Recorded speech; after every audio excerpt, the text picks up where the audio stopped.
Chapter 668, Massive Battle. Chapter 668, Massive Battle. Kill. Su Zimo roared and gripped Blood Quencher with both hands. His blood chi surged as he descended from the skies, slashing down towards the colorful robed man. A blood beam extended 100 feet and burst forth. The force of that slash was extremely strong, with a furious killing intent that threatened to rip the voids apart. The expression of the colorful robed man changed slightly. He could sense that if he were to take the slash head-on, he would definitely suffer a huge loss given the amount of power it contained. Tapping lightly off his heel, the colorful robed man dodged to the side nimbly. The blood beam descended heavily onto the war chariot. With a boom, that terrifying power split the war chariot into pieces. A set of green robes fluttered. Before the war chariot was smashed, Su Zimo had already reached out to rescue the woman. Blood Quencher danced around the woman and a blood beam flashed. Although Blood Quencher was huge, it was fluid as water in the hands of Su Zimo. It sliced off all the spider silk on the woman without injuring her at all. Su Zimo gripped the woman by the wrist and circulated his inner core, sending a rich demonic chi into the latter's body. Before long, he located the seals within her body. Demonic chi surged forward like a tide. Bang! Bang! Bang! The woman shuddered briefly and her seals were removed, reverting her to her true form. There was a red patch on her crown as she spread her wings and screeched. It was indeed the little immortal crane from Ethereal Peak. Little Crane was a little different from ordinary immortal cranes. Ordinary immortal cranes had snow-white bodies, but Little Crane's body had a tinge of jade green to it. It was extremely easy to differentiate them. Su Zimo could clearly sense that the blood chi within Little Crane had deteriorated to a severe extent. Although she could revert to her true form, she had no combat strength. "Protect her, I'll go kill those spiders," Su Zimo ordered murderously with a cold gaze. Monkey, the spirit tiger and golden lion huddled in swiftly and protected the little crane and fox within their midst in a circle. With that, they clashed intensely against the incoming beast stampede. Click. Clack. Click. Dust and gravel flew from the ground. A giant scarlet centipede that was dozens of feet long surged forward. Its 100 legs were sharp as daggers, causing sparks to fly as it crawled on the ground. Emanating a thick demonic chi, it exuded a stench that was nauseating. The moment the giant centipede lunged forward, the spirit tiger leaped with an opened mouth. Reaching out with its claws, it grabbed the centipede by the body and chomped down fiercely on the latter's neck. Snap! The formidable bite strength of the spirit tiger snapped the giant centipede's neck instantly. The poisonous demonic chi that it released was instantly purged away by the power of thunder that was flashing on the spirit tiger's body. Roar! The golden lion's blood chi surged as it let out a deafening roar to the front. The sound wave rumbled and a ripple surfaced. A gray wolf that just rushed forward bled from all 7 orifices instantly. Its brain was crushed into sludge by the roar and it died on the spot. Among beasts, a lion's roar possessed the strongest roar power and was tough and invincible. In fact, demons and fiends could be purged by its roar. In the ancient era, mighty figures of the Buddhist sect comprehended a sound secret technique after fighting against the lion race. It was the lion roar technique of the modern Buddhist sections. Another few ancient remnant beasts were stunned for a moment. Before they snapped out of their stupor, the golden lion had already pounced forward and bit them to death. Swoosh, swoosh, swoosh. A ground dragon 100 feet long with a body the width of a bucket shook its head and swept its tail. With a ferocious glare, it charged towards Monkey. Resembling lizards, ground dragons were not dragons and belonged to a branch of the crocodile race. They merely had a trickle of bloodline from the dragon race. They had massive strength and scales all over their bodies that made them invulnerable. It was difficult to break through a ground dragon's defense even with a perfect spirit weapon. The weak spot of a ground dragon was their abdomen.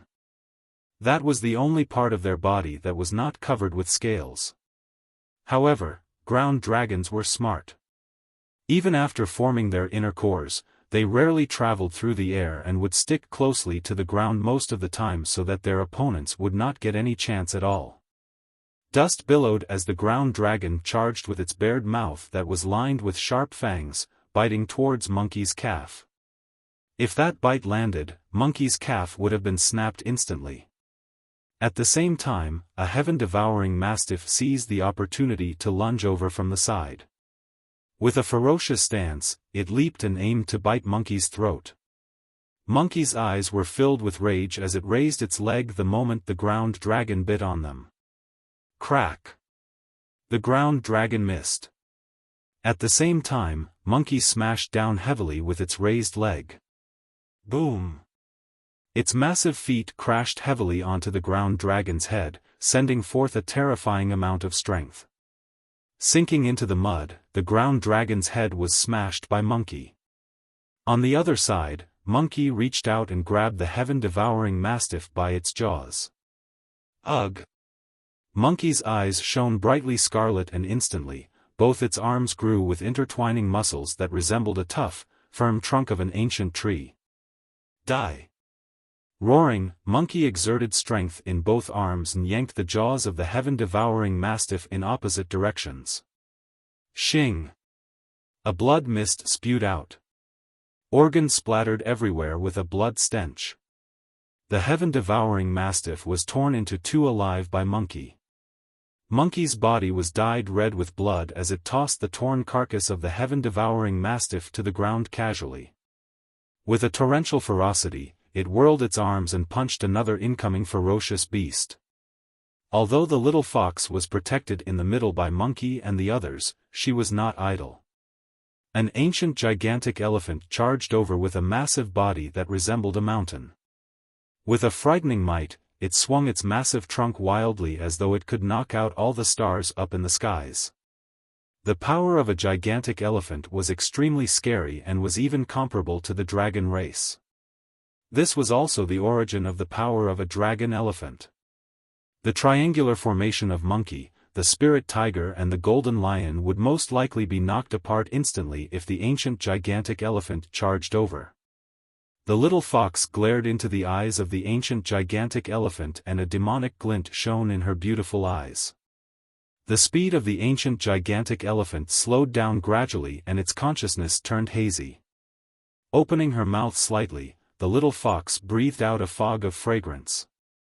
Instantly, the eyes of the ancient gigantic elephant turned dazed after it breathed in the fragrance. Go, stop them. The voice of the little fox sounded. As though it had lost its soul, the ancient gigantic elephant obeyed the little fox and reversed into the beast stampede, swinging its thick trunk to kill wildly. The elephant trunk was like an ancient divine whip and any living being struck by it had their bones and tendons snapped instantly. The gargantuan body crushed everything in its path and some demon beasts that did not manage to dodge in time were struck so badly they were severely injured and coughed blood. Chaos started to spread out within the beast stampede. However, the chaos could not be compared to the ferocious beast stampede, merely dissipating instantly like ripples in a river. Although the ancient gigantic elephant was immensely powerful, it could not withstand the force of the beast stampede. In the blink of an eye, it was drowned by the endless beast stampede, leaving behind nothing but a carcass. The situation was not optimistic for Monkey, the spirit tiger and golden lion as well. Individually, each of them had torrential combat strength and within this short period of time, there were already hundreds of demon beasts' carcasses beneath their feet. However, the beast stampede was endless and charged relentlessly. Injuries started appearing on their bodies one after another inevitably and fresh blood seeped. They had no way of retreat for this battle. Su Zimo had already held back all the clansmen from the rainbow wolf spider race. However, the triangular formation of Monkey and the other two would have been broken through a long time ago if the rainbow wolf spiders were involved. On the other side, The battle was even more intense with Su Zimo taking on the rainbow wolf spiders and the beast stampede single-handedly. Chapter 669, All-Encompassing Web. Chapter 669, All-Encompassing Web. A blood mist spread in midair and it was extremely sharp. The two distinct immortality and fiend saber techniques, Si Calming Najura Saber, functioned perfectly and smoothly in Su Zimo's hands without any sluggishness. Countercurrent, Raging Tides, Vortex and Ripple. Ghost Howl, Blood Flow, Hell, White Bones, Phantom and Corpse. Although Su Zimo was alone with his saber on the battlefield, in the eyes of the many rainbow wolf spiders, it was as though there was a raging tide that was crashing onto shore. At the side, the sound of ghosts wailing could be heard and there were white bones beneath their feet. Phantoms appeared everywhere as corpses climbed out from blood pools like a grisly purgatory. This was force. At the level of force, a cultivator's mental state would be affected and various surreal and ridiculous illusions would appear before them. In the mortal realm, commoners would experience massive pressure and get all jittery when they meet the Emperor. In reality, it was because they were affected by the force of the Emperor. At that moment, there were already dozens of rainbow wolf spider carcasses on the ground. Against the shroud of the terrifying saber stance, all it took was a brief moment of distraction for the rainbow wolf spiders to be chopped up, leaving green, sticky blood oozing everywhere. The blood of rainbow wolf spiders was filled with toxic poison. When it splashed onto the ground, the surrounding flora withered in the blink of an eye. The initially moist mud started drying up and even showed signs of turning into gravel and sand. Some of the demon beasts that could not dodge in time were splattered by the blood of the rainbow wolf spiders. Within 10 breaths, they would collapse to the ground. The toxicity of the poison was rare in this world. Su Zimo's blood qi was fervent, like a blazing cauldron. The demonic qi and poison were evaporated into emptiness before they could even get close. The colorful robed man had already reverted to his true form. Compared to the other rainbow wolf spiders, he had the smallest frame. The moment he landed on the ground with his 8 legs, his movement technique was unusual and he was extremely swift. He did not fight Su Zimo head-on at all. Kikiki. The colorful robed man let out a series of piercing sounds, as though it was commanding its clansmen at the side.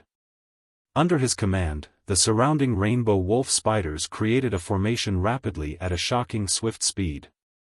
They no longer fought Su Zimo head-on and chose to revolve around him rapidly instead. Swoosh! Swoosh! Swoosh! As the rainbow wolf spiders darted around, rainbow silk shot out from their abdomens, coiling around Blood Quencher. Blood Quencher was extremely sharp and coupled with Su Zimo's burst power, it could destroy any supreme-grade spirit weapon with ease. However, the silk of the rainbow wolf spider was extremely tenacious. Even with the sharpness of the Blood Quencher, it could not easily sever the endless spider silk that was wrapping around it. Furthermore, the silk was poisonous to begin with, causing the light on Blood Quencher to dim down as its blood beam diminished rapidly. Su Zimo dominated the battlefield and was still undefeated. None of the rainbow wolf spiders could withstand his might. However, not long after, Blood Quencher was wrapped in endless spider silk. Each time he swung the saber, Su Zimo felt a great resistance as though he was in a swamp. A great part of the reason why most cultivators were not willing to provoke rainbow wolf spiders was because their silk was a spirit weapon that countered cultivators. The spider silk was extremely formidable. Thankfully, Blood Quencher was a connate spirit weapon. If it was an ordinary supreme-grade spirit weapon, it would have been destroyed a long time ago after being covered by the endless spider silk. The reason why Su Zimo did not release his illumination sword formation was also because he noticed that, although the sword formation was powerful, it was created using supreme-grade flying swords. As long as something happened to one of the flying swords, the entire sword formation would not be able to function normally. The disadvantages outweighed the advantages. In truth, For the past 20 years, Su Zimo had been pondering about how he could raise the grade of that set of flying swords once more. All he needed was for each flying sword to be slightly stronger. The combined increase in strength would be even more obvious with the 27 flying swords combined. If the illumination sword formation was created, its power would be even more terrifying. However, the battlefield was filled with changes and there was no room for Su Zimo to ponder excessively. Although more than 100 rainbow wolf spiders have fallen and the number was still increasing, Blood Quencher was already trapped by an endless amount of spider silk. It was almost like a cocoon and the blade could no longer be seen. Su Zimo had no choice but to let go. It wasn't because Blood Quencher was not sharp enough.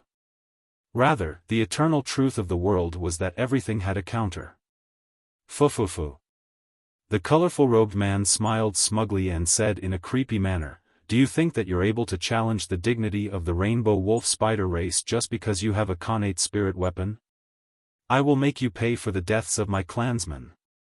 Although Su Zimo lost Blood Quencher, there was still no fear in his expression as he stood in midair and sneered, "At the end of the day, you're all nothing but ugly bugs.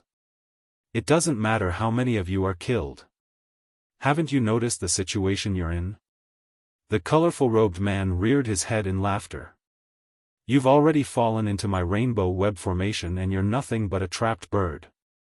There's no way you can escape." Swoosh. Swoosh. Swoosh. Countless rainbow wolf spiders were still revolving in midair, spitting silk. Unknowingly, the rainbow wolf spiders had already weaved a gigantic spiderweb around Su Zimo. The dense silk weaved together and had no gaps between them. At the same time, the spiderweb was still getting thicker. It was isolating him from the outside world completely. There was no air or spirit chi here. He was completely sealed and was unable to utilize any energy from the outside world. Su Zimo furrowed his brows slightly. Given his strength, he could rip off a single thread of silk without the use of any weapons. However, millions of threads weaved together endlessly formed an all-encompassing web that could not be broken free from. The more he struggled, the deeper he would sink within. "I can sense that your blood chi is extremely strong and rich with a robust life force essence." The rainbow wolf spider smiled menacingly. "Don't worry, I'm not going to kill you directly. I will keep you and devour your blood bit by bit. Hehe, I believe that your blood will definitely be delicious." Su Zimo's gaze turned cold as he said icily, "Drink my blood? You're not going to be alive to do that. Reel in the web." The colorful-robed man shouted. Creak. Creak. The massive spiderweb pulsated and started shrinking. Although the spiderweb looked bright and colorful, it was poisonous and filled with killing intent. Thick, scarlet demonic chi shrouded around Su Zimo. However, the demonic chi sizzled as the rainbow spiderweb enveloped him. Interesting. His eyes shimmered as he murmured. He had cultivated the mystic classic of the 12 demon kings of the great wilderness. Although he was only at the core formation section, his demonic chi was enough to defend against most damage. To think that the web of these rainbow wolf spiders was able to corrode his demonic chi.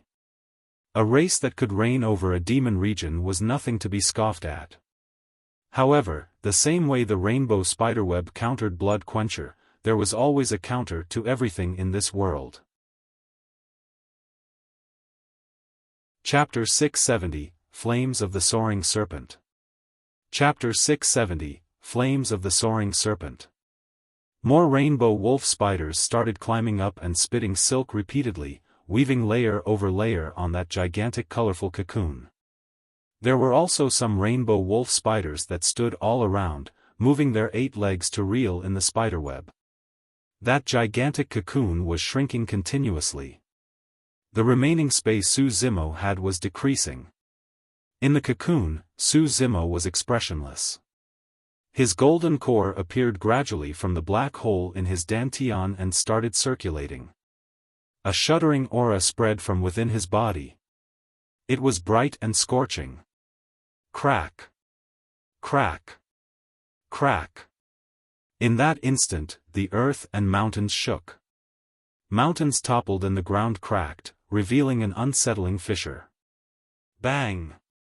Boom! Boom! Volcano erupted as balls of scarlet lava surged from underground, forming a red sea that could even melt rocks. The heat within the cocoon rose rapidly. When the lava splashed onto the rainbow spiderweb, wisps of green smoke rose instantly. Although the spiderweb was burned and its light dimmed, it did not break.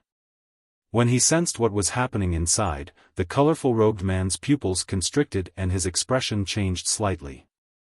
The silk of the rainbow wolf spider was indeed a counter to most spirit weapons. However, there was always a counter to everything, and the greatest nemesis to the silk was fire. Thankfully, the rainbow wolf spiders were royalty of the spider race and had powerful bloodlines. They cultivated unique cultivation techniques that made their silk exceptionally tenacious, such that it could defend against most fire. If it was any other spider, the cocoon would have been burned into ashes by the flames a long time ago. When he saw that the cocoon was merely charred without any lethal damage, the colorful robed man heaved a sigh of relief and sneered, "You want to burn the silk of rainbow wolf spiders using that level of flames?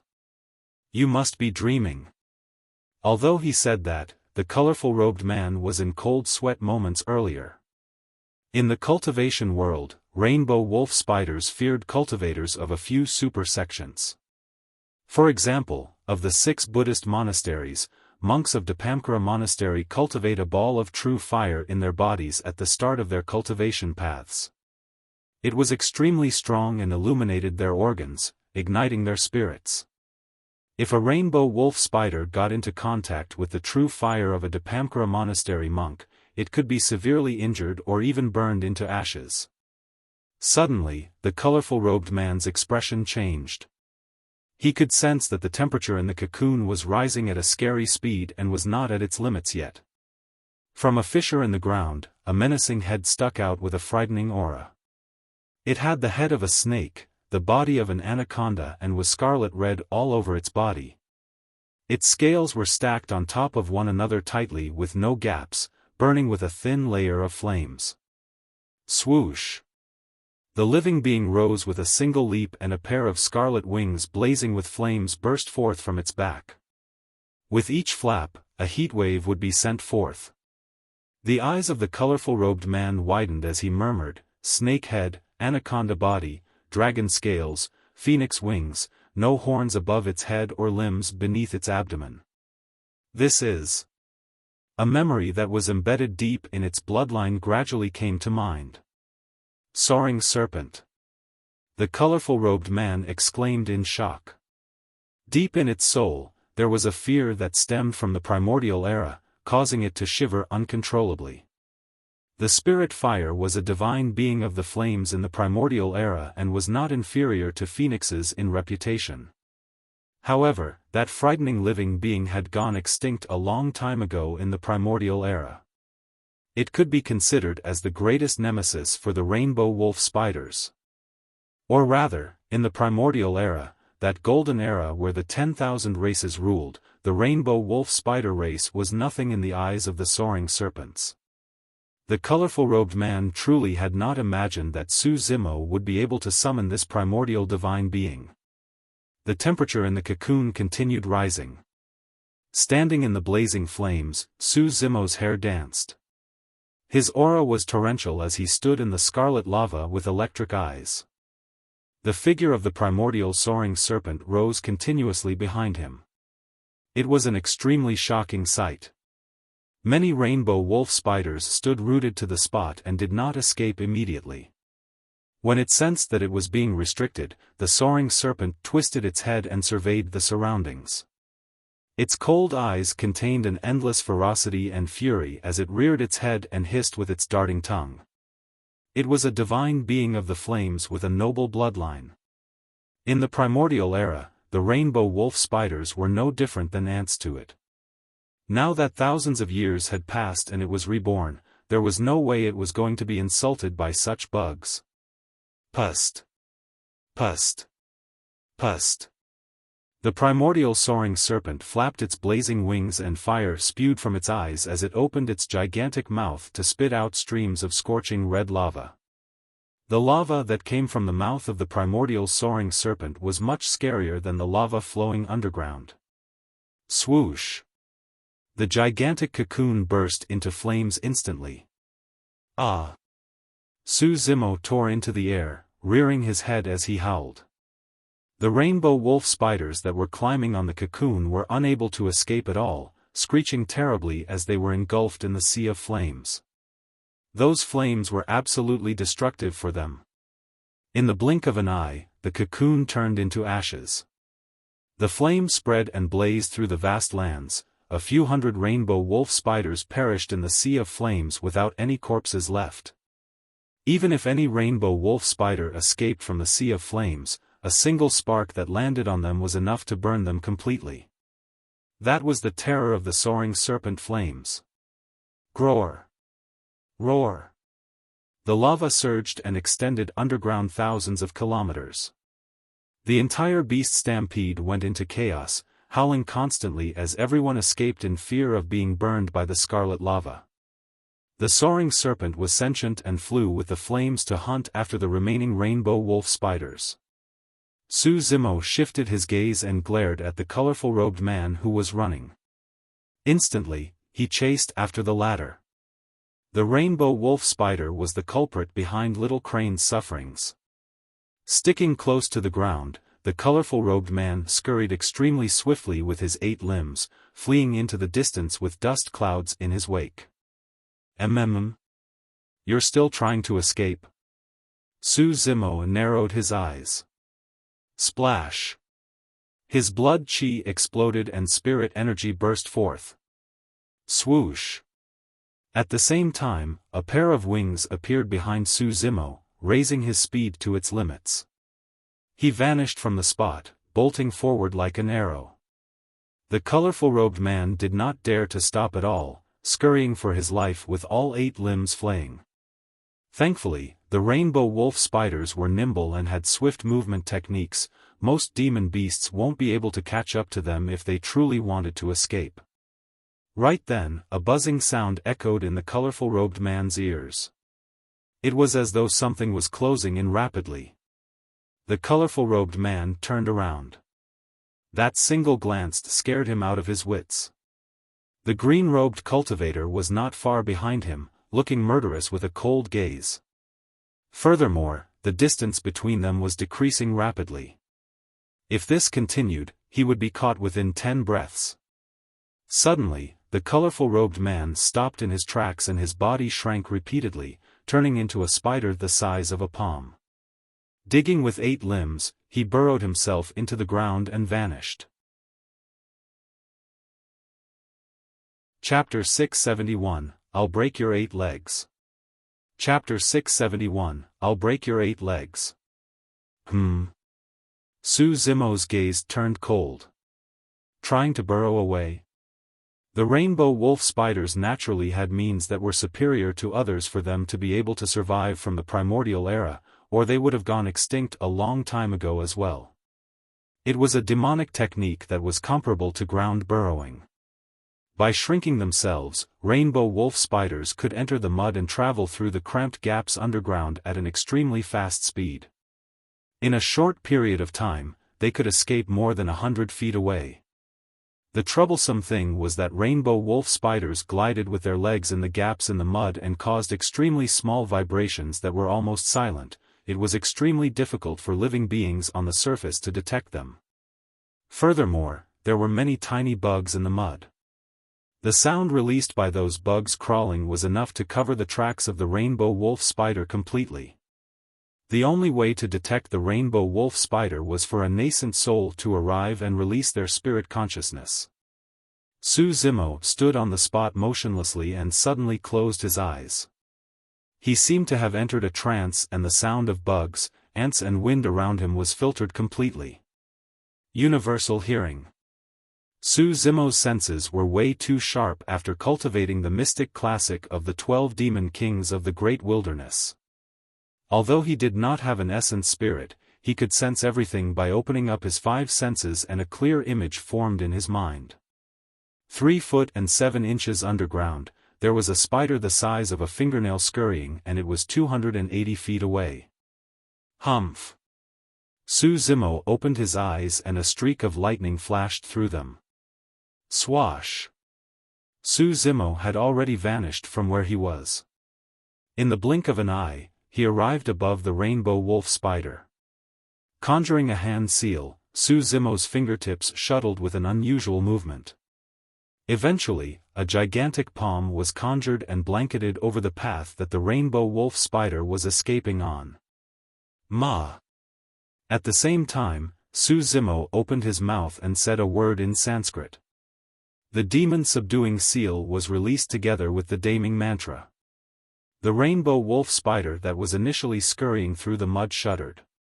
Boom!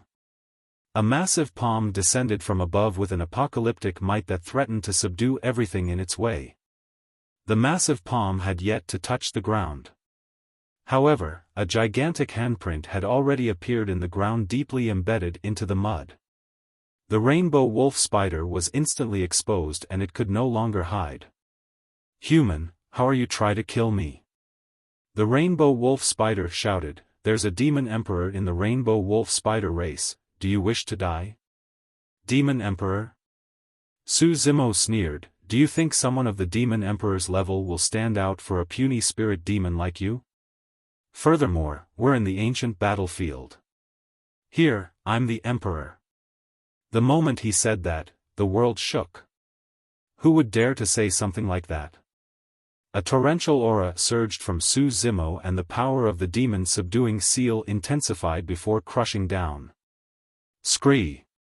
The rainbow wolf spider knew that it couldn't escape and screeched shrilly. The blood chi in its body surged rapidly and it grew to the size of 100 feet in the blink of an eye. Whoosh! Whoosh!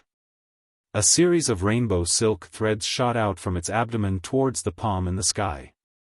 The poison in the silk was extremely domineering and instantly corroded the palm that was formed from the demon-subduing seal with a sizzling sound.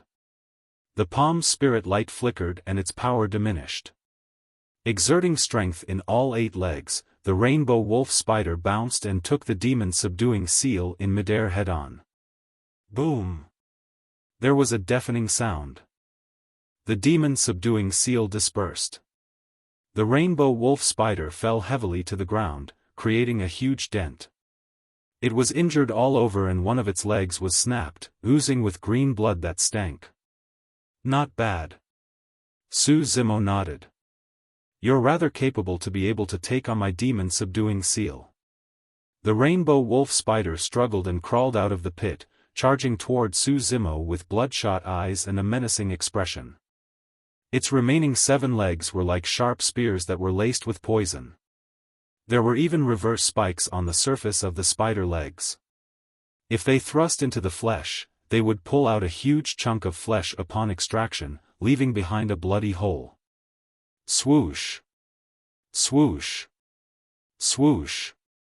The rainbow wolf spider looked down from above and thrust its legs in a flurry toward Su Zimo's head. Su Zimo's gaze was cold and blood quencher that was in his hands buzzed. Clang! Clang! Its blood beam expanded. Releasing a movement technique, Su Zimo shuttled through the chaotic spear shadows and circulated his blood chi. Wielding blood quencher, he slashed viciously at the critical joints of the rainbow wolf spider's legs. Green, oily blood spewed out. 3 spider legs were sliced off by Su Zimo. Apart from the spiderweb, another weapon for the rainbow wolf spiders was their legs that could go against perfect-grade spirit weapons. However, Su Zimo's attacks were targeted at the joints of the legs where they were weakest. Coupled with the sharpness of blood quencher, a single slash severed 3 of the rainbow wolf spider's legs. Ah! Ah!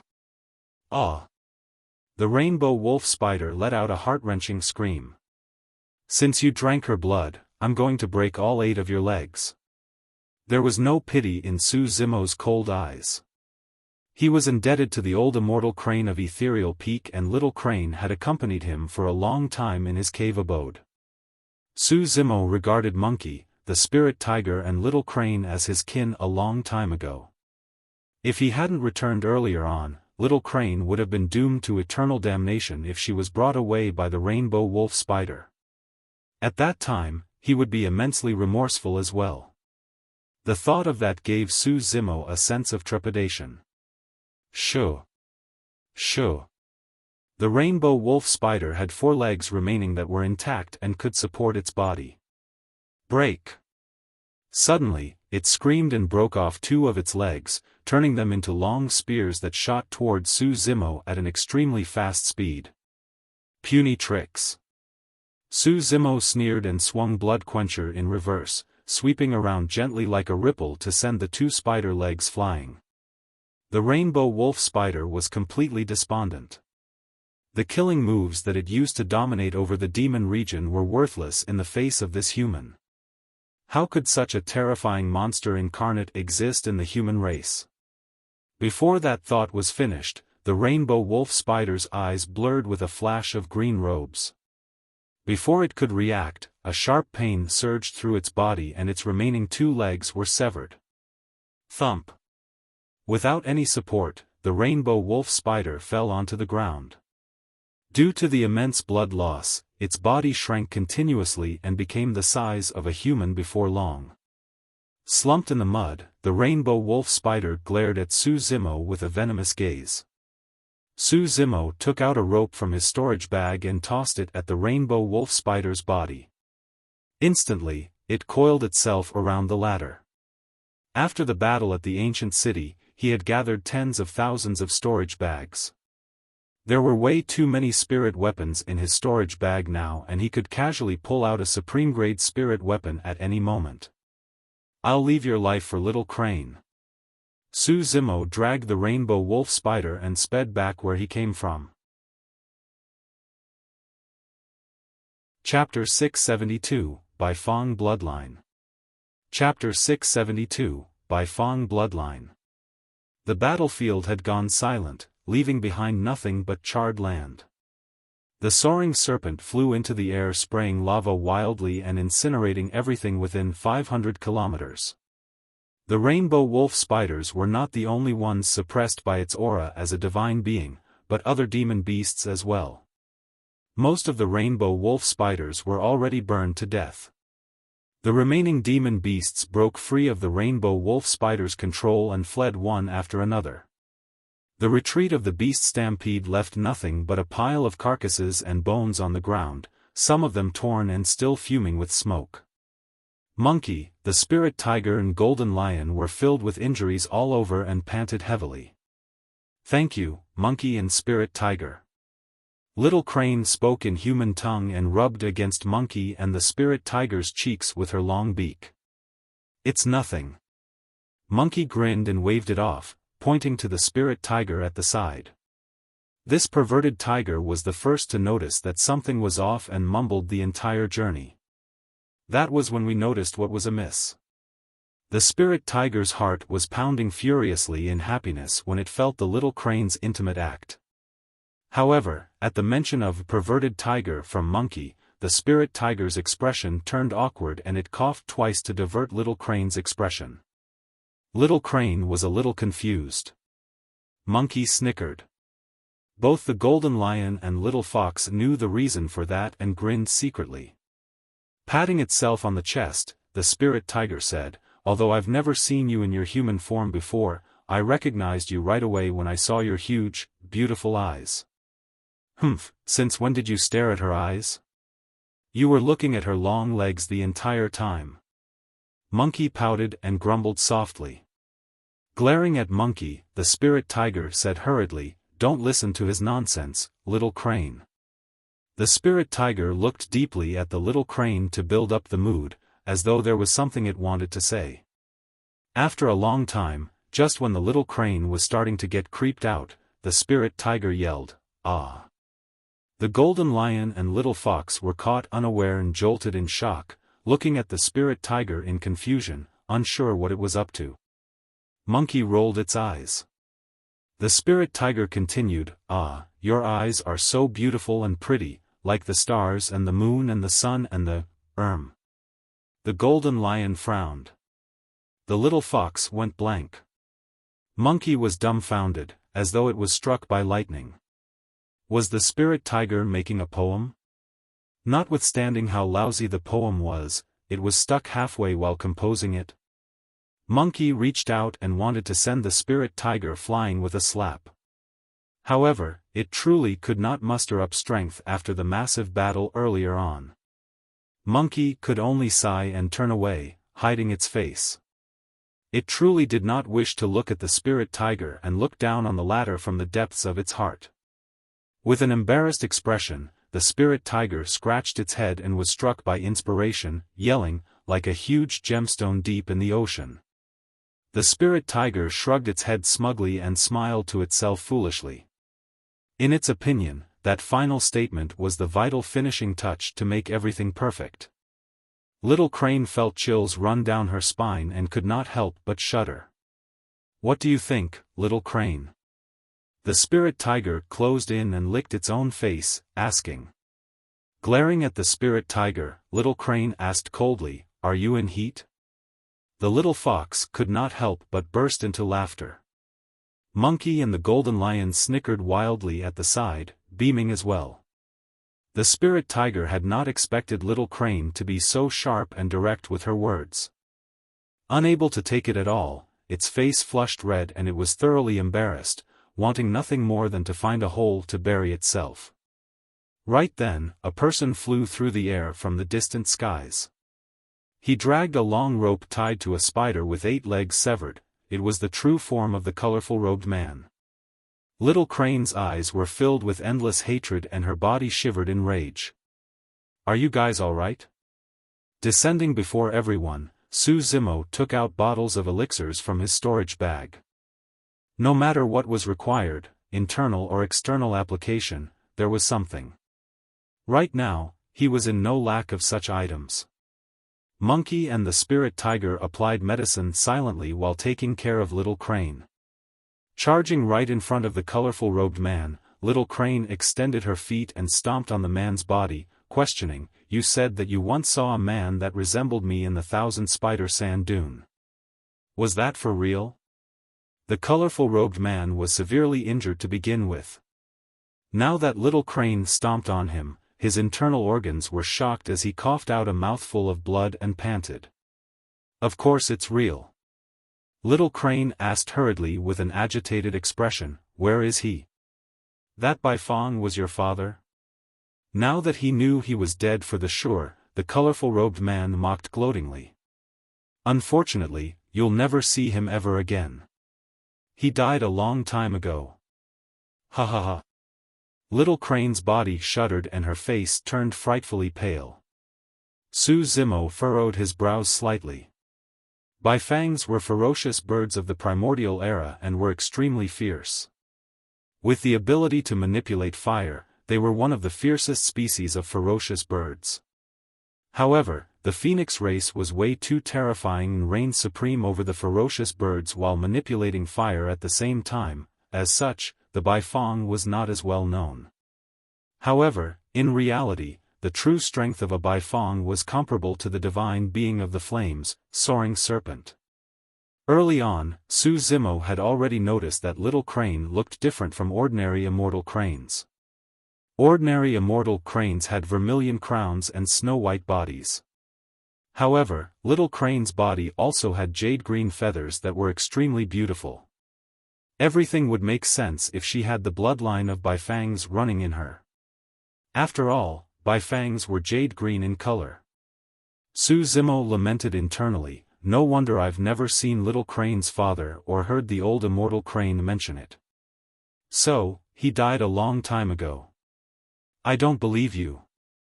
Little Crane shook her head repeatedly and glared at the colorful-robed man, saying with a quivering voice, "Why, you are lying, am I right?" "Lying?" The colorful-robed man laughed bitterly. "Your father had a death wish barging into the 1,000-spider sand dune thinking that he was strong. The rainbow wolf spider sucked his blood dry a long time ago. We ate his flesh and drank his blood to cultivate, ha ha ha. Little Crane had a weakened blood chi to begin with. Upon receiving this blow, her vision darkened and her head spun. Sister Little Crane. Little Fox rushed up to support Little Crane. Bang! Suddenly, a slap landed on the back of the colorful robed man's head, splitting it into pieces as brain juice flowed on the ground. Shrugging his palm, the spirit tiger grumbled, annoying. How dare you continue laughing when your laughter sounds so disgusting? I've had it with you. Su Zimo heaved out a sigh of relief. He could tell that the spirit tiger did that because it did not want Little Crane to get agitated further. In truth, he was about to attack even if the spirit tiger did not do it. It was clear that the colorful robed man meant to trigger Little Crane as much as it could, seeing that it wasn't going to survive. Su Zimo patted Little Crane gently on the shoulder and consoled her, "Don't think too much." This spider was clearly spouting nonsense upon knowing that it was about to die. Things might not be as you're imagining it to be. Little Crane nodded, but the sorrow and misery in her eyes could not be concealed. Chapter 673, Nian Qi's Location. Chapter 673, Nian Qi's Location. Sensing the sadness in Little Crane's heart, the spirit tiger scratched its ears and cheeks. It wanted to help her share the load, but did not know what to say. Nobody knew how to console her for something as such. The atmosphere turned heavy. Looking at Su Zimo, the spirit tiger hoped that he would say something. After pondering for a moment, Su Zimo decided to distract Little Crane. Little Crane, how did you enter the intermediate ancient battlefield? Although the old immortal Crane had broken through 20 years ago into a high-level fiend demon that was equivalent to the Dharma characteristic realm of humans, it was probably impossible for her to open up a teleportation point to the intermediate ancient battlefield single-handedly. As though she called something, Little Crane's expression changed all of a sudden and she turned into her human form. She grabbed Su Zimo's arm and said anxiously, "Save Nian Qi. Think of a way to save Nian Qi." Su Zimo's heart sank and he took a deep breath. What happened? Calm down and speak slowly. Nian Qi was the small girl that he picked up in the capital of Great Zhou and she contained many secrets in her body. For example, Nian Qi was already incredibly strong before she cultivated. Also, Nian Qi did not seem to age. Or rather, time seemed like it passed extremely slowly for her. This meant that Nian Qi's lifespan was much longer than anyone else of the same level. Even so, Su Zimo had no doubts towards Nian Qi. Everyone had secrets. Furthermore, she was only a child and had a pure heart. Be it to him or Ethereal Peak, she carried no evil intentions. She fought with all her might for the battle at Ethereal Peak and almost died. It was clear that she had already regarded Ethereal Peak as her home. Little Crane replied, an old patriarch of the Great Zhou dynasty appeared and took the initiative to look Mother up with the intention of opening a teleportation spot together. The patriarch was a Dharma characteristic, but his blood chi has deteriorated and his lifespan is about to end. That was why he decided to use a secret skill to burn up the last of his lifespan and release a burst together with Mother to open up a teleportation spot. However, the teleportation tunnel was extremely cramped and only 2 people can be teleported. The Patriarch of Great Zhou gave both spots to Ethereal Peak. When he heard that, Su Zimo raised his brow. That action was equivalent to sacrificing his life to give a great gift to Ethereal Peak. The Patriarch of Great Zhou must have a motive for doing that. Little Crane continued, the Patriarch of Great Zhou knew that his life was about to end and was worried that a calamity would befall the Great Zhou dynasty after his demise. As such, he wanted to use this gift in exchange for the protection of Mother and Ethereal Peak. In the battle at Ethereal Peak, the other 4 major sects suffered immense losses and their void reversions perished. Although Ethereal Peak suffered immense losses as well, its surviving disciples had great potential for the future. Furthermore, the old immortal crane managed to extend her life with that battle and advanced to the Dharma characteristic realm. She broke free of the restraints of heaven and earth and freed herself from the threat of her demise with an extension of her lifespan. With that, Ethereal Peak became the leader of the 5 major sects instantly. Its strength surpassed the other 4 major sects firmly, and there were more and more cultivators that wanted to join the sect. In the past 20 years, Ethereal Peak turned into the true #1 sect of Great Zhou. It was not hard to understand why the Patriarch of Great Zhou made that decision. Little Crane looked at Su Zimo and continued, "Mother told me that part of the reason why the Emperor of Great Zhou left the throne to Ji Yaoxue was because of your potential. At the same time, it was also because of her relationship with you as well as the fact that Ethereal Peak was backing you." Su Zimo nodded. This was something he had guessed as well. According to customs, the throne was passed down to the sons in order of seniority. No matter what, Ji Yaoxue would not have inherited it. Furthermore, she was a female. Finally, despite the unrest and internal and external strife in Great Zhou for the past 20 years after the throne was passed down to Ji Yaoxue, she was not removed from position. That was definitely not a decision made by the Emperor of Great Zhou alone.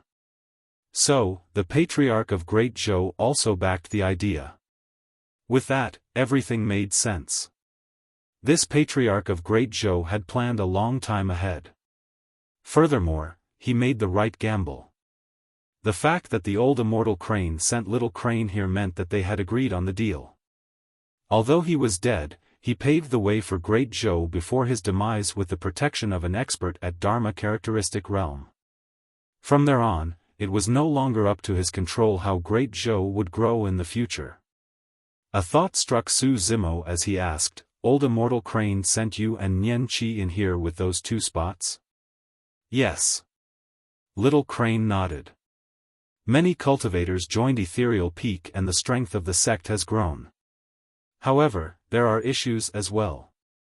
We no longer have enough elixirs, weapons or cultivation techniques to supply them." Both Mother and the sect master looked highly forward to the opening of the ancient battlefield, hoping to use this opportunity to strengthen our sect's foundation. Although Nian Qi joined the sect pretty late, she is already the #1 of the Golden Core realm in our sect right now.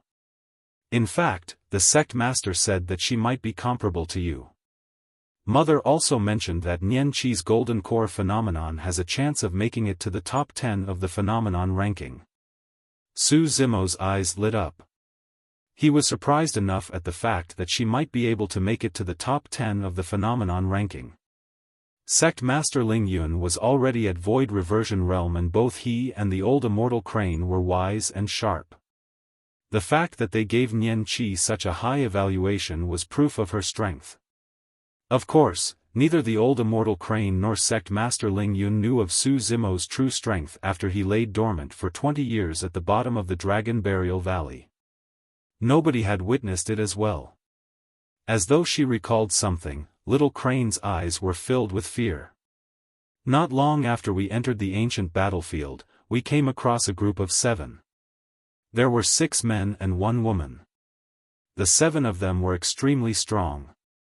Extremely strong. Little Crane emphasized continuously, it was clear how much of a blow it was for her. The group of them looked down on everything with a cold, arrogant indifference. However, something was off the moment they caught sight of Nian Qi. Nian Qi's expression turned terrible as well the moment we saw them. At that time, we were holding hands and her palm went ice cold right away, filled with sweat. Su Zimo and the others could not help but feel anxious at this point. Little Crane continued, thereafter, the 7 of them had odd expressions and walked towards us, looking at Nian Qi with fake smiles. Nian Qi told me not to ask about anything and just run before rushing to them. After pausing for a moment, Little Crane gulped. The moment Nian Qi rushed up, she released her Golden Core phenomenon. However, it was shattered by a single punch from the leader of the opposing group. "Ah!" Little Fox exclaimed. Narrowing his gaze, Su Zimo asked, he destroyed Nian Qi's golden core phenomenon with a single punch? Yes. Little Fox nodded with conviction. Su Zimo's expression turned grim. According to the old Immortal Crane, Nian Qi's golden core phenomenon had a chance of making it to the top 10 of the phenomenon ranking.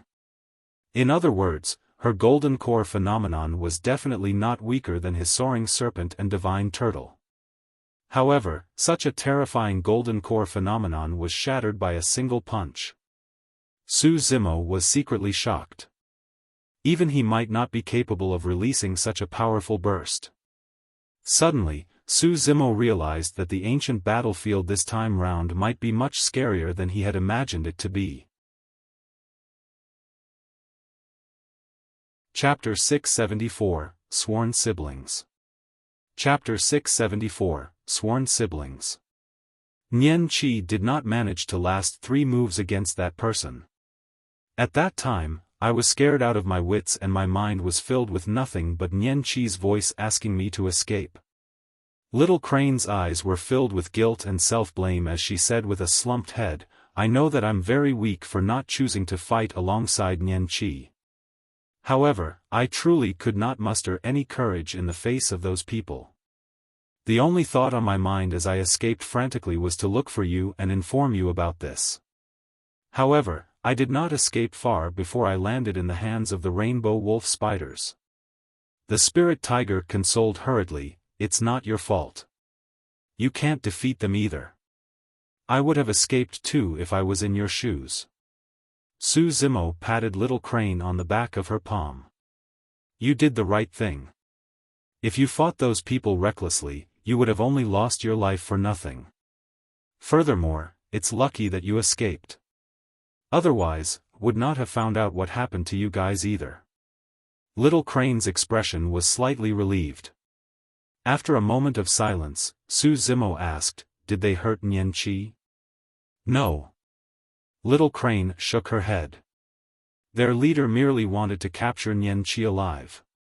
He mentioned something about returning to the elders for punishment but I didn't hear anything more. At that point, Little Crane sighed again. The reason why I escaped wasn't because they couldn't catch up to me. It was because they could not be bothered with me at all. I'll never forget the way they looked at me, it was as though I was an ant. Who would care about letting an ant go? Su Zimo pondered for a moment before suddenly asking, what did they look like? Little Crane replied, the 7 of them wore extremely ancient costumes. All of them had golden hair, blue eyes, straight, high noses and were extremely good-looking. It's easy to recognize them. The mention of that had Su Zimo's heart skipping a beat. Nian Qi's appearance did resemble them somewhat. In the battle at Ethereal Peak, Nian Qi once released her potential in a moment of desperation and her strength exploded. Her initially withered yellow hair turned straight and danced with a golden shade as well. Her eyes were blue and her aura was peerless, resembling a dignified divine being. Nian Qi's background definitely had something to do with these guys. However, Su Zimo could not identify where they were from exactly. He had a vague guess in his heart. Judging from their behavior, I don't think Nian Qi's life is in danger for the time being. Su Zimo looked at the worried Little Crane and said gently, don't worry, leave this to me. Yes. Little Crane nodded. If there was anybody in the ancient battlefield who could save Nian Qi, it would have to be Su Zimo. Let's leave this place first and look elsewhere to rest. Monkey, the spirit tiger and golden lion were injured. Although they consumed quite a bit of elixirs, it would take them a few days to recover completely. For the next few days, Su Zimo and the others did not rush to travel and rested in a cave. They were already in the ancient battlefield for more than a month. The rich spirit cheat coupled with the massive battle and fights they encountered trigged Su Zimo's golden core realm. He finally sensed the opportunity for a breakthrough. In his dantian, a golden dazzling core revolved slowly above the Soraka flower. The golden core's aura was slightly complicated. It had the aura of immortals as well as fiends. The two auras were supposed to oppose one another. However, there was an aura of the Buddhist sects in the golden core that created a harmony to combine the immortal and fiend auras completely. Su Zimo assumed a lotus position with his eyes closed and his black hair danced on its own. On the left, water mists rose and the phantom of a divine turtle appeared. On the right, flames blazed and the phantom of a soaring serpent descended. Gradually, as time passed, the aura within Su Zimo's body intensified. It continued until fire and water fused and the turtle and serpent intertwined. The entire void quaked for a moment. A shuddering aura emanated from Su Zimo's body, spreading through the hole like a ripple. Monkey and the others were alarmed and ran outside, watching from the entrance of the cave. Everywhere the ripple extended, rocks and sand disintegrated into emptiness. It was as though the entire cave was sliced by a sharp knife. Bang! Boom! Boom! The mountain itself trembled. The mountains were tumbling and the ground was disintegrating. Boom! There seemed to be a loud explosion within Su Zimo's body. Two divine lights appeared in the cave. Su Zimo opened his eyes and jolted upright, roaring into the skies. His roar was resounding and penetrated metal and rock. Right in front of Monkey and the others, an air current exited from Su Zimo's mouth like a flying sword, bursting the ceiling above. His breath was like a sword. That level was beyond the limits of a golden core. Success. At this point, Su Zimo was at perfected golden core. A step further and he would advance into nascent soul realm, cultivating the legendary essence spirit and gaining control of dermic powers. His cultivation speed was not considered as the best. However, given the fact that he could reach this stage with his immortality and demonic cultivation, it was quite a rare feat. Su Zimo's golden core faded gradually. He reigned in his aura and tranquility returned to the cave. Monkey and the others had also attained breakthroughs in their cultivation realms in the past few days and were almost all at perfected inner core realm. The flesh they consumed by being with Su Zimo was filled with the richest life force essences. Coupled with the countless elixirs, it was only logical that they would reach this stage of cultivation. Little Crane was still slightly dejected for the past few days. It wasn't merely out of concern for Nian Qi. More than that, it was also the news of her kin's demise. Su Zimo could empathize with her emotions. The spirit tiger accompanied Little Crane day and night, trying his best to come up with ways to cheer her up but to no avail. This day, the spirit tiger seemed to have thought of something and rushed in front of everyone excitedly, yelling, "Hey, hey! I've got a suggestion." After a brief pause, the spirit tiger took a deep breath and said solemnly, "Let's become sworn siblings." Sworn siblings? Monkey's eyes lit up. The group of them had an extremely deep relationship to begin with. Although the Golden Lion and Little Fox joined later on, they had already integrated themselves into the group with their recent interactions. Furthermore, be it Little Fox or the Golden Lion, both of them had gained everyone's acknowledgement after the battle at the ancient city. The Golden Lion was naturally delighted. Little Fox was not going to decline. She had even more reason to follow along Su Zimo after being sworn siblings. When she heard that, Little Crane perked up and there was a little more life in the way she looked at Monkey, the spirit tiger and everyone else. Su Zimo nodded silently.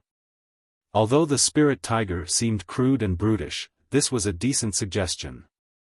The reason why Little Crane was upset was because she had lost a kin. But after they become sworn siblings, she would gain a few more kin. After pondering for a moment, Monkey looked at Su Zimo and said with slight hesitance, "Don't join in. You're a human after all. If you become sworn siblings with us, you'll definitely get into trouble in the future." Ha ha ha. Su Zimo roared into laughter. "Monkey, do I look like someone so cowardly? It's true that I'm a human, but I insist on being sworn siblings with you guys. No matter the amount of trouble, I'll take it all on. Alright, let's do it then. Monkey was invigorated as well. Sure. The spirit tiger cheered.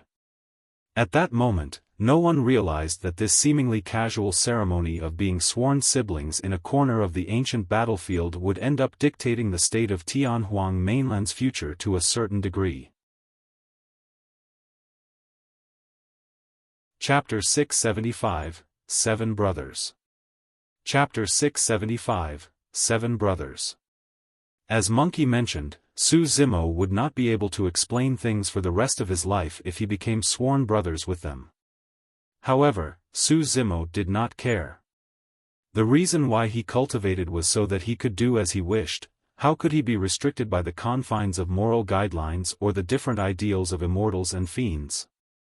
If he wanted to establish a Tao, he must possess the boldness to break free of all restraints and rules. The spirit tiger said, "We should add someone else, although he's not here with us right now." Little Crane asked, "Little Night Spirit, right?" The spirit tiger nodded hurriedly and wagged its tail, praising, "You sure are smart, Little Crane." Little Crane blushed slightly and extended her leg, kicking the spirit tiger. "After forming my inner core, my mother gave me a name. I'm now called Ching Ching." Little Crane possessed the bloodline of the Bifangs and looked different from other immortal cranes with a tinge of jade green in her feathers. The name was fitting. Little Fox called out obediently, "Sister Ching Ching." "Yes." Ching Ching nodded and hugged Little Fox. Although this was the first time they met one another, they were already close as sisters after these few days of interaction. "Who is this little night spirit?" Little Fox asked curiously. A reminiscent look flashed through Su Zimo's eyes as he replied sadly, "It was a little beast that I picked up in Tsang Lang mountain range more than 20 years ago. It should have grown up by now." At the mention of Night Spirit, Monkey, the Spirit Tiger and Little Crane let out looks of concern. After all, the few of them witnessed Night Spirit's birth and growth in ethereal peak back then. Night Spirit was picky with food and would not touch the flesh of ordinary demon beasts. In order to feed Night Spirit, Monkey, the Spirit Tiger and Little Crane fought through the jungle and sustained injuries all over to obtain different flesh so that Night Spirit could taste them all. Although that period of time was tough and dangerous, they were ecstatic as they looked at Night Spirit grow bit by bit. It felt like everything was worth it. Night Spirit was well-behaved the moment he was born and knew who was good to him. His fangs and claws were extremely sharp, but he had never bared them to Monkey, the Spirit Tiger and Little Crane. "It's been a long time since I've seen that cub. I wonder how he's like now that he's grown up. Does he still remember us?" Monkey was in a rare emotional state. Ever since what happened in Dongling Valley and Su Zimo and Night Spirit fled far away into the capital of Great Zhou, Monkey and the others had not seen Night Spirit. In the blink of an eye, more than 20 years had passed. Su Zimo gazed into the distance and murmured, 20 years ago, Night Spirit accompanied Xiaoning to Elixir Yang's sect in the Middle Continent. I wonder if we'll get to meet them again this time round in the intermediate ancient battlefield. There should be no issues including a Night Spirit with us, right? The Spirit Tiger asked. Monkey and Ching Ching nodded. There was naturally no way Little Fox would object to it. She was satisfied as long as Su Zimo was inside. The Golden Lion was a little confused and did not know what Night Spirit was. However, he shrugged to express that he was fine with it since everyone agreed to it. The Spirit Tiger shifted his gaze and coughed gently. "Since we're swearing to be siblings, we should talk about seniority. If we make that clear, we can't change that in the future, right?" Monkey scoffed coldly as he saw through the Spirit Tiger's intentions right away. "Why, you want to be the boss?" "No." The Spirit Tiger shuddered in shock and waved it off immediately with a sheepish smile. "No way. Even if I thought that way, I wouldn't have the balls." "Ha!" There were a total of 7 of them along with Night Spirit, and there were demons and humans. Everything would definitely be a mess if they judged purely based on age. "What do you have in mind? Hurry and spit it out." Qing extended her legs and kicked the spirit tiger again. The spirit tiger was not frustrated. Instead, it said joyfully with a slight excitement, Su Zimo is the reason why we're all here today. He's the only one suitable to be the big brother. Furthermore, it's undeniable that he's the strongest. Everyone nodded. Monkey had no objections either. He had a prideful nature and he wouldn't object to Su Zimo being the only one that was ranked before him. Su Zimo smiled calmly without interrupting and merely listened to how the spirit tiger wanted things to be arranged. Invigorated, the spirit tiger wagged its tail and smiled in a pandering manner to Monkey. Only Brother Monkey has the right to be second. Firstly, Brother Monkey knew our big brother the earliest and is the most experienced. Secondly, apart from Big Brother, Brother Monkey is the strongest in combat. Monkey was satisfied with the explanation and grinned. Qing, Little Fox, and the Golden Lion naturally had no objections. Actually, the Spirit Tiger wanted to be the second place as well. However, he was most likely going to be tormented back and forth by Monkey if he took over that position. As such, he decided against it. The Spirit Tiger took a deep breath and cleared his throat, saying deeply with a solemn expression, I guess Hubatian will have to be the third. I knew Big Brother a long time ago and I'm strong as well. The Spirit Tiger patted his chest and declared with gusto. This was his true intention. With this position settled, he could openly bully everyone at the back in the future. Of course, he could not bully Qing. Little Fox was protected by Su Zimo so he could not touch her as well. There was Night Spirit but, he had better forget about that. With that, there was only Golden Hair left. In the past few days, given the violent objection of the Golden Lion, he finally fought for a slightly better name for himself, from yellow hair to golden hair. At least with the golden word, he would not be disgracing the bloodline of the Golden Lions. The Spirit Tiger glared at the Golden Lion and snickered evilly. With that arrangement, Qing would logically be number 4. There was not much to discuss about the first 4 spots. However, the Golden Lion was pretty done by the time it came to number 5. According to the Spirit Tiger's arrangement, Night Spirit would be number 5. After all, Night Spirit was the first to know Su Zimo after Monkey, the Spirit Tiger and Qing. However, the Golden Lion did not know who Night Spirit was at all. He was definitely indignant being ranked behind a little beast that he had never seen before. Yet, immediately after, he was suppressed mercilessly by Monkey, the Spirit Tiger and Qing. His objections were to no avail. Little Fox was number 6. The Golden Lion hid in a corner with misty eyes, a few slaps on his face and a few footprints on his body. He had a gloomy look on his face and no longer spoke. The Spirit Tiger laughed when he looked at the Golden Lion. Golden Hair, are you happy to be number 7? The Golden Lion seethed at the smug look on the Spirit Tiger's face. Monkey teased, it's okay, Golden Hair. If we have anyone else joining us in the future, they will be placed behind you. Brother Golden Hair, although I'm in front of you, I'm not going to bully you. Little Fox said with an earnest expression. The Golden Lion wanted to cry. To be fair, he truly could not afford to mess with the people before him. Although Little Fox was the weakest, she was protected by Su Zimo. There was only a single person he was indignant about the more he thought about it. I don't know who this Night Spirit is but you better stay away from me. Otherwise, I'm going to teach you a good lesson so that you hand over the number 5 position, little thing. How dare a nameless little beast climb over my head? Humph. The Golden Lion rubbed his palms and grumbled internally. Chapter 676, Ancestor Cave Abode.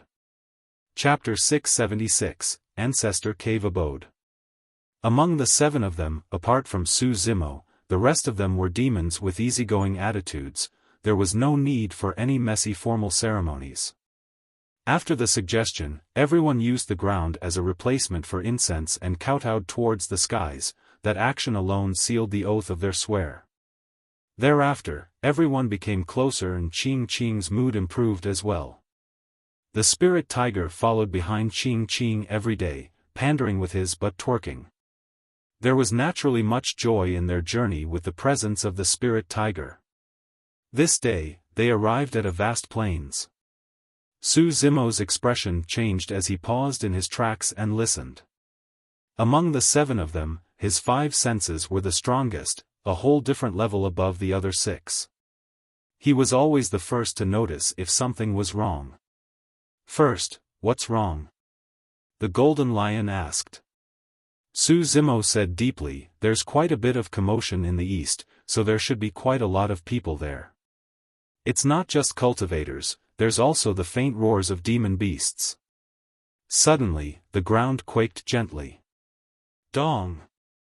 Dong! Dong! A series of movements sounded faintly from the east, as though someone was beating the heavenly drums. The next moment, a bedazzling light surged into the air and illuminated the world. A treasure was born. The reason why the major sects and factions of Tianhuang mainland were willing to give it their all to send cultivators to the ancient battlefield was because there were many cave abodes here that were left behind by ancestors.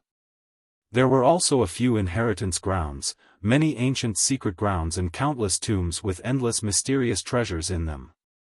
If anyone could obtain some of the secret skills or mystic weapons, they had a chance of turning extremely powerful overnight. Even if they did not need it themselves, they could present it to their sects in exchange for fabulous rewards.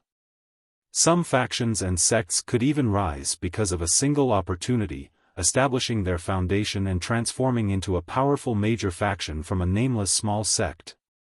In fact, there was even a chance that they could instantly be ranked among one of the 108 upper sects. Su Zimo narrowed his gaze and whispered, "Let's go and check things out." With that, he sped over in a flash. Monkey and the others followed closely behind. Not long after, Su Zimo gradually slowed down and gazed into the distance. Not far ahead, there was a towering mountain peak that extended into the clouds. Around the mountain peak were many cultivators. There were also countless roars of demon beasts above and below the mountain peak. A massive conflict had broken out between cultivators and demons. Spirit energy surged in midair, releasing beams of light with scorching heat waves. Countless ancient trees were cut with sand flying everywhere. Nobody knew how long the battle had been ongoing, but the sight was tragic with the mountain peak drenched in blood. Su Zimo could clearly see that there was something strange about the mountain peak. It was split from the middle, as though a pair of invisible hands had ripped it apart. However, in the middle of the mountain peak, instead of mountains and rocks, there was a gigantic palace that did not seem like it was man-made, it was like a work of God. The palace was riddled with holes, but within, there were ancient weapons laid out one after another. There were also many elixirs and a few ancient books that were filled with dust. Su Zimo whispered, "This is the birth of an ancestor cave abode and 2 major factions are fighting within for the treasures. The fight is too chaotic, there's no way to see what's within." Monkey frowned. "If we barge in right now, we'll definitely be targeted." Little Fox shifted her gaze and glanced around. There must be quite a number of cultivators and ferocious beasts waiting by the sidelines for an opportunity to strike. Let's wait a while more to see if there's any treasures worth us making a move for. We shouldn't get involved in this mess. Su Zimo had a calm expression. The simple did not seem simple given how secretive it was located in the middle of a mountain peak. However, Su Zimo was not in a rush. It won't be too late even if he struck when a great treasure truly appeared. Boom! A human paragon released a golden core phenomenon and clashed against a few ferocious beasts. The resultant force spread outwards and even the entire palace trembled. Many weapons were caught up in the energy fluctuation and scattered in midair. The eyes of the human paragon shone as he grabbed one of the swords and injected spirit energy into it. The sword shone brightly with 5 spirit patterns. A perfect spirit weapon. Slash! The human paragon shouted and waved the sword. A bedazzling sword light streaked through the air with rainbow colors, slicing the ferocious beasts on the other end into 2, creating a blood mist. Huh, good sword. The human paragon was delighted. His strength had increased significantly after gaining the sword, and it meant that he would stand a greater chance at obtaining a spot on the phenomenon ranking. Many other cultivators moved as well to snatch the weapons that were scattered in midair. Su Zimo could see clearly that among the weapons, the weakest were at supreme grade and there were more than 10 perfect grade ones. A single palace contained so many treasures. For most cultivators, gaining a supreme grade meant an increase in strength. Gaining a perfect spirit weapon meant their strength would increase tenfold. Be it supreme grade or perfect spirit weapons, none of them attracted Su Zimo any longer. The greatest goal of his trip this time round was to see if he could get any high-level dermic weapons. It was not only for himself, but also Monkey and the others. Although Monkey and the others were demons, after they broke through their inner cores and formed their essence spirits, they would be able to refine dermic weapons for themselves as well. It was best if they could get their hands on a suitable dermic weapon before breaking through to the nascent soul realm. Boom! It was yet another deafening sound. Another wall in the palace toppled and many weapons that were hung on it bounced. Those weapons were clearly different from spirit weapons. Even in the void where spirit energy was fluctuating in a berserk manner, they had no reaction at all and their patterns were even more intricate and seemingly divine. Dermic weapons. There were dermic weapons in the palace. Look, that flying sword has 2 dermic patterns. It's a middle-grade dermic weapon.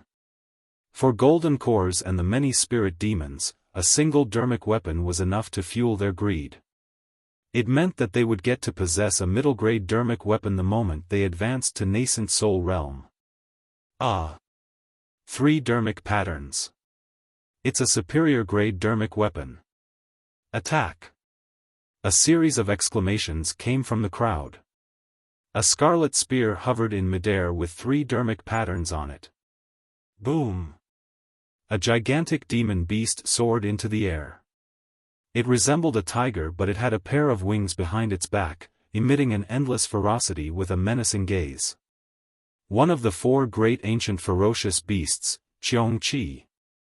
The golden lion said slowly with a grim expression.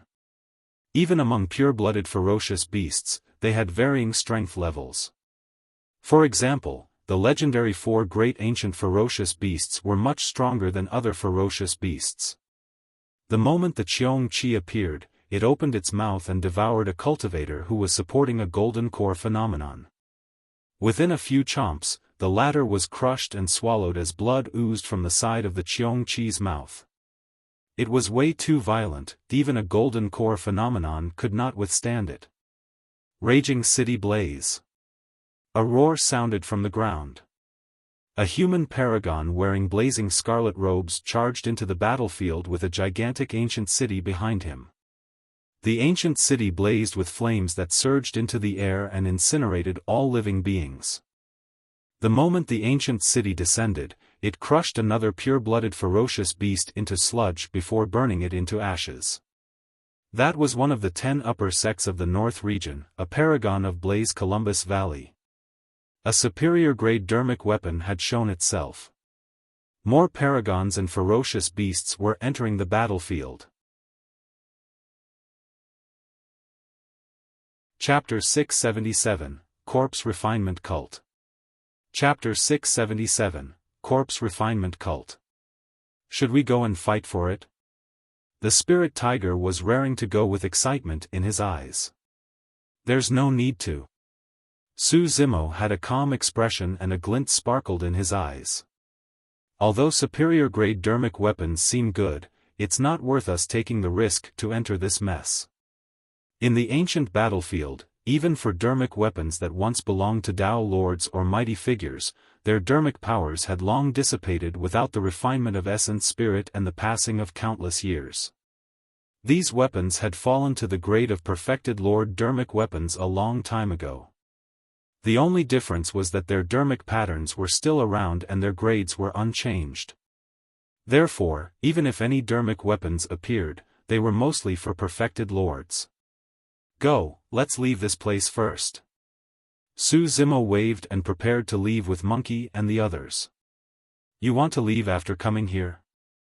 A gigantic ferocious bird spread its wings and covered the skies with a torrential demonic aura.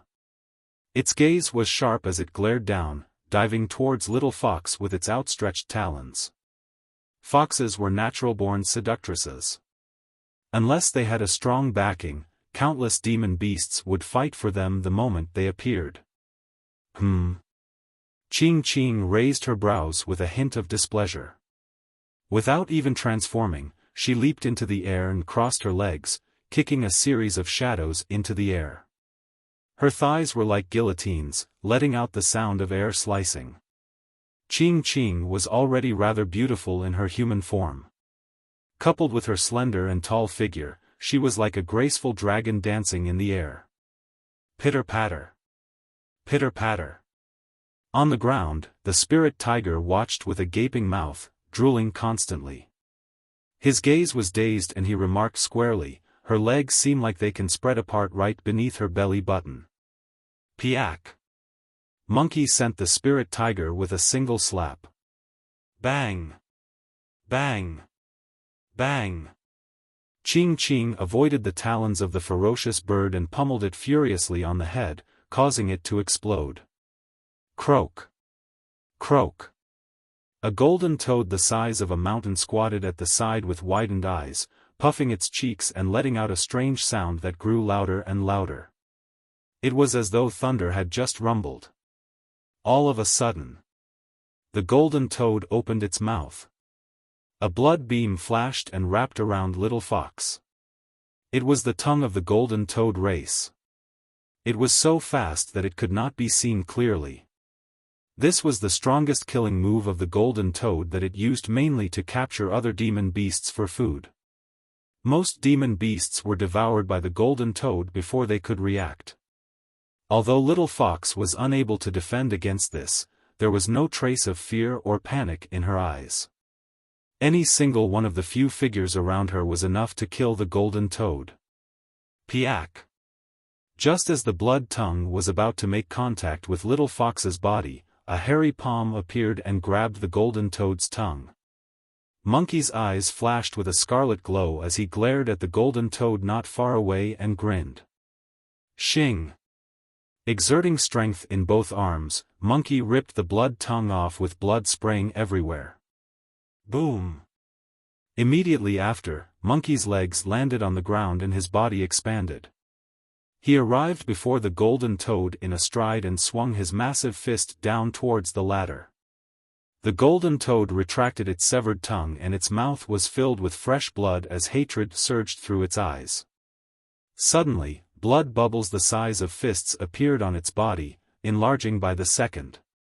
Snap! Su Zimo pointed gently and a divine thunderbolt struck down onto the golden toad's head. The golden toad shuddered and all the blood bubbles that appeared burst immediately with fuming smoke. The poison in its blood was cleansed by the power of thunder instantly. Bang! Monkey's fist crushed heavily on the golden toad's head, killing that ferocious beast instantly. More demon beasts charged towards them. Su Zimo raised his brow slightly. Follow me. We'll leave this place first.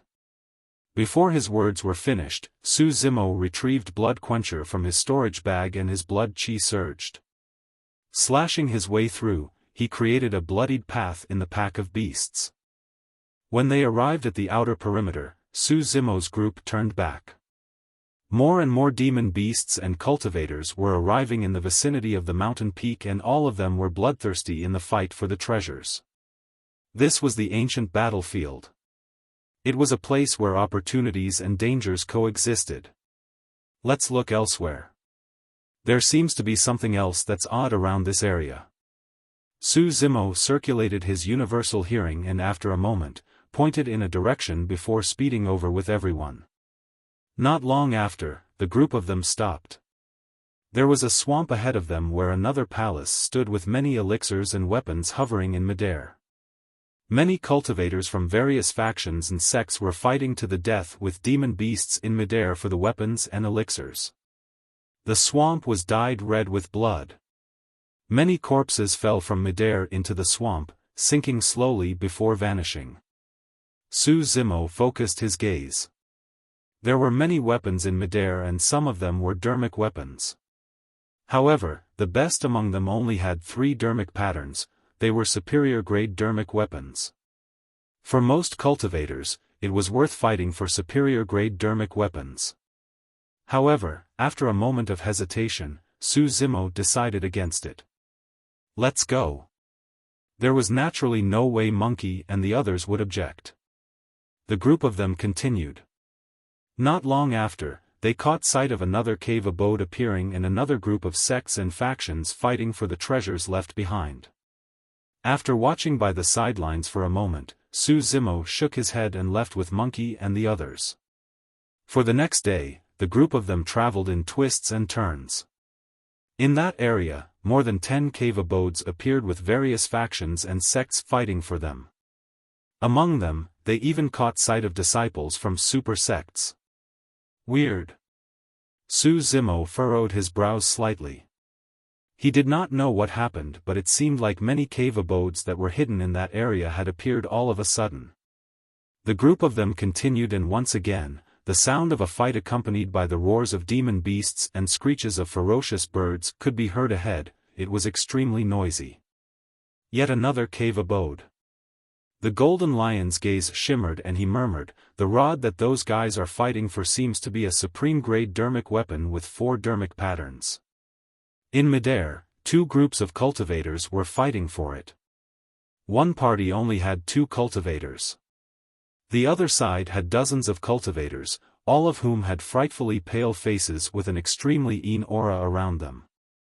Their lips were purplish-green and they resembled malevolent ghosts from hell. The cultivators stood motionlessly on the ground, wielding long rods in their hands as they controlled dozens of ghastly corpses on the other side. Every single corpse emitted a thick, rotting smell and shone with a metallic luster all over their bodies.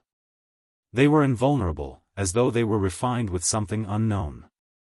Their fingernails were long and looked like sharp daggers that shimmered with a faint green glow. All of them were laced with poison. It was one of the 5 heretical doctrines, corpse refinement cult. The corpses were battle corpses specially refined by corpse refinement cult. Invulnerable against weapons with immense strength and toxic poison in their bodies, they were extremely frightening and troublesome to deal with. The dozens of corpses surrounded the 2 people in their midst and attacked wildly. Chapter 678, Underworld Emperor Phenomenon. Chapter 678, Underworld Emperor Phenomenon. Of the 2 of them, one of them was rotund and short, like an airbag. The other one had a buzz cut and looked square and honest, like a country bumpkin. The honest cultivator wielded a thin, iron rod in his left hand that was etched with complex and intricate patterns. Thin threads that were almost invisible extended from the fingertips of his right hand. He was gathering chi like threads. That was the secret skill of one of the 5 heretical doctrines, Puppet Sect. By condensing the spirit chi in their dantians into threads to wrap around the puppets they refined, they could control their puppets from a distance to fight against their enemies. The honest cultivator was controlling 5 different puppets. One of them was extremely heavy and shone with a metallic luster. Every single step it took created a deep footprint in the ground. Every single move it made was heavy and firm. Another puppet's body that was made with an unknown material was almost transparent. It was fluid like water and seemed weak. When the puppet's body was penetrated by a battle corpse, its muscles twitched and covered the wound swiftly. Another puppet was scarlet and blazed with flames all over. Every single move it made carried a scorching heat wave that turned the surroundings dry. The honest cultivator was dividing his attention to cultivate 5 corpses of the 5 elements, creating a formation that increased his combat strength. Amazing! The Golden Lion praised. Although their group consisted mostly of demons, they had fought with many cultivators and naturally knew how to judge the combat strength of cultivators. However, although the honest cultivator was strong and could control 5 puppets, he could not defend against the wild attacks of dozens of battle corpses. It was thanks to the golden core phenomenon released by the fatty that the 2 of them were able to survive till now. It was a pale yellow river current that was huge with countless ripples. It emitted an endless aura that seemed like it could wash away all the sins in the world. Many corpses floated in the yellow river. Ooh, ooh. It was as though countless ghosts were screaming. Menacing faces appeared one after another in the river. The golden core phenomenon surrounded and protected the 2 of them in the middle, creating waves to defend against the charging battle corpses. The battle corpses seemed wary towards the yellow river. Each time water from the yellow river splashed onto the battle corpses, green smoke would fume along with a sizzling sound. As though they were sentient, the battle corpses would yelp and retreat, hopping on the spot. Their horrifying greenish-black eyes bulged slightly, bloodshot and filled with fright. What is this? Little Fox shuddered. The sight of the yellow river gave her chills. If Su Zimo and the others were not standing in front of her, she would have escaped in fright a long time ago. That's one of the ancient phenomenons, yellow springs. Su Zimo said slowly, in the era where ancient emperors rose one after another, the Underworld Emperor mustered his courage with great conviction to purge his own soul and take a walk around Death's Gates. He witnessed the yellow springs personally and was inspired to create that golden core phenomenon. It's said that there's a dragon vein hidden in the depths of the yellow springs and it's extremely powerful. With that, the Underworld Emperor created a peerless mystic classic, the Astounding Dragon Sutra, and it's the #1 mystic classic for locating acupoints. Ching raised her brows slightly with a contemplative expression before murmuring, that fatty looks familiar. Although there was a putrid haze that affected one's vision all over the place, Ching noticed something amiss after looking for a moment. It's little fatty from Ethereal Peak. Ching exclaimed. After more than 20 years, little fatty had matured significantly and his features had changed slightly as well.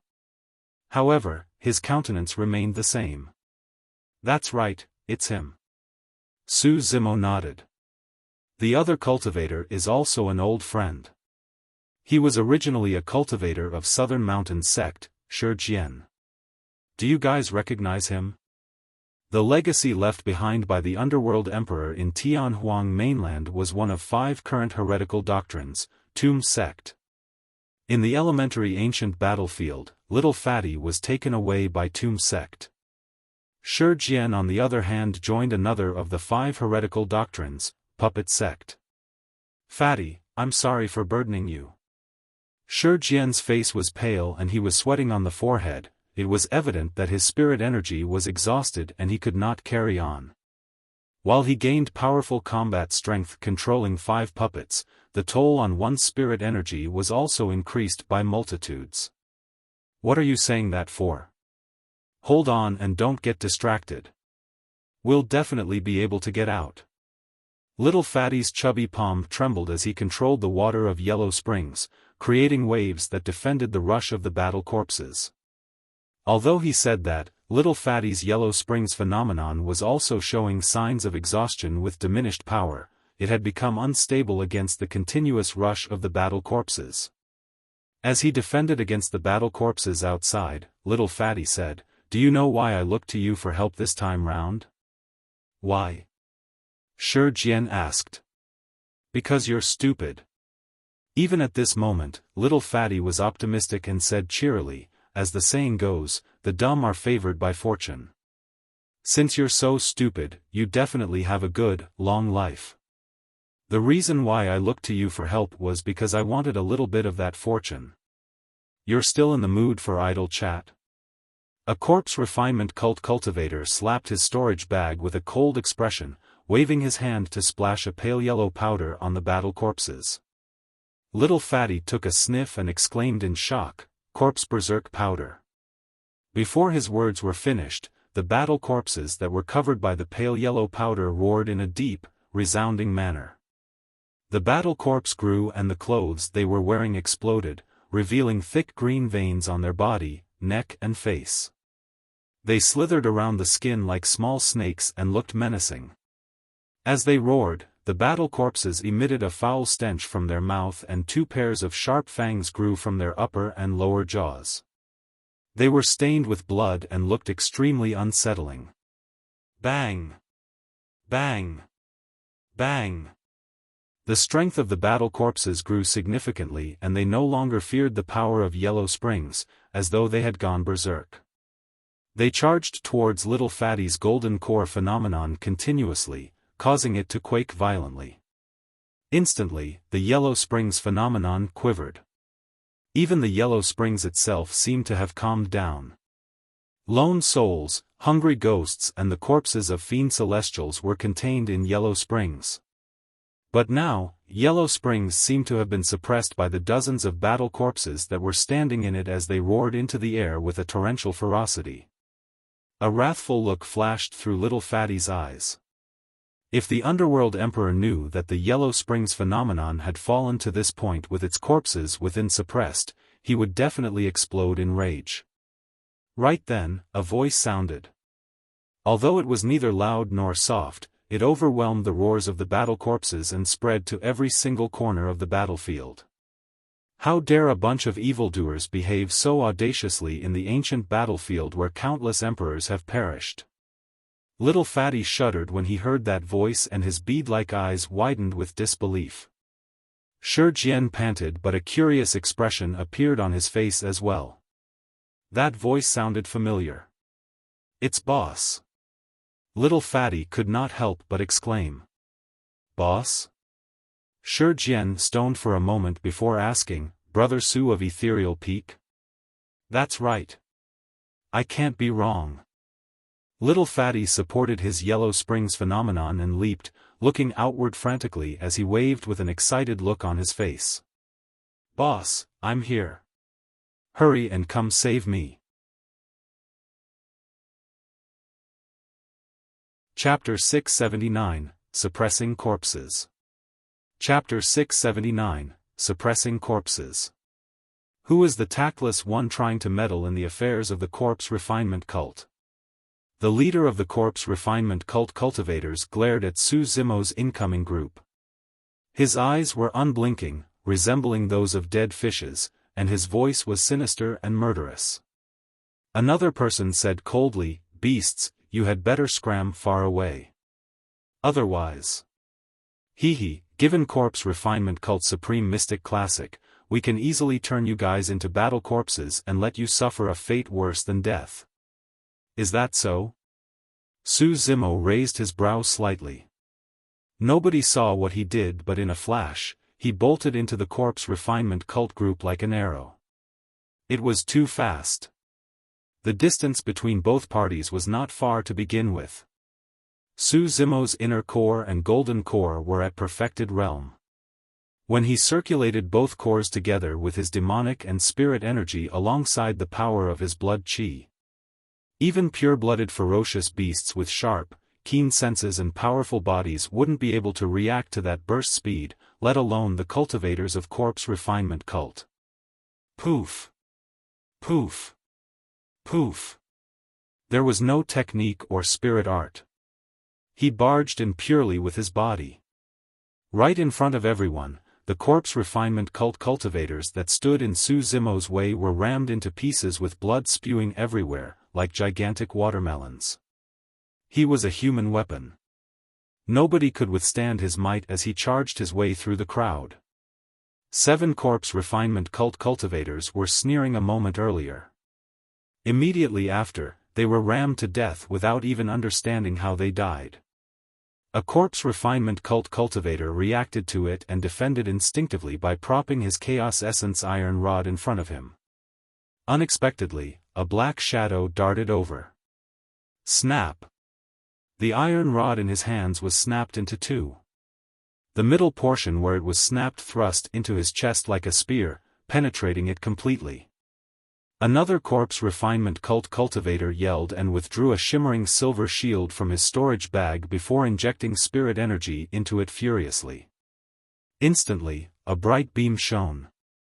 The shield expanded with the wind like a silver mountain peak that guarded the man behind it. It shone with 5 spirit lights and was bedazzling. It was a perfect-grade defensive spirit weapon. In the cultivation world of the Great Zhou dynasty, a perfect spirit weapon would cause quite a huge stir. However, Su Zimo's expression did not change. In fact, there were no emotions in his eyes. He had seen too many of such weapons. Right now, he had dozens of perfect spirit weapons in his storage bag alone. Su Zimo's speed did not slow down as his body rose gently. With a cold gaze, he strode forward and stomped down furiously on that gigantic silver shield. Plow heaven stride. A torrential force surged forward from Su Zimo's body. Even if he was facing the heavens, he could plow a massive ravine beneath his feet, let alone a single mountain. Boom! The glowing silver shield was stomped beneath Su Zimo's feet. The corpse refinement cultivator that hid behind the shield was stomped into sludge despite the shield standing between him and Su Zimo without even making a peep of sound. Su Zimo's execution of the many killing moves in the mystic classic of the 12 demon kings of the great wilderness was getting more fluid. As his demonic cultivation deepened, the power of those killing moves became even more frightening as well. The crowd was in an uproar. Not far away, many cultivators were prepared to join the fight.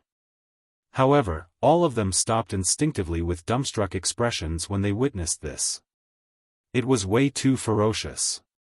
In the blink of an eye, 9 corpse refinement cultivators died in the hands of this green-robed cultivator. The scary thing was that the 9 of them were completely helpless against him. Who is he? What's his background? I don't know. The ancient battlefield is indeed a place where paragons roam and monster incarnates are everywhere. It's too scary. That's right, notwithstanding the legacy disciples of the various super sects, I heard that a monster incarnate unlike anything history has ever seen appeared in the North region. I heard of him as well. I heard that he sowed a grudge with Glass Palace and actually managed to murder all their cultivators that have arrived in the ancient battlefield. Man, that's savage. The discussions were loud and fervent. On the battlefield, the remaining corpse refinement cultivators were shocked and retreated hurriedly along with the battle corpses that they were controlling not far away. Corpse refinement cultivators were almost completely reliant on their battle corpses for strength. Without the protection of their battle corpses, they were extremely weak physically and their actual strength was not much different from ordinary cultivators. The leader of the corpse refinement cultivators said coldly, "You truly have a death wish." Corpse refinement cultivators spend their days with corpses as their companions and their bodies are filled with poison as well. You won't be able to escape death after crushing their bodies. That's right. Another corpse refinement cultivator sneered, "Beast, have you realized that the blood chi in your body is starting to deteriorate?" Hee hee. Ha ha ha. Su Zimo reared his head in laughter loudly. The blood chi in his body surged with the mighty sound of a tsunami. He did not seem like he was poisoned at all. His bloodline was like a cauldron blazing with flames. It could incinerate, evaporate and cleanse everything. Even the poison of poison sect might not be a threat to him, let alone the poison from corpses. You.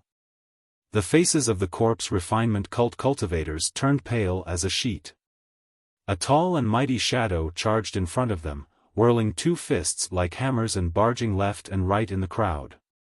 There was no way the corpse refinement cultivators could withstand the iron fists of Monkey.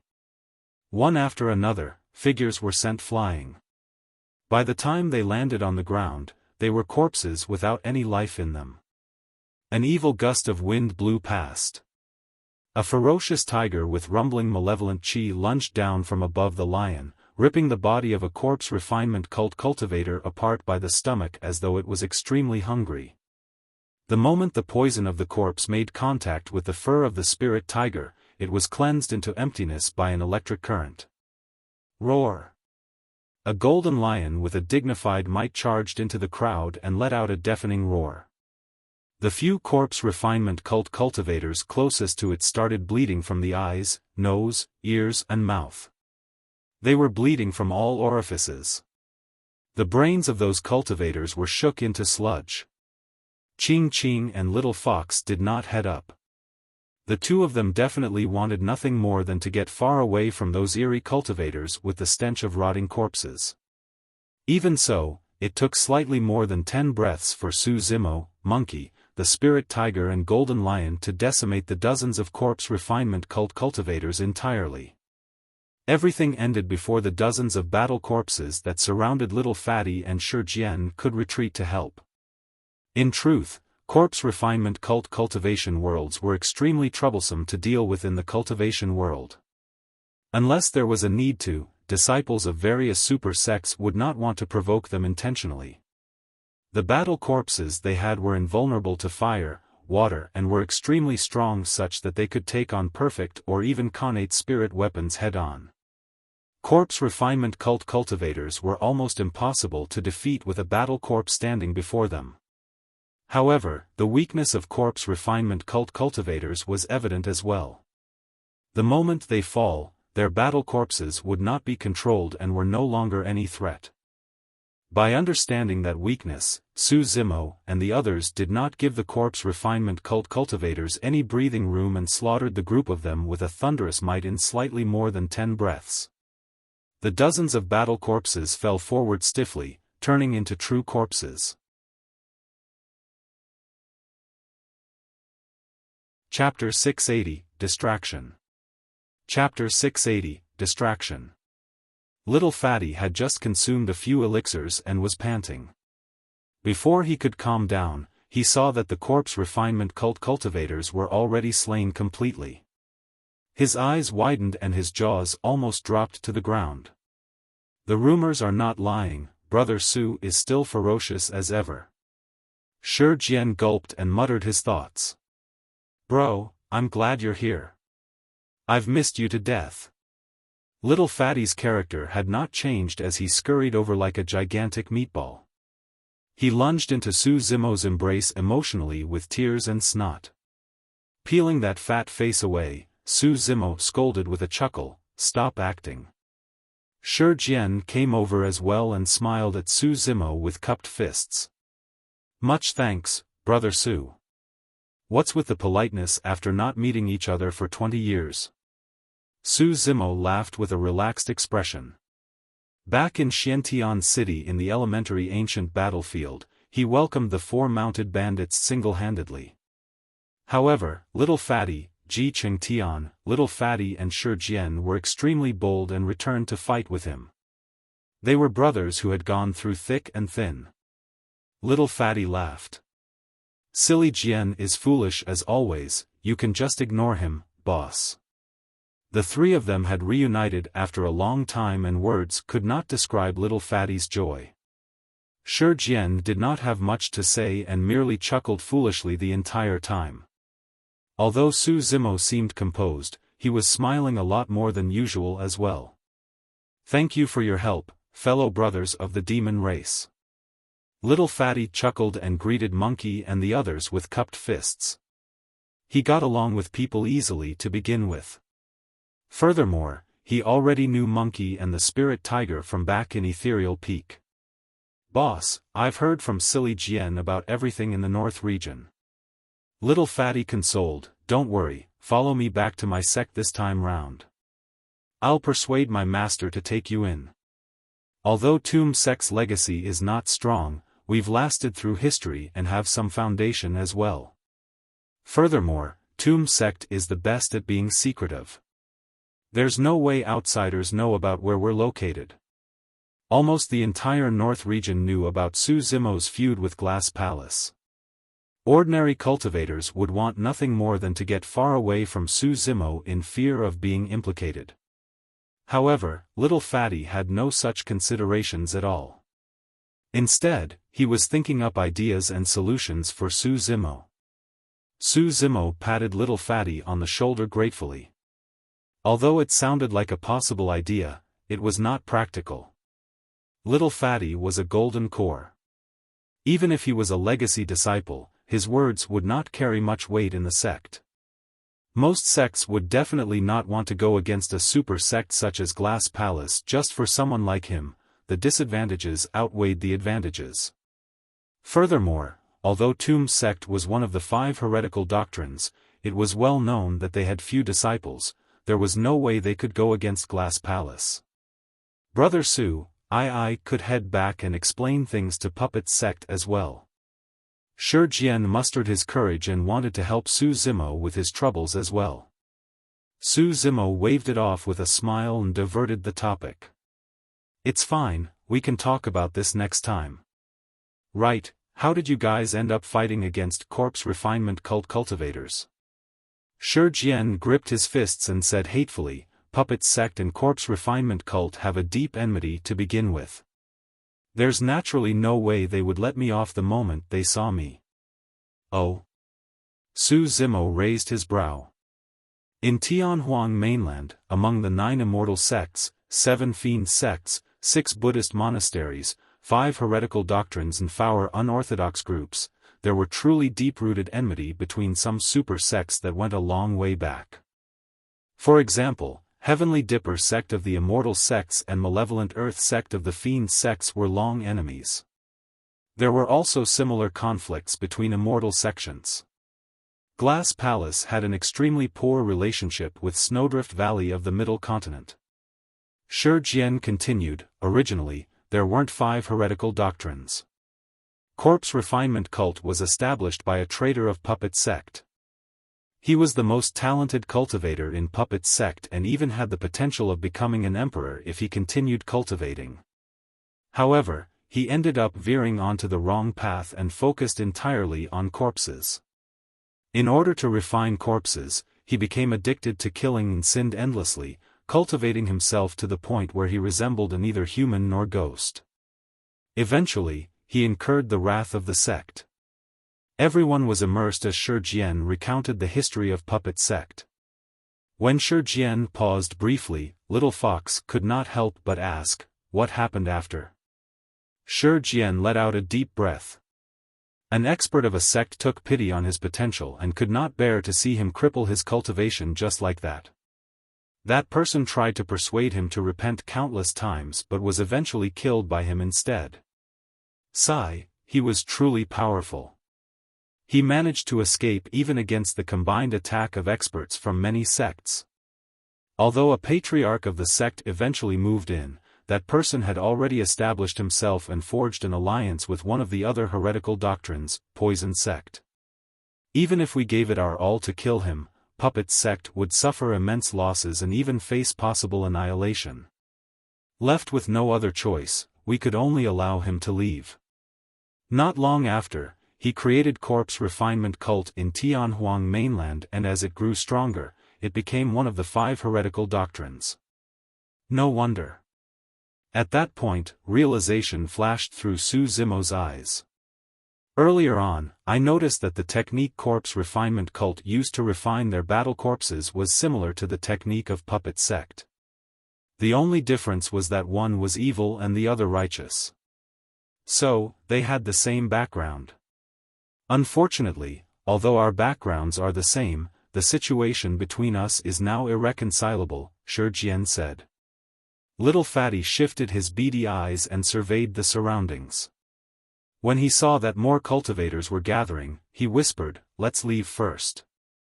This is not a good place to linger further. Yes. Su Zimo nodded. You guys leave first. I'll go get my hands on that iron rod. Although the fight between them and Corpse Refinement cult had subsided, more cultivators had been attracted over due to the commotion. Right now, many cultivators and demon beasts were already fighting, and it was all for that supreme-grade dermic weapon with 4 dermic patterns in midair. Su Zimo had his eyes set on that object as well. They traveled for an entire day past more than 10 cave abodes, but this was the highest-graded dermic weapon. No, don't go. Little Fatty held back Su Zimo by the arm and whispered, "There's no need for us to fight for that scrap metal. Let's head somewhere else." Su Zimo froze for a moment. Wasn't his tone way too arrogant? A supreme-grade dermic weapon was considered as scrap metal in the eyes of Little Fatty? Little Fatty said in a mysterious manner, "Follow me, I'll take you guys elsewhere." What? Su Zimo could not help but ask. Little Fatty asked instead, "How many cave abodes have you seen appear today?" Su Zimo replied, "More than 10. Yes. Little Fatty was not surprised. "Based on my deductions, more than 10 more of such cave abodes are going to appear." "So many?" Su Zimo was surprised and asked with a frown, "Why are so many cave abodes appearing all of a sudden? Did something happen to this place?" "Sort of." Little Fatty retracted his smile in a rare manner and said darkly, "There's a huge tomb beneath this place where the true treasures lie. These cave abodes are nothing but a distraction left behind by the Tomb Master."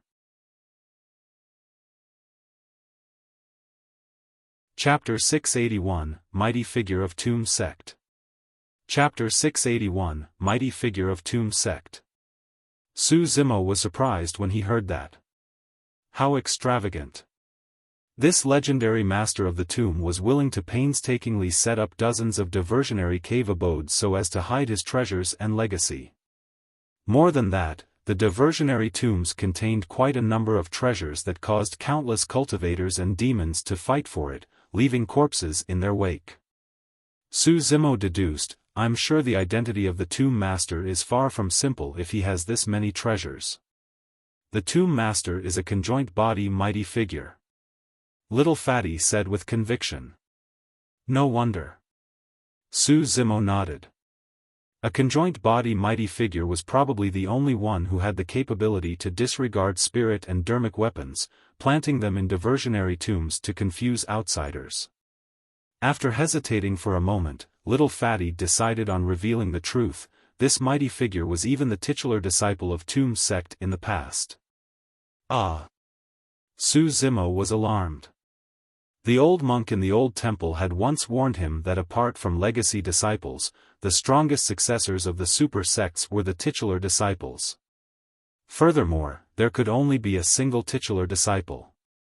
They were the elites among the legacy disciples of the sect. In order to become the titular disciple of a sect, one has to defeat all the other paragons. In the fiend sects, that was a path that was paved with fresh blood and corpses. A single person's success came from the corpses of many others. A titular disciple was a peerless paragon. Titular disciples were the faces of the super sects and ruled over the world. Their statuses in the sects were extraordinary and they could command all the disciples in the sect. In fact, their status was even greater than most of the elders in the sect. At this point of his cultivation, Su Zimo had only encountered a true titular disciple, the Azura, Yen Beichen. Upon recollection of Yen Beichen's methods in the battle at Ethereal Peak, it was obvious how strong titular disciples were. In that generation, Yen Beichen was even the number 1 of the Golden Core phenomenon ranking. As a titular disciple of Tomb Sect in the past, this mighty figure must have been a glorious and peerless elite who roamed Tianhuang mainland in the past and looked down on the rest of the world. Little Fatty lamented, unfortunately, this senior was unable to advance to the Mahayana realm and was eventually buried here. The Mahayana realm came after the conjoint body realm. For humans, there was an ancient saying, one is unable to comprehend divine powers until they enter the Mahayana realm. In other words, as long as one advanced to the Mahayana realm, they could comprehend divine powers. Dermic powers were boundless but divine powers were vast. Even for conjoint body mighty figures, they were not free from the shackles of heaven and earth and still had to utilize dermic powers and arts. However, dermic powers were no match for divine powers. In the cultivation world, spirit energy was weaker than dermic powers and dermic powers were weaker than divine powers. What were divine powers?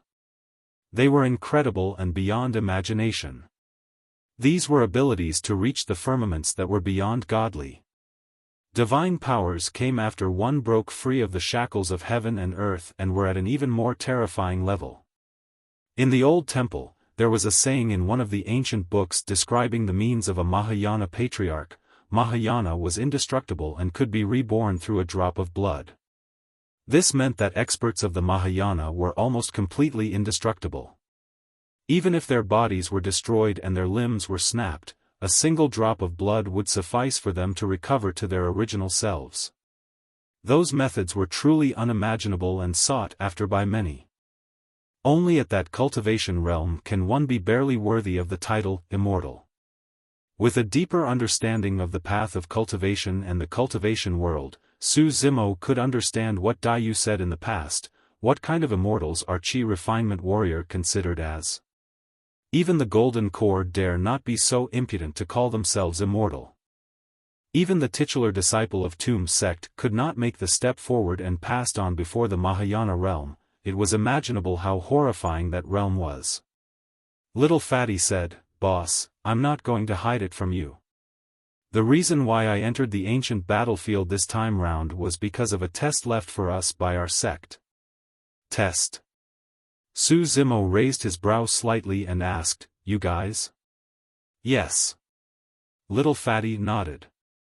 The senior carried with him an utmost treasure of the sect that was lost after he disappeared. That remained the case until dozens of years ago when our sect master beseeched experts of Enigma Palace for help.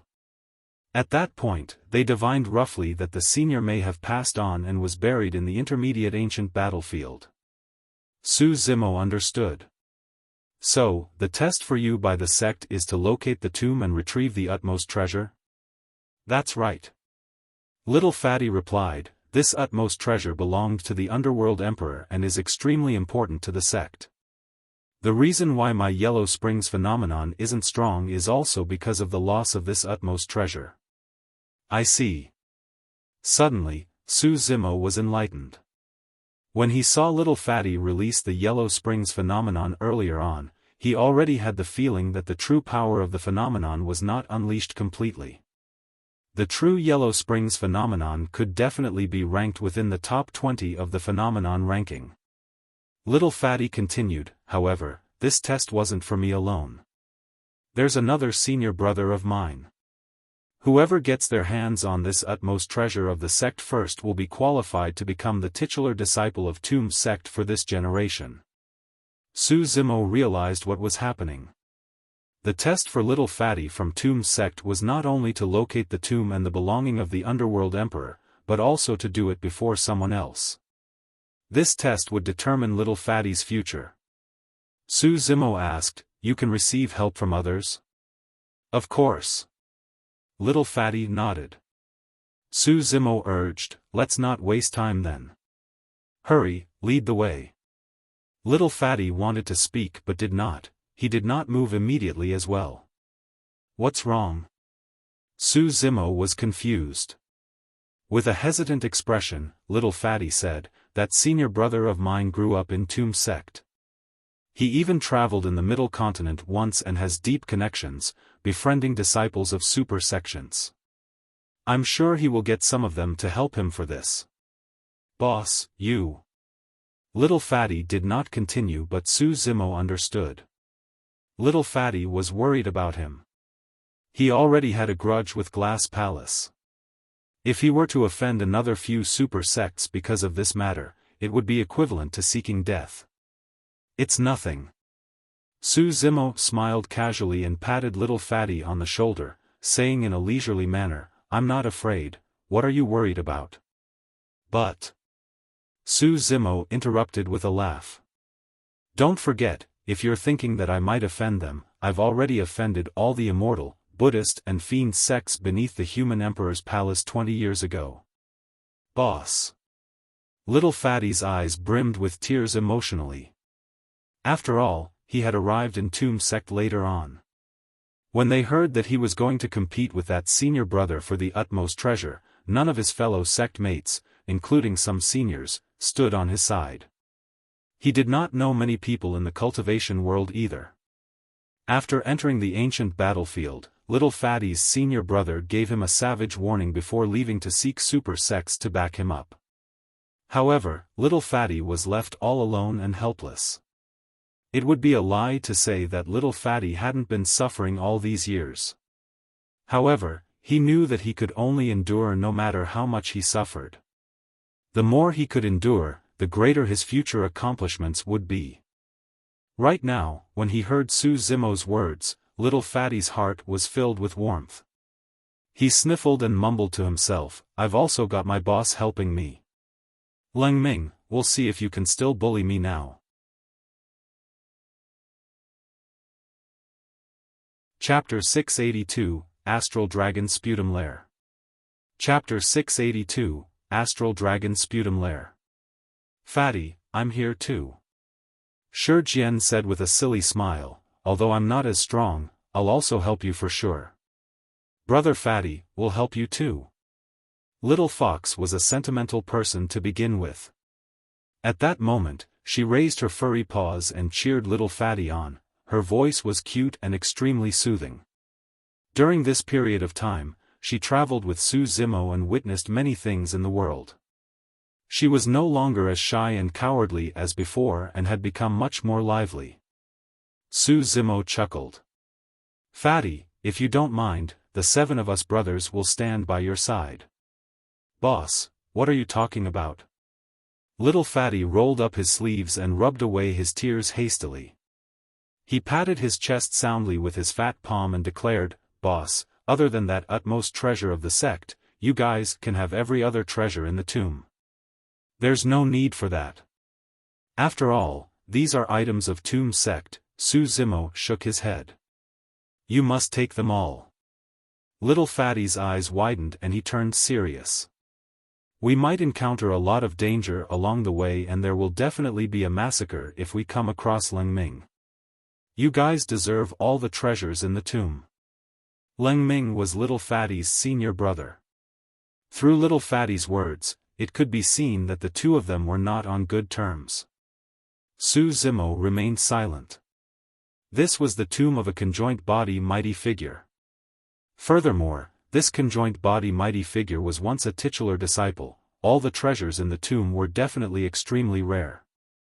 If the dozens of diversionary tombs outside were enough to fuel everyone's greed, how could there be a lack of amazing treasures in the actual tomb? When he saw how Su Zimo was still hesitant, Little Fatty almost got angry. "Boss, don't decline any further. I'm sure Leng Ming promised treasures inside the tomb to the Super Sect disciples that he sought help from. For the two of us, the true treasure we have to get our hands on is that utmost treasure of our sect." "All right." Su Zimo nodded. "If I come across something suitable for me, I'll take it." "That's settled then. Let's go." Little Fatty cheered and withdrew a circular geomantic compass.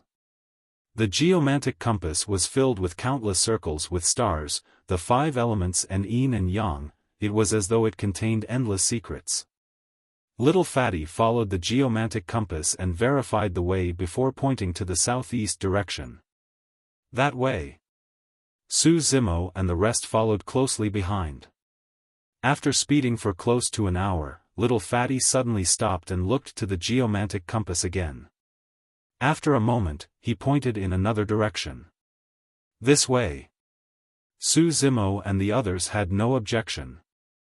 Although he was strong in combat, he knew nothing in this regard. Everyone had their specialties. In terms of sense of direction, Su Zimo could not compare to Little Fatty. In terms of controlling puppets and multitasking, he could not compare to Shi Jian either. Shi Jian was honest and not very sharp. In fact, he was a little slow. However, he was appreciated by one of the 5 heretical doctrines, Puppet Sect, and taken in as their disciple. In the past, Su Zimo doubted their decision for a moment. He wondered why Puppet Sect took to Shi. However, during this journey, Shi cleared that doubt of his. One had to be able to multitask if they wanted to cultivate the art of controlling puppets. When a person is too sharp and articulate, it's difficult for them to multitask. Shi did not have Su Zimo try his hand on multitasking 5 things at one go, merely 2. He tried to have Su Zimo draw a circle and square on the ground at the same time. However, Su Zimo could not do it no matter how many times he tried and could only chuckle in exasperation. Although he was the strongest monster incarnate in history, it did not mean that he was good at everything. When Little Fatty was looking for the actual tomb, he was not smiling. Instead, he looked extremely serious. Under Little Fatty's lead, the group of them traveled through vast plains, deserts, swamps, mountains and forests. At times, they headed east. At times, they went north. The direction was never fixed and always changed. As Little Fatty expected, they encountered many more cave abodes along the way. There were at least 10 of them. There were many cultivators fighting around all those tombs. That's the power of a mighty figure from Tomb Sect. Su Zimo was secretly shocked. The terrain is so complicated and there are countless diversionary tombs. Unless it was by accident, no one would be able to locate his tomb. However, on second thought, Su Zimo understood the reason for it as well. The tomb should have been prepared by the mighty figure for the successors of Tomb Sect. Only successors of Tomb Sect would be able to distinguish and locate the actual tomb among the diversionary tombs. In the blink of an eye, 6 hours passed. It was already late at night. The group of them did not rest at all, traveling with twists and turns for a long time. Although the journey was long, in actual fact, they had not left the region. Up ahead, Little Fatty suddenly stopped and looked at the geomantic compass with a deep, pensive expression. What's wrong? When he saw Little Fatty stop for a long time, Su Zimo could not help but head up and ask. We're lost. Little Fatty looked a little helpless and dazed. Everyone was stunned. If even Little Fatty was lost, the rest of them had even less idea of what to do. Su Zimo took a look at the geomantic compass in Little Fatty's hands. Initially, there was a magnetic needle indicating the direction on the geomantic compass. But now, the magnetic needle had gone crazy and was spinning wildly on the geomantic compass. They could not even identify where they were at currently, let alone locate the tomb. Su Zimo asked with a frown, what happened to the geomantic compass? I have no idea as well. Little Fatty said with a vexed expression, it suddenly became like this when we arrived here. The moment he said that, Little Fatty's eyes lit up as he exchanged glances with Su Zimo. The both of them blurted almost at the same time, the tomb is here. Everyone looked down. Not far away, there was a verdant mountain peak and they were surrounded by greenery as well. There was also a small lake not far away with a little beast drinking water at the moment. Everything looked serene and peaceful. Although they deduced that the tomb was around here, nobody knew its exact location. The spirit tiger said loudly, since the tomb is here, let's smash the ground together. Sooner or later, we'll dig out a hole. No, we can't. Su Zimo shook his head. Although this region is not humongous, it's not that small either.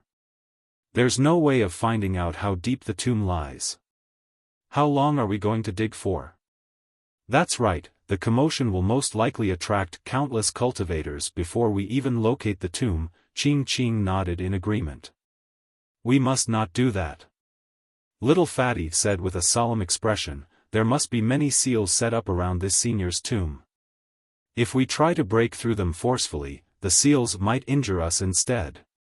The spirit tiger shuddered when he heard that and no longer dared to offer any suggestions. If they triggered the seal of a conjoint body mighty figure, they might not survive even if they had 10 lives. Little Fatty looked up into the skies and his eyes flashed with a gradual realization. I've got it. A moment later, he leaped up in joy. This is the legendary Astral Dragon Sputum Lair. Chapter 683, Utterly Shameless.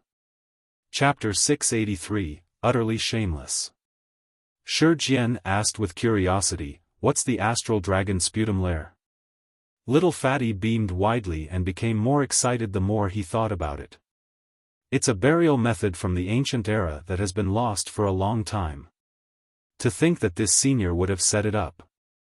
Gradually, Little Fatty calmed down from his excitement and asked, "Do you guys remember the dozens of diversionary cave abodes we came across?" Everyone nodded. Little Fatty chuckled. Although those dozens of diversionary cave abodes were merely distractions, they are in fact a large part of this tomb's formation. Or rather, they are the key to locating the tomb. These dozens of diversionary tombs align to dozens of stars up in the skies.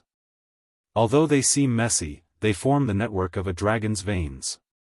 This is the dragon vein that is mentioned by Tomb Sect.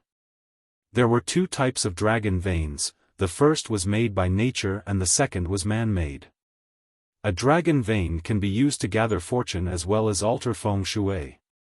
It is extremely mysterious and it's almost impossibly difficult for anyone to create a man-made dragon vein. Ordinary cultivators would not be able to identify a dragon vein.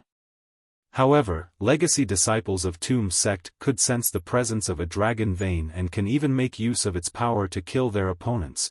It was incredibly amazing. Everyone followed Little Fatty's gaze and looked upwards. Right now, the skies were dark. Stars dotted the heavens. Above the region they were at, dozens of stars shone with a particular brightness, flickering in tandem with the dozens of diversionary tombs on the surface as though they had a mysterious connection. Although the stars seemed like they were in a chaotic order, if one were to connect them through a particular order, the shape of a dragon vein could be seen. A dragon's tail, claws, head, body, everything was present. Su Zimo closed his eyes and was able to visualize a gigantic dragon with magnificent horns hovering in the firmaments, looking down at the world with a cold indifference. Suddenly, Su Zimo felt a sensation in his body and his blood chi surged, as though it was resonating in a faint manner with the gigantic dragon up in the firmaments. He shuddered and opened his eyes.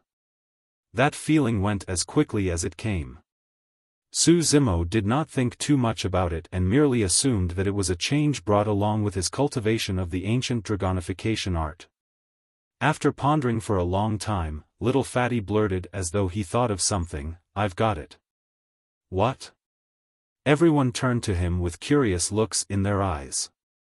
He said slowly, "The reason why this tomb has been buried for such a long time and only appeared now was because this dragon vein was only just formed.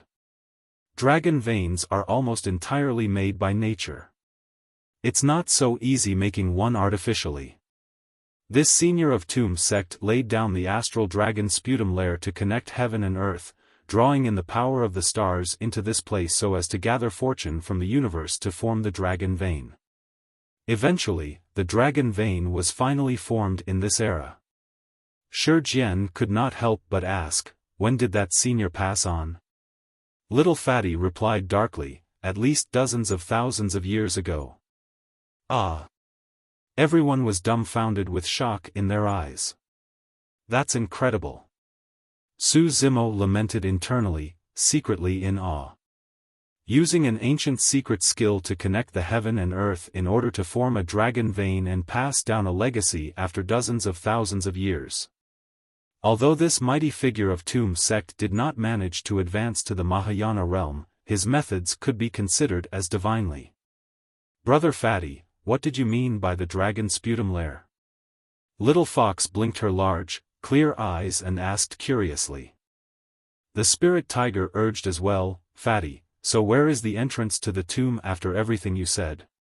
He was anxious to enter the tomb and see if he could get a few treasures. Noticing the spirit tiger's intentions, Ching Ching glared at him with a warning look. Su Zimo smiled gently. After all, Qing had been in Ethereal Peak for a long time and knew more about manners. While Little Fatty made the promise that they could take anything they wanted from the treasures in the tomb, this was still a tomb of a mighty figure of Tomb Sect after all. It would be greedy of them if they were to just stuff anything they saw that was good into their storage bags.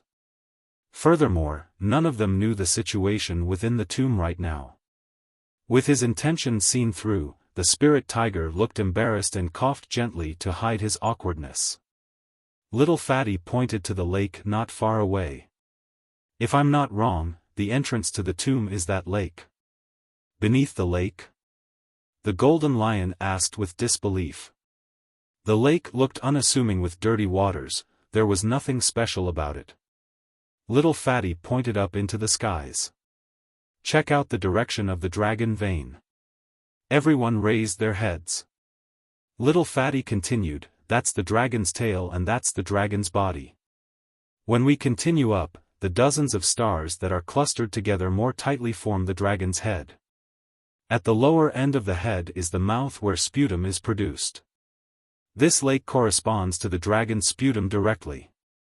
Everyone was enlightened. Shi Jian was the only one who shook his head with a confused expression. I'm still unable to understand.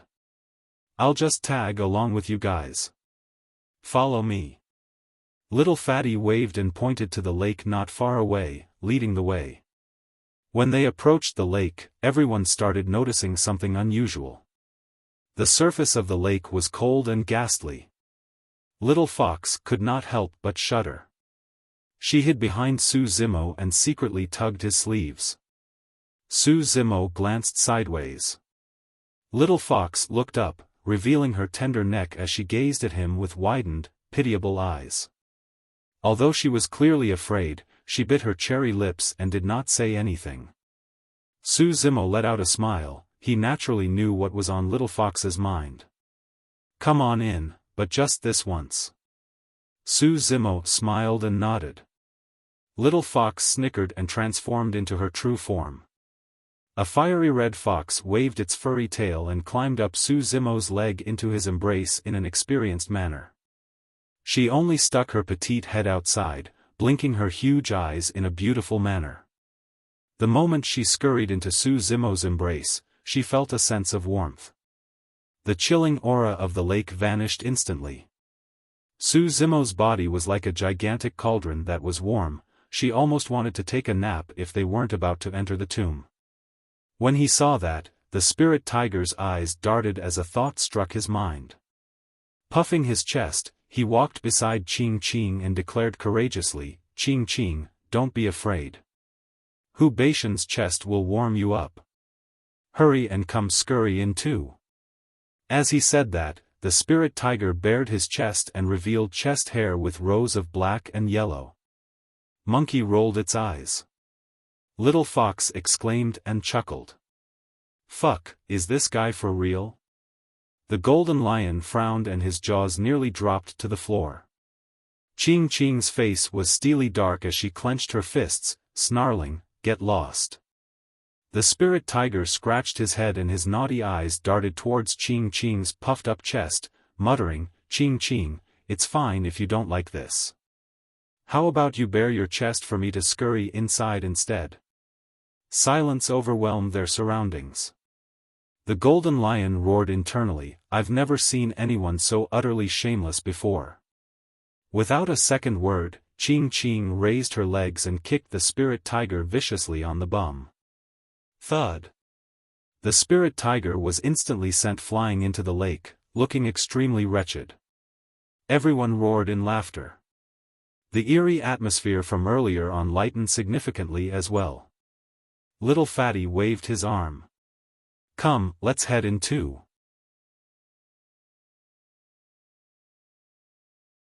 Chapter 684, Ancient Frost Crocodile. Chapter 684, Ancient Frost Crocodile. All of them were golden cores. After entering the water, Monkey and the others circulated their inner cores and released demonic chi, forming light barriers around them to keep the lake water out. Little Fatty and Shi Jian released spirit energy to form a barrier so that they could breathe with ease as well. It was dark beneath the lake. The lake water was extremely dirty. Although Su Zimo's eyes were sharp, they could not see through material obstructions. His vision right now was not great either, with the filth in the water blocking his sights. Su Zimo was extremely cautious and looked on keenly while twitching his ears, not daring to be careless. Although they had verified the location of the tomb, nobody knew what was in the lake. This dimension of the ancient battlefield had existed for a long time, and it would not be surprising if any monster was born in that ghastly lake. Furthermore, up till now, they had not found any traces of Leng Ming, Little Fatty's senior brother. Nobody knew if he had arrived here before them. With Little Fox in Su Zimo's embrace, the remaining 7 of them formed a circle with Qing Qing in the middle before sinking gradually. The water was cold when they just entered. However, everyone's cultivation realm was high and they could endure it. The deeper they dove, the colder the water became. In fact, it was so chilling that it showed signs of penetrating the demonic qi and spirit energy barriers. Not only that, the water pressure in the surrounding intensified the deeper they went. Right now, apart from Su Zimo, even Monkey experienced waves of pressure and difficulties in breathing. This lake seems unassuming, but it's actually so deep. The spirit tiger was secretly shocked. Frowning, Monkey asked, "How deep are we now?" Su Zimo said darkly, "We're more than 3,000 feet down now." That meant that they were a kilometer down. The pressure of the water a kilometer down was shockingly strong. Ordinary golden cores would die bleeding from all orifices by the time they reached this point. Furthermore, there was a piercing chill everywhere in the water. The spirit tiger lamented with relief internally. If they had smashed the ground as he had suggested, they would have found this place even if they spent an entire year smashing. The water was dirty and it was pitch black underneath, resembling an eerie endless abyss that was waiting for them to jump in on their own accord. The surrounding pressure was intensifying. Apart from Su Zimo, who could still maintain his composure, the demonic qi and spirit energy around everyone else had started shrinking. The Golden Lion was a little worried. Where would be the end if they continued as such? Even Su Zimo would not be able to withstand it if they sank another kilometer down and explode to death. How much further is it? The Golden Lion panted with breathing difficulties. Su Zimo shook his head. Even his senses were suppressed firmly given the environment. He said deeply, "If we still don't reach the bottom of the lake a while longer, you guys can head up first. I'll continue alone to check things out." Little Fatty waved it off with his forehead filled with sweat. Already unable to speak, he patted his storage bag and withdrew an azure bead. The bead was the size of an infant's fist and swirled with an azure current, illuminating a beautiful glow. The moment that bead was taken out, it emanated a mysterious energy that pushed away the water around the 9 of them, forming an azure barrier of light with a huge space that could fit dozens of people. The light barrier did not only suppress the pressure of the water, but also filtered more than half of the chilling aura in the water. Everyone was invigorated and heaved a breath of relief instinctively. Su Zimo's eyes lit up. Anti-water bead? Anti-water beads were mostly refined from the inner cores of river or ocean demons. The fact that this anti-water bead could have the strength to create such a huge barrier a kilometer down meant that it was definitely made from the inner core of an ocean demon. It was extremely hard for cultivators that lived on land to obtain the inner cores of ocean demons. In Tianhuang mainland, there were 3 deep oceans with a myriad of demon races in them. Coupled with the unique environment, most cultivators and demons that lived on land could not enter them with ease. The 3 oceans took up 3 of the 8 demon regions. "Brother Fatty, you're amazing." Little Fox was sprawled in Su Zimo's embrace and stuck her head out, clapping her paws merrily. Shi Jian grumbled, "Why didn't you take out such an amazing treasure earlier? I could barely breathe. A little longer and I would have fainted. There's already a crack on this anti-water bead and it won't last much longer. I can only take it out at the most critical juncture, little Fatty explained as he wiped the sweat on his forehead. In truth, he had no confidence either. If they did not manage to reach the bottom of the lake by the time the anti-water bead was destroyed, their expedition would be a complete failure. Suddenly, Su Zimo's expression changed as he warned everyone hurriedly, "Watch out." Not far away, the water currents shifted, as though a gargantuan creature was headed towards them. The others were not as sharp as him, and by the time they realized, a massive shadow had already shrouded them. Boom! The shadow clashed against the barrier of the anti-water bead violently, causing everyone to tremble. Instantly, another crack appeared on the anti-water bead. Little Fatty's face turned frightfully pale. If things continued the way it was, it would take less than 10 attacks for the anti-water bead to be destroyed. Everyone turned their gazes over. Outside the light barrier, there was a massive demon beast that was silver-white all over and had a menacing gaze. It emanated a chilling aura and bore sharp teeth that resembled daggers. Ancient Frost Crocodile. The golden lion's expression was terrible. Legend has it that this frost crocodile lives deep in the seas where it's coldest and is extremely violent. They've gone extinct in Tianhuang mainland a long time ago. To think that one of them would be in this lake. The moment he said that, the water on the other side rumbled. Another shadow enveloped them. It was another ancient frost crocodile. In less than 3 breaths, 2 ancient frost crocodiles could shatter the barrier of the anti-water bead. "You guys take care. I'll head out." Su Zimo had a cold expression, and with that said, he darted out of the anti-water bead's barrier in a flash. At that moment, they were a kilometer deep in the water. Notwithstanding the piercing chilling aura of the lake, the pressure alone could kill most living beings. The reason why the ancient frost crocodiles could move about so freely at this depth was because they were not weak, and at the same time, this was the place they first lived in. Their bodies were formed after countless years of evolution, and they had long adapted to their surroundings. At that moment, Monkey and the others could not leave the protection of the anti-water bead and could only look at everything from within the barrier. The inner core in Su Zimo's chest circulated wildly and his blood chi surged with a terrifying might. Even the water in the surroundings was affected. Before his sentence was finished, a blood-colored saber had already appeared in Su Zimo's hands. Blood Quencher trembled and shone brightly, bursting forth with a massive blood beam. In the lake, Su Zimo wielded Blood Quencher and his black hair danced while his eyes shone brightly. A rumbling demonic chi surged out of his nose and mouth. Even against the crushing waters of the lake, he was unyielding like an unquestionable divine being.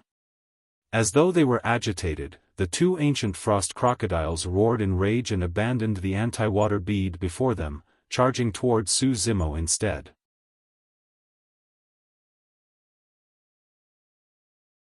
Chapter 685, Boiling Water. Chapter 685, Boiling Water. The 2 ancient frost crocodiles seemed to be able to sense the strength of Su Zimo the intruder, and they did not hold back, releasing their inner cores immediately. Instantly, the temperature of the lake dipped. The inner core was like an ice cube shrouded with thick demonic chi, emitting an endless frost. The chilling aura shot over and a layer of frost formed over Su Zimo's body. In the blink of an eye, ice crystals extended from his limbs to his entire body and finally his head. They covered everything and stacked layer over layer thickly. The chilling aura was so intense, ferocious and terrifying that it froze the demonic chi Su Zimo conjured around his surroundings. Everyone in the barrier of the anti-water bead became nervous. Although they were protected by the barrier, they could sense the chilling aura. Given the environment, any external living beings that arrived at this extremely cold place, no matter if they were cultivators, demon beasts of land or the deep oceans, their combat strength would be diminished. It would be considered good if they could even retain half of their original combat strength. As for ancient frost crocodiles, because they lived here, they could unleash their maximum potential. Given the severe disadvantages he faced, everyone was not confident whether Su Zimo could defend against the attacks of the two ancient frost crocodiles. One of the ancient frost crocodiles swiped its tail. Although it had a massive body, it was unusually agile in the lake with a shocking speed, and it arrived before Su Zimo instantly. Crack! Crack! Crack! Suddenly, cracking sounds echoed from within Su Zimo's body. Cracks started appearing on that humanoid ice statue. Boom! Immediately after, there was an explosion. Right in front of Monkey and the others, a huge figure burst forth from the ice crystals and soared into the skies. His tendons and bones echoed at the same time, and his blood chi soared. In the blink of an eye, Su Zimo's body expanded to a height of 100 feet and his black hair danced. In the dirty lake waters, his eyes were frighteningly bright and he resembled a towering divine being. The two ancient frost crocodiles were much stronger than Su Zimo had imagined. When he circulated his inner core, his blood chi surged and his body was like a cauldron. Despite that, the two ancient frost crocodiles could freeze him. Right now, he was no longer holding back, and the power of his blood chi and inner core was released entirely. Swash! Su Zimo gripped Blood Quencher tightly, glared at the ancient frost crocodile that was charging towards him before slashing forward. A series of ripples spread through the lake. Although they seemed gentle, they possessed a terrifying killing intent. The ancient frost crocodile was smart. When it saw that it was unable to dodge in time, it channeled the power of its inner core wildly and formed an invisible ice wall before itself. Crack! The ripples struck the ice wall. Immediately after, another ice wall rose. The ice wall thickened continuously. Continuing forward, the ripples shattered ice wall after ice wall. Finally, at the seventh ice wall, the power released by the slash was completely dissipated. Not bad. Su Zimo nodded with a flash of surprise in his eyes. The ripple stance was a saber stance created by the Saber Emperor. That slash possessed the power of a force, and was something that most demon beasts wouldn't be able to defend against. However, it was clear that the ancient frost crocodile was rather capable, since it could go unscathed against the ripple stance. Another ancient frost crocodile seized the opportunity to rush forward murderously. Slash! Su Zimo stood where he was motionlessly and attacked once more. Swoosh! Countercurrent was released. In that lake, not only would there be no sluggishness in the saber stances of the Sea Calming Manual, they could even be released to their full potential. Countercurrent was the stance with the greatest power in the Sea Calming Manual. Against that slash, the ancient frost crocodile did not dodge or avoid at all. Instead, it lunged forward and spat out its chilling inner core in front of itself. Clang! The demonic chi released by the inner core formed a shield of ice. When Blood Quencher struck the shield exploded instantly. It could not defend against the sharpness of Blood Quencher and the power of countercurrent. The inner core was repelled. It dimmed significantly as the ancient frost crocodile devoured it back into its stomach. Blood Quencher descended. The eyes of the ancient frost crocodile were extremely calm, without any trace of panic, as though it had already expected everything. It opened its mouth and bit Blood Quencher. Head on. This ancient frost crocodile chose to take on a connate spirit weapon head on. Su Zimo's gaze turned cold and the blood beam on his saber intensified. Crack! Crack! Crack! That single slash severed close to 100 of the ancient frost crocodile's sharp teeth. The remaining few hundred teeth were loosened, as well as blood seeped out from its mouth, dyeing the lake waters red. However, the ancient frost crocodile's mouth was lined with sharp fangs that crossed in a zigzag manner like a valley of swords. The depletion of the power of Su Zimo's slash caused Blood Quencher to be jammed in that mouth of sharp fangs. Watch out! Ching Ching and the others yelled nervously and pointed to Su Zimo's back from within the anti-water bead barrier. A dark shadow blanketed over Su Zimo's head. Behind him, another ancient frost crocodile surged over with a widened mouth, devouring Su Zimo, who was 100 feet tall, in a single mouthful. At that moment, Su Zimo finally understood why the ancient frost crocodile at the start wanted to take his attack head-on. Both ancient frost crocodiles sensed his strength, and one of them wanted to open up an opportunity for its partner regardless of how severely it would get injured. "Boss! Brother Su!" Little Fatty and Shijian yelled, and in a moment of impulse, wanted to charge out of the anti-water bead barrier. "Don't go out first." A tall figure blocked the two of them. He glared at the ancient frost crocodile outside with a flickering scarlet glint and said in a deep, hoarse voice. Monkey said, "Let's wait first."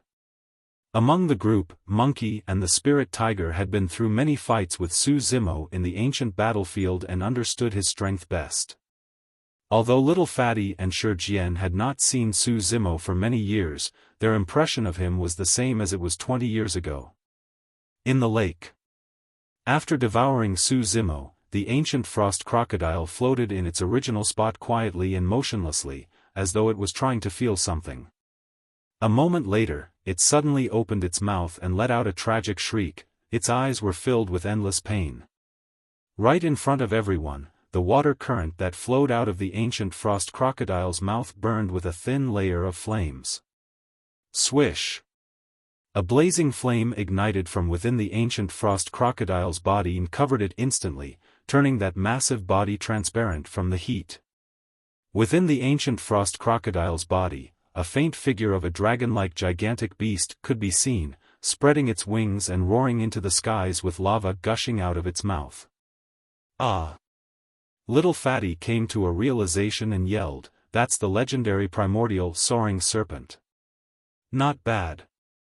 Monkey and the others nodded. The ancient frost crocodile belonged to the extreme end of the cold spectrum, while the Soaring Serpent was a divine being of the flames and belonged on the extreme end of the heat spectrum. The difference between cold and hot produced an intense reaction in the ancient frost crocodile's body that resulted in a destructive power. In less than a few breaths, the frost crocodile's life was wiped away entirely. Su Zimo broke out with a phantom of the primordial Su Zimo behind his back, standing among the blazing flames with a torrential aura. The lake water that was initially piercingly cold had already started to bubble with heat. The lake was now boiling. The Immortal Divine Monarch.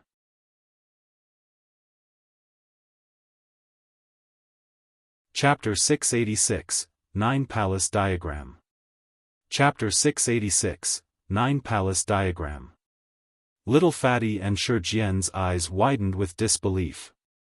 Those means were far from the legendary divine powers of being able to incinerate the heavens and boiling the oceans. At best, it could only be boiling a lake.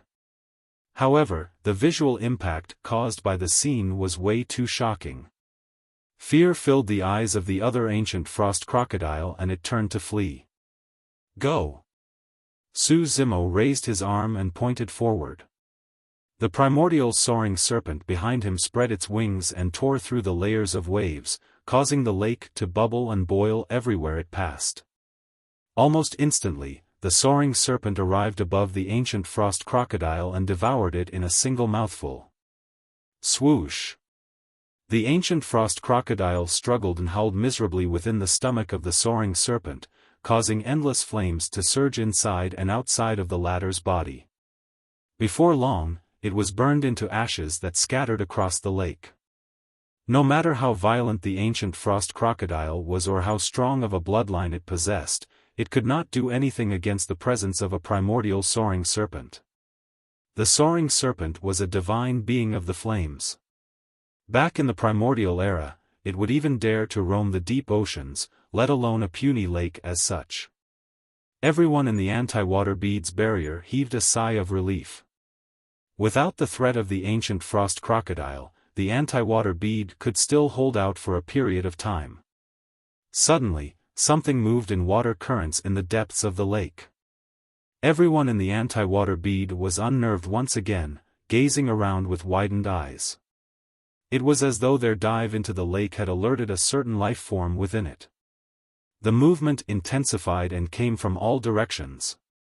However, the strange thing was that no matter how they tried, they could not detect any signs of life. All they could see was the water currents surging towards the anti-water bead barrier.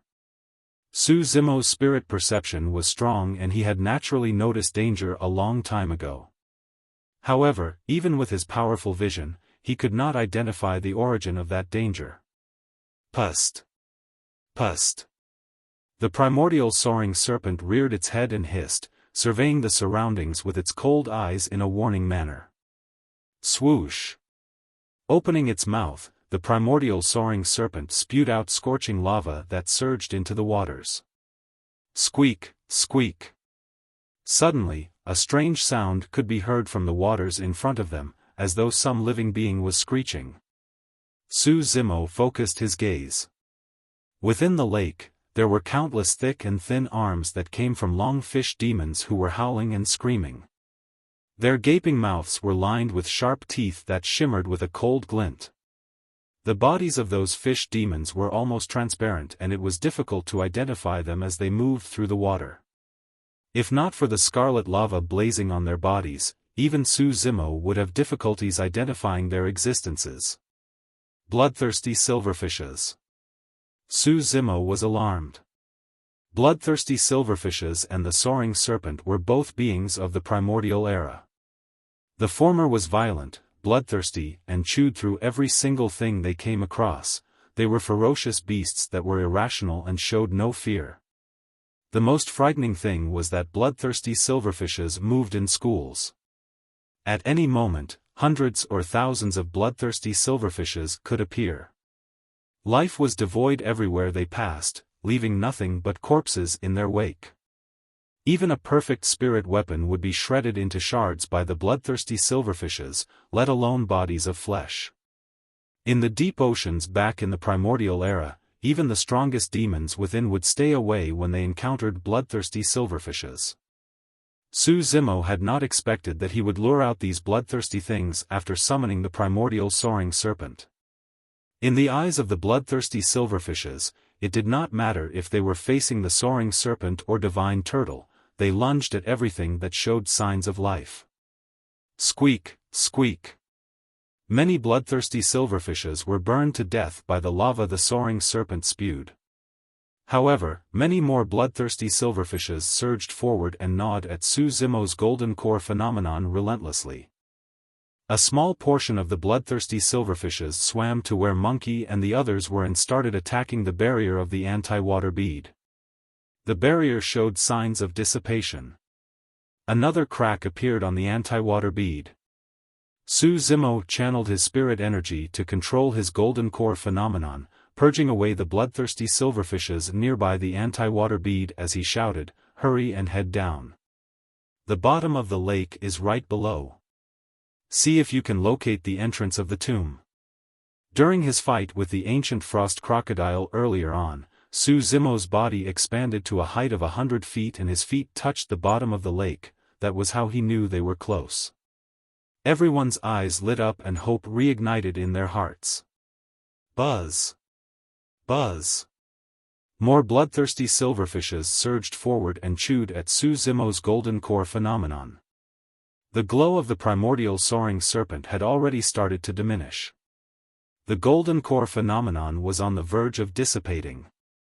After all, this was a phenomenon created by spirit energy and was not the true body of the soaring serpent. Even the soaring serpent phenomenon was showing signs of defeat against the relentless bites of the bloodthirsty silverfishes. "I see it." Right then, Little Fatty's voice echoed excitedly from the bottom of the lake. On the west of the bottom of the lake, there was an obvious semicircular entrance to the tomb with a width 20 feet apart and height 50 feet tall. Although tens of thousands of years had passed, it still looked extremely majestic. Little Fatty maneuvered the anti-water bead and advanced towards the tomb. There was a gigantic stone door at the tomb's entrance with no handle on it. "Let me try and lift this stone door up," the spirit tiger declared bravely. Ching Ching glared at the spirit tiger and scolded, "Stand at the side. Don't interfere blindly if you don't wish to die. With that, Ching turned to look at little Fatty. The spirit tiger glanced over instinctively as well. Little Fatty was standing on the spot, glaring at the ground on the tomb's entrance motionlessly as though he was in a trance. He had a grim expression that did not look good. A lattice diagram was etched on the ground at the entrance of the tomb with 9 identical squares. It looked extremely mysterious. The spirit tiger felt a sense of trepidation. It was obviously a seal that was left behind by the owner of the tomb. If he had barged in forcefully earlier on, he might have already triggered the seal and died on the spot. Don't worry, I'll hold back these silverfishes. Hurry and try to dispel it as soon as possible.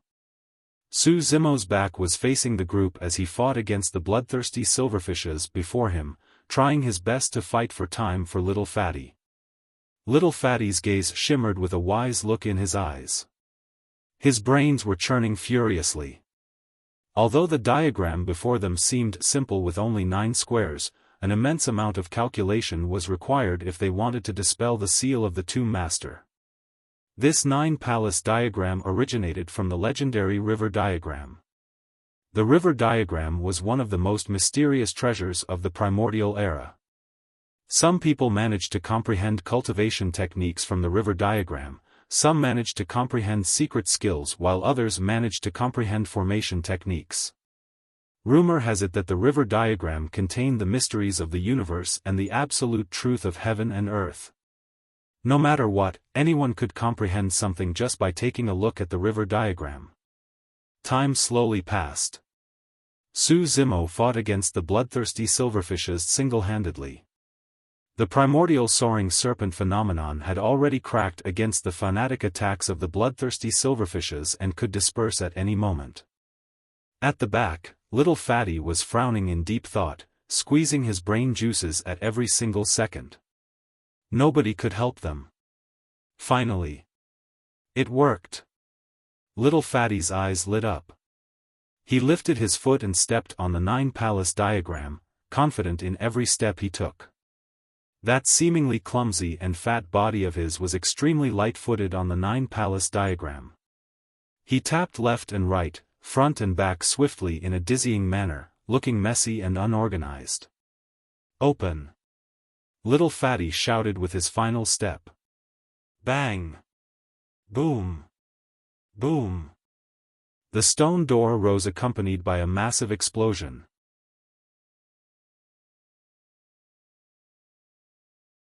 Chapter 687, First to Arrive. Chapter 687, First to Arrive.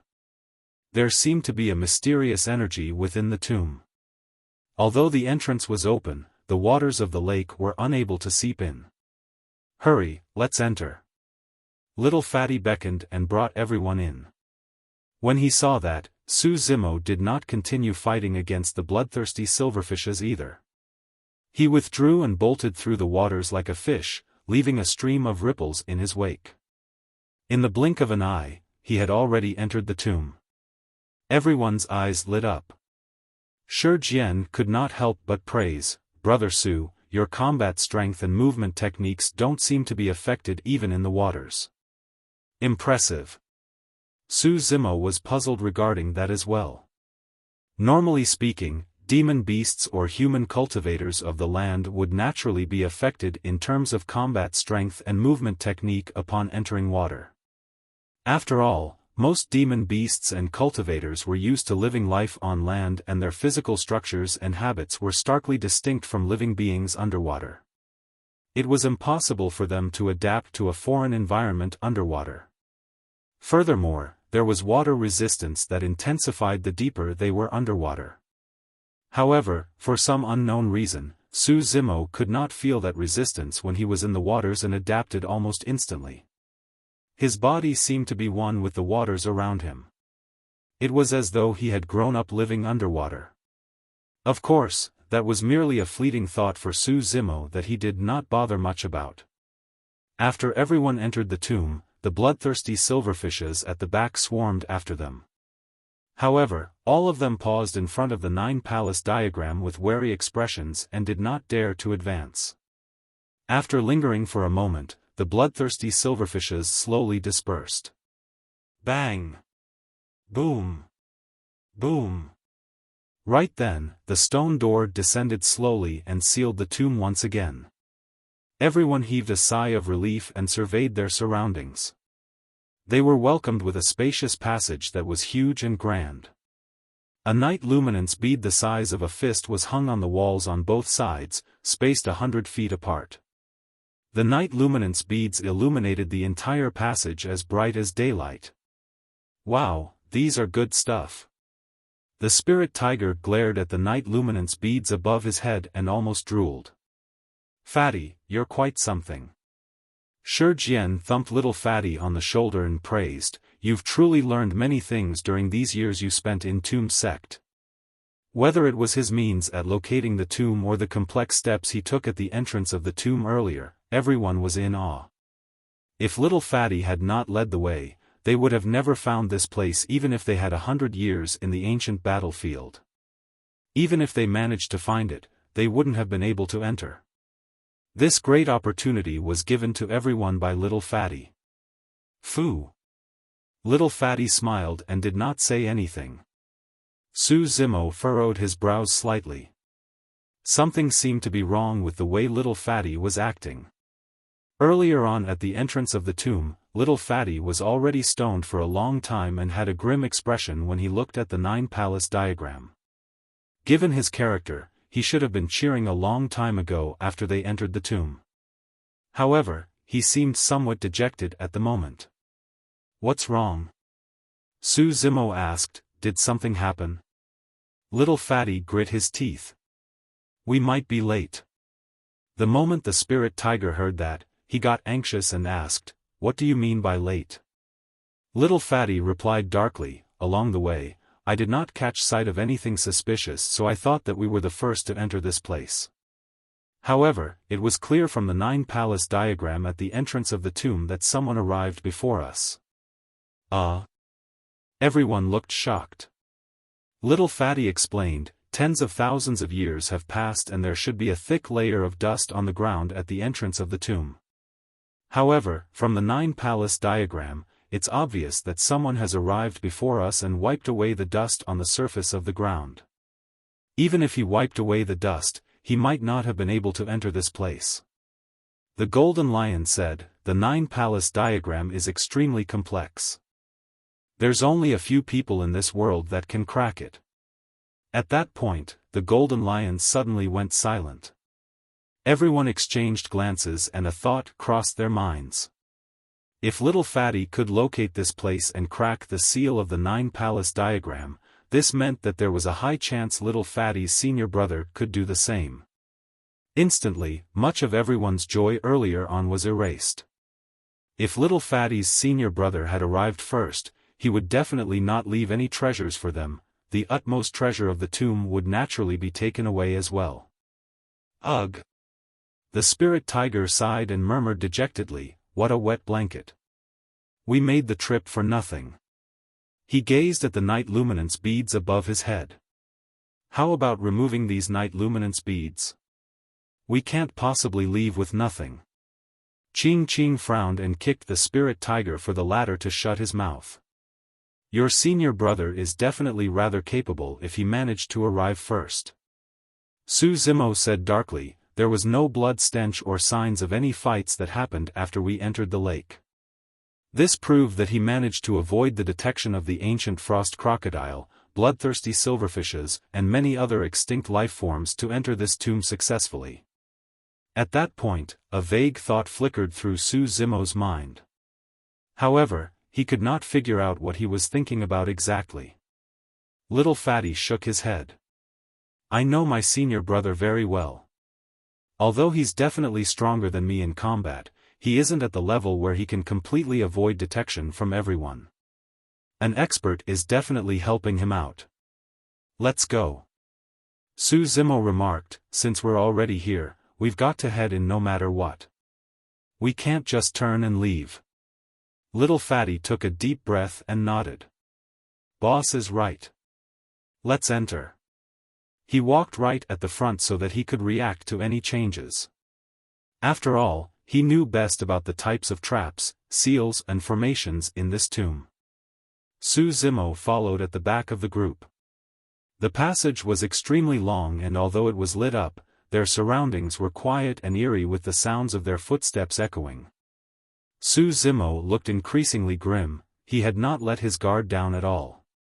Little Fatty's senior brother was much scarier than he had imagined. He had not noticed any signs of anyone else's presence in this place along the way. If Little Fatty had not noticed something unusual at the entrance of the tomb, nobody would know that someone else had arrived here. A while later, they finally arrived at the end of the passage and the place opened up. They had arrived at a majestic and spacious chamber. Greenish bronze coffins were placed in all four corners of the chamber, and the place had a morbid aura. The wall on the opposite end of the tomb revealed 16 passages, each dark and creepy without the light from the night luminance beads. Everyone had a vague idea of what the tomb master was up to. The chamber before them was definitely not the main tomb, only one of the 16 passages led to the right one. If they chose the wrong one, they might never be able to return. Little Fatty stood where he was and calculated for a long time before pointing to the 7th passage from the left. This way. With that said, he prepared himself to step into the chamber. Su Zimo frowned slightly and said with a grim expression, "There's something odd about this chamber. Everyone, watch out."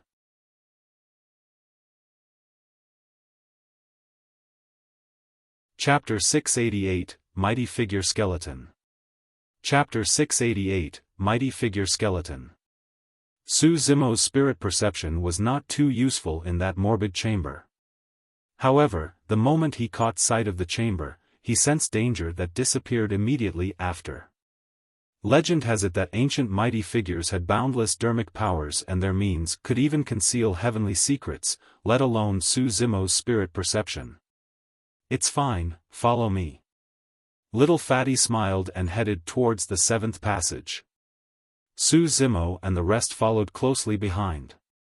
The spirit tiger looked around furtively. "Boss, Fatty, the 4 coffins look extremely old and no one has opened them before. Let's go and check out if there's any treasures hidden within." The spirit tiger snickered. "Don't go." Su Zimo shook his head with a fierce gaze. The spirit tiger straightened up immediately after meeting Su Zimo's gaze and no longer dared to entertain those thoughts. Suddenly, a commotion broke out in all 4 corners of the chamber. Crack! Crack! Crack!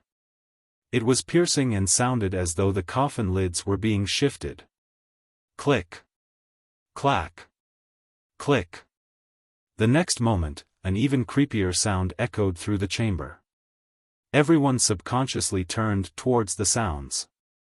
As though they were moved by someone, the 4 coffins revealed massive gaps and dense shadows crawled out from within. Like a flood, they swarmed towards everyone at an extremely fast speed. Carrion beetles. Little Fatty could not help but exclaim. The shadows were swarms of carrion beetles. Every single carrion beetle was dark as ink, the size of an adult's palm, and carried heavy shells on their bags. Their 6 scarlet legs danced and were extremely sharp. Although they had no eyes and ears, they could sense everyone's location clearly. Everyone's faces turned pale. The little fox was so scared that she hid in Su Zimo's embrace a long time ago and did not dare to look up. "Hurry, let's go!" Su Zimo shouted. Everyone soared into the air and bolted towards the 7th passage. The carrion beetles soared into the air along with them like black water currents, surging from all directions to seal all the exits. Su Zimo was about to attack when he saw Ching Ching turn into her true form. She reared her head and screeched, churning her bloodline as the temperature around her rose rapidly. Opening her mouth, she spewed out green flames in all directions as she turned her head. The green flames formed an impenetrable barrier. Although the carrion beetles were deadly, everything in life had a counter to them. They too had things they were fearful of. They feared the flames of divine beings. The flames that were released through Qing's bloodline were not ordinary flames of the mortal realm. These were flames used by the legendary bird, by Fang, and were comparable to the flames of the Soaring Serpent. The black carrion beetle swarm surged over and stopped instantly against the green barrier as countless carrion beetles screeched miserably in the flames. They fell, struggled and turned into ashes. Everyone was invigorated. With the flames of the Bifang, they could definitely break through the obstruction of the carrion beetles and enter the passage on the opposite end. Boom! Boom! Boom! Boom! Suddenly, loud explosions reverberated from the four corners of the chamber and a shuddering aura descended, engulfing every corner of the chamber. Everyone shivered. Against that aura, even the raring flames of the Bifang showed signs of extinguishing. So strong. Su Zimo took a deep breath. He did not have time to think as he circulated his golden core to its limits immediately to release his phenomenon. Bang! Boom! Boom! The firmament cracked opening as thunder roared and lightning flashed. Countless stars and meteors fell with river currents surging. A massive demon beast descended and suppressed the raging currents with its limbs, protecting everyone beneath it as it held up the broken firmament with its shell. It roared into the skies and its eyes were unyielding. The primordial divine turtle had descended. At the same time, four powerful auras had already torn through the carrion beetles and the flames of the Bifang and arrived before everyone. It was 4 sets of skeletons. To be precise, these were 4 skeletons from tens of thousands of years ago. The bones were pristine and perfect after thousands of years. This implied that the owners of the 4 skeletons were definitely mighty figures of the conjoint body realm in the past. Conjoint body mighty figures cultivated for tens of thousands of years, and their bones were infused with their dermic powers such that they would not corrode. Snap! The skeletons were expressionless against the primordial divine turtle. A sinister glint shone in their glabella as they struck together and shattered the divine turtle instantly. The golden core phenomenon was shattered the moment it was conjured. Although the 4 skeletons had lost their dermic powers a long time ago, the power their bones contained was enough to shatter the golden core phenomenon with ease. Even a single set of skeleton was enough to kill everyone present, let alone 4. Su Zimo's golden core was interconnected to the primordial divine turtle. The moment it shattered, the blow caused him to spit a mouthful of blood as he hurriedly thought of a way to deal with things. The scarlet glint in Monkey's eyes flashed furiously and it was ready to enter the berserk state at any moment. Little Fatty seemed to be scared stiff and was thinking about something. Everyone else had frightfully pale faces and despair in their eyes. Against the skeletons of mighty figures, their powers were as insignificant as ants. Oh my! All of a sudden. Little Fatty seemed to have recalled something and exclaimed.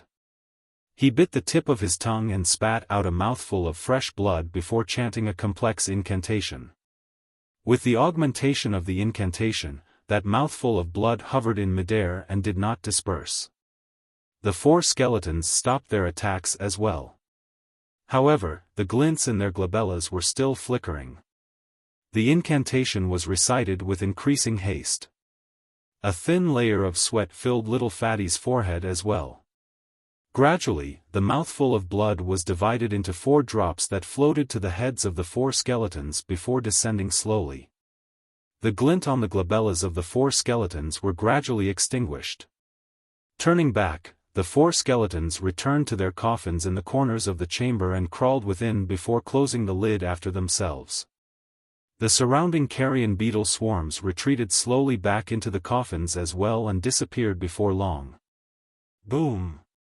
The coffins were once more. Peace returned to the chamber.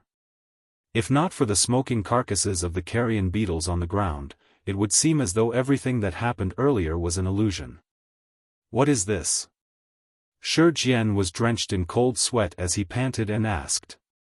The 4 coffins could be considered as a trump card left behind by the Tomb Master. If outsiders were to intrude upon this place, those existences would be alarmed and they would kill the outsiders. Little Fatty explained with trepidation as well. After heaving a breath, he continued, the incantation earlier was from the supreme classic of Tomb Sect, Astounding Dragon Sutra.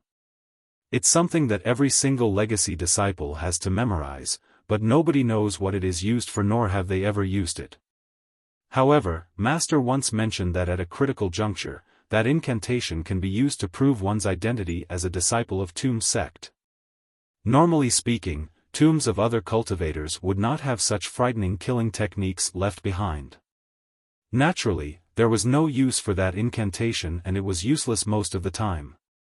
However, the owner of this tomb had set down countless restrictions to ensure that his legacy is only passed down to those in Tomb Sect. With that, there was a purpose for the incantation. This time round, Shi Jian understood as he said with lingering fear, no matter what, I'm never entering another tomb of Tomb Sect again. Suddenly, Su Zimo said, let's talk about this later, Little Fatty. Hurry and locate the main tomb. Earlier on, I sensed some activity in the depths of this tomb. There are others here. You mean to say, Little Fatty's eyes lit up. There was a high chance that his senior brother had only arrived slightly before him and had yet to leave.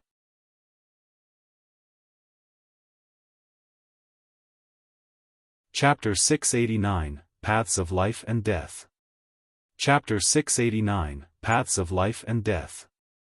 Under Little Fatty's lead, everyone rushed into the seventh passage.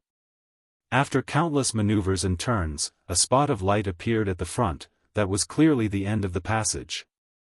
Everyone was invigorated and made haste. After exiting the passage, their vision opened up and they found themselves in yet another tomb chamber.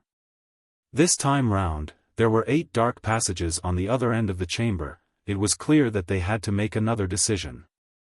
Everyone turned in unison to Little Fatty. He brought out the geomantic compass and oriented it according to Tomb Sect's secret technique. When he opened it, the magnetic needle gradually stabilized and pointed towards one of the passages. Little Fatty blurted, "This way." Before he finished speaking, he had already darted inside. They arrived at yet another chamber at the end of that passage. There were 4 passages on the opposite end. Shi Jian was out of breath and speechless. There's really something wrong in the heads of you guys from Tomb Sect. Isn't this way too cautious? Little Fatty brought out the geomantic compass once more and received directions before long. He bolted towards the passage on the most left and everyone followed hot on his heels. The spirit tiger shrugged his huge head and said confidently, "If I'm not wrong, at the end of this passage, there should be another chamber with 2 passages." Little Fatty nodded. "You're right. There were a total of 32 diversionary tombs outside. Earlier on, there were 16, 8 and 4 passages, so there should be 2 at the end of this passage. I'm awesome, right?" The spirit tiger inched closer to Ching Ching and remarked smugly. Ching Ching pouted her lips. Indeed, when they exited from the passage, they were met with another chamber with 2 passages opposite. Above the passage on the left was a gigantic word, life. Above the passage on the right was a gigantic word, death. The paths of life and death were right in front of them. Everyone had to make a choice once again. They turned their heads in unison towards the geomantic compass in Little Fatty's hands. At that moment, the magnetic needle of the geomantic compass was in complete chaos and spun wildly. "What's happening?" Su Zimo frowned slightly. Little Fatty had a grim expression and said in a dark tone, "The feng shui of this place is chaotic and the geomantic compass is useless here. This is the final test left behind by the Tomb Master. One of these paths must definitely lead to the true main tomb. How should we choose?" Su Zimo asked. "I don't know." Little Fatty shook his head and pondered. "Hey, aren't you awesome? Choose one then." Ching Ching nudged the spirit tiger's ribs and pointed forward while whispering. The spirit tiger coughed gently. The path of life might not necessarily be life and the path of death might not necessarily lead to death. The two words above were left behind by the Tomb Master to confuse the later generations. In my opinion, the path of death is the true path to life. Extreme sorrow turns to joy, life is sought in death. Monkey thumped the spirit tiger on the shoulder, not bad, perverted tiger. I know, right? The spirit tiger raised his head. Little Fatty had a pensive expression. Given the Tomb Master's wary nature, coupled with the series of traps and formations he set previously, there was a chance that the spirit tiger's deduction was accurate. The little fox hopped out of Su Zimo's embrace and spun, transforming into a young lady. She walked towards the path of life on the left and sensed her surroundings in silence. A moment later, she headed towards the path of death. The moment she approached it, her expression changed and she staggered backwards instinctively. What's wrong? Everyone swarmed forward and asked. When they arrived at the path of death, their expressions changed as well. Everyone smelled a strong blood stench from within. In fact, there were even howls of ghosts and wolves in the depths of the passage, as though countless living beings were struggling in misery. It was unnerving. The passage was like a gateway to hell. As for the path of life, there was a spring breeze that was filled with life, it was like paradise. It was no wonder why they were distinct paths of life and death. Ching Ching analyzed, there's a high chance that there's an actual tomb at the end of the path of life and that should be where the main tomb is. That's right, we've got the same idea, the spirit tiger smirked in a pandering manner. The golden lion nodded. We can only move in reverse. This path with the torrential blood stench may very well be the true path of life. It can't be. Suddenly, Su Zimo shook his head and rejected everyone's guesses. The auras within the passages are so obvious and clear. Why would the Tomb Master need to go through the hassle of adding the words life and death above their respective passages? Everyone was stunned. Su Zimo was right. From that perspective, there was no need for the Tomb Master to leave those words behind. Little Fatty asked, "What do you think, boss?" Su Zimo said darkly, "Those words should be instructions left behind for the later generation by the Tomb Master. The passage with life is the true path to life and the other passage leads to an irreversible path of death." Almost everyone had overcomplicated the issue.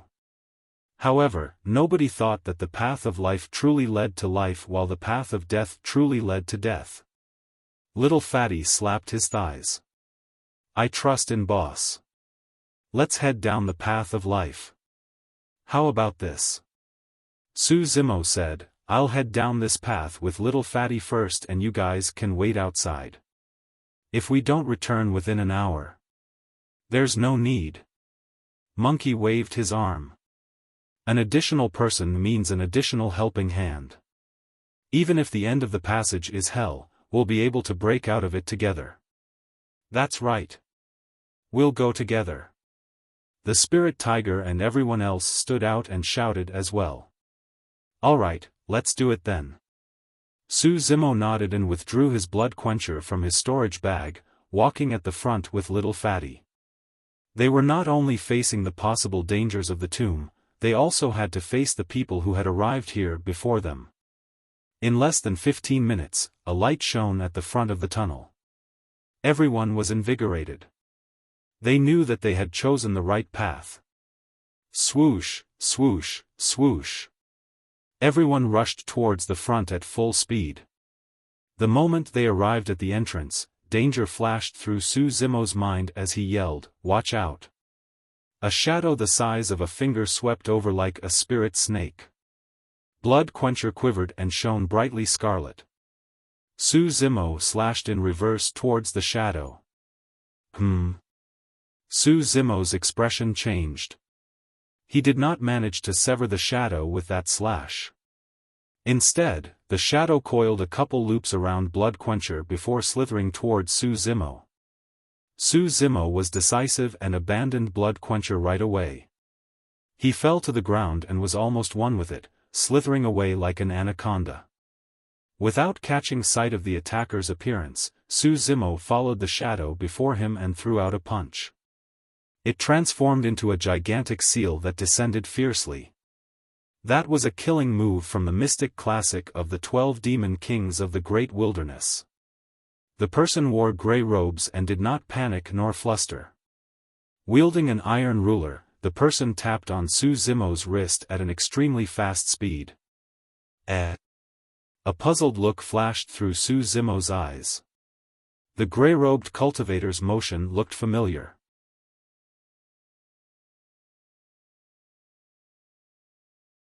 Chapter 690, I'll recognize you even if you turn into ashes. Chapter 690, I'll recognize you even if you turn into ashes. If the gigantic seal conjured by Su Zimo's palm continued descending, his wrist would be snapped by the iron ruler in the grey-robed cultivator's hands before the latter was even injured. Su Zimo harumphed coldly and his eyes shone. He switched tactics immediately and instead of punching, he opened up his fingers to grab the grey-robed cultivator's iron ruler. The grey-robed cultivator knew the consequences of this as well. His iron ruler would definitely be snatched away if Su Zimo got his hands on it. Swash! Retracting his attack right away, the grey-robed cultivator retreated. Su Zimo had expected that. After missing, he strode forward and threw a punch. The grey-robed cultivator's other hand was nimble and swiftly conjured a massive chessboard in his palm, using it to defend. The spirit art was extremely domineering. The moment the chessboard appeared, almost all the spirit chi in the surrounding was absorbed completely. Boom! Su Zimo's fist collided heavily against the chessboard and let out a resounding bang. Snap! The chessboard shattered. The grey-robed cultivator staggered a few steps back but was not injured. There were few cultivators who could defend against a full-powered frontal attack from Su Zimo. Shrugging his arm that was growing numb, the grey-robed cultivator looked up at Su Zimo. Suddenly, his expression changed as he exclaimed, "It's you?" Su Zimo was motionless and did not continue with his attacks. He glared at the grey-robed cultivator on the opposite end with bright eyes. The grey-robed cultivator was slightly rotund and had ordinary features. He wielded an iron ruler but there were no sect badges or tokens on him. Su Zimo raised his brow and asked with a narrowed gaze, "You know me?" Humph. The grey-robed cultivator avoided Su Zimo's gaze and harumphed. Footsteps sounded. Monkey and the others had already rushed up and surrounded the grey-robed cultivator with unfriendly, fierce gazes. Little Fatty rushed over with an imposing aura. The moment he caught sight of the grey-robed cultivator, Little Fatty froze for a moment before asking with a confused look on his face, "Who are you?" "Ow." The spirit tiger was even more stunned. "Isn't this guy your senior brother, the guy named Ling Ming?" "No." Little Fatty shook his head. The Golden Lion asked, "How did he enter this place if he's not your senior brother?" This man managed to get through the ancient frost crocodiles, the bloodthirsty silverfishes, unravel the 9 palace diagram and chose all the right passages to get to this place. Little Fatty was extremely puzzled as well. Monkey waved it off and remarked casually, "No matter who he is, let's just kill him and there won't be any problems anymore." The grey-robed cultivator jolted in shock. "Don't attack first." Little Fatty held back Monkey and sized up the grey-robed cultivator. He asked in an unfriendly manner with widened eyes, "You know how to unravel the 9 palace diagram?" "I could unravel something as simple as that when I was 8 years old." The grey-robed cultivator pouted his lips in disdain. "Oh my." The spirit tiger sneered and cursed internally, "This guy that's on the brink of death is even more arrogant than me." Little Fatty was indignant but he did not know how to refute.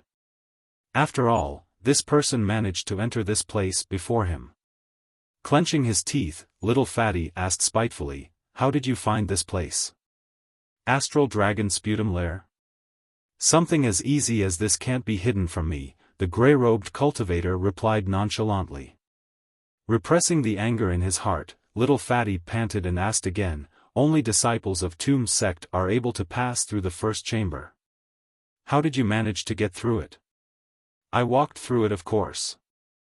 The grey-robed cultivator snickered with mocking eyes. Don't tell me that you're so stupid that you went to alarm the 4 coffins in the corners? Fuck. Little fatty was fuming internally. Although he had asked many questions, he did not get any answers. They still knew nothing about the background of this grey-robed cultivator. They had no clue how this person managed to get in as well. Su Zimo patted little fatty on the shoulder and gestured for the latter to retreat. Turning to the grey-robed cultivator not far away, he asked again with a fake smile, "You know me?" The grey-robed cultivator rolled his eyes and pouted. The great monster incarnate of Divine Phoenix Island who annihilated Glass Palace in the ancient battlefield, the one who has a double phenomenon, Su Zimo. Who doesn't know you? Okay. Su Zimo retracted his smile and said indifferently with a cold expression, since you know that much, all the more I can't let you go. Hey! The moment the grey-robed cultivator heard that, he panicked. What are you talking about? We don't have any deep feud between us and I only wandered into this place by accident. I didn't lay my hands on anything in this tomb. Why are you trying to kill me? This main tomb was extremely huge, it was like a gigantic palace. There were many things arranged neatly in the palace filled with dust, indeed, they did not seem like they had been touched. Little fatty had a hesitant expression. He could not bring himself to kill this person just because he wandered into this tomb. Su Zimo was expressionless and his eyes were filled with cold killing intent. There's no other way. Since you know so many things, I have to kill you. Fuck dash. The grey-robed cultivator nearly cursed.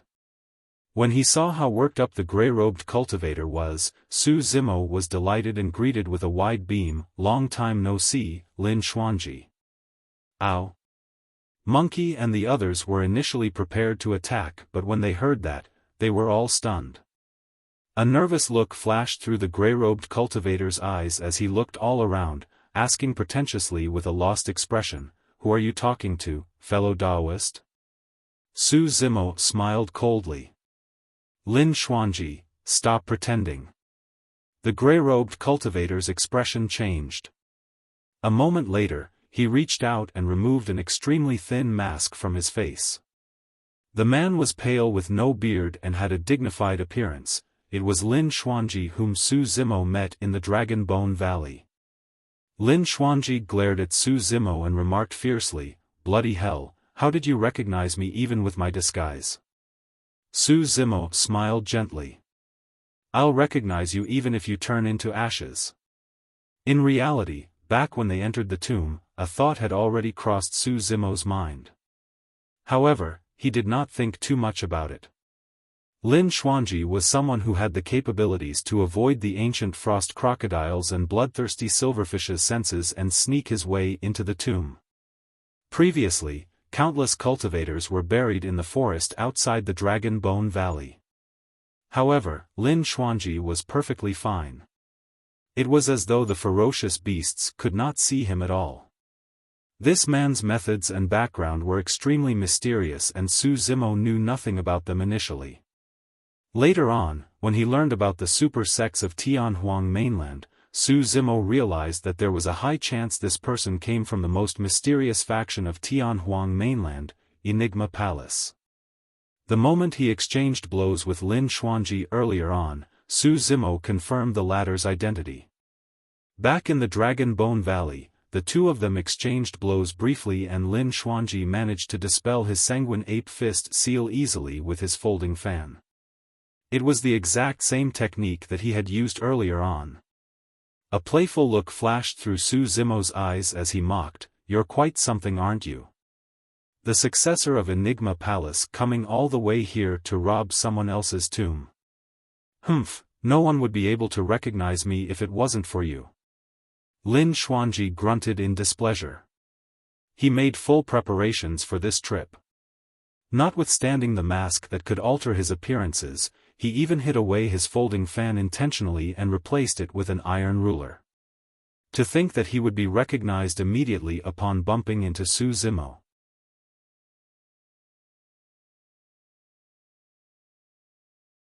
Chapter 691, Fortune. Chapter 691, Fortune. Judging from their tone, it seemed like they knew one another a long time ago and had a good relationship. With that, everyone's expressions eased gradually. The tension in the air cleared up as well. So, you're a fellow Taoist from Enigma Palace.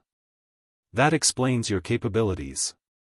As a disciple of one of the 5 heretical doctrines, Tomb Sect, Little Fatty had naturally heard of the famous Enigma Palace. It was a great sect created by the ancient expert, Fairy Ling Long, that has its roots traced back to history. Enigma Palace was the host for every generation's Golden Core Phenomenon ranking. Enigma Palace did not have many disciples, and there would only be a single legacy disciple for every generation to roam the secular realm. The disciples of Enigma Palace that roamed the secular realm were the most mysterious, and almost nobody knew how strong they were. However, apart from the successors of Tomb Sect, among the successors of the other super sects, the successor of Enigma Palace had the highest chance of locating this place. Su Zimo knew about Lin Xuanji's capabilities a long time ago. Back then, this was the person who infiltrated the Dragon Bone Valley stealthily and brought him along to escape alive. Lin Xuanji put away the iron ruler in his hands and withdrew his folding fan once more, saying embarrassedly, "You guys sure got here quick. I haven't had time to take anything yet." Su Zimo smiled. "Don't dream about it. This is the tomb of Tomb Sect." Little Fatty waved it off. "It's fine, since you're a friend of Boss, you can take anything you fancy in here as well apart from the utmost treasure of our sect." Lin Xuanji's eyes lit up when he heard that. Su Zimo sensed that something was amiss. That was when Lin Xuanji snickered. "Fellow Taoist, you sure are easygoing. However, I'm also not a greedy person. I won't take a single treasure within the tomb." "Humph." Su Zimo sneered, "Stop pretending. I know your character well enough." Previously, Lin Xuanji had already coveted Night Spirit for a long time. After noticing that the latter had an unusual bloodline, there was no way he would return empty-handed with so many treasures here. Lin Xuanji's mouth cramped for a moment as he ignored Su Zimo and said, "The reason why I'm here isn't for the treasures in the tomb. It's for the dragon vein here." "You want to take the dragon vein away?" Su Zimo frowned. "That's right." Lin Xuanji nodded and turned to Little Fatty. "The dragon vein here is man-made. Although it was prepared for you by the Tomb Master, given your strength, even if you get your hands on the utmost treasure of Tomb Sect, you'll only be able to receive 50% of it. If you take in too much fortune, you won't be able to absorb it completely as well. Too much of something will bring about an adverse effect, and at that time, you will only bring upon disaster to yourself." Little Fatty remained silent. He knew that Lin Xuanji was not exaggerating. The dragon vein represented fortune. This mighty figure of Tomb Sect set up the Astral Dragon Sputum Lair and connected to heaven and earth, gathering the fortune of the ancient battlefield to form this dragon vein. It took a few tens of thousands of years before it was fully formed in this era. Fortune was something that was incorporeal and illusory. Although Fairy Ling Long was not an emperor, her status in the ancient era was extraordinary. It was not only because she was the wife of the human emperor. More than that, she was a legendary wielder of great fortune who could divine everything, predict blessings and disasters, and even steal a glimpse of the heavenly secrets. It was due to her capabilities that the human race managed to gain the upper hand in the ancient war, avoiding countless calamities that would have wiped out the race. The primordial 9 races hated her to the core.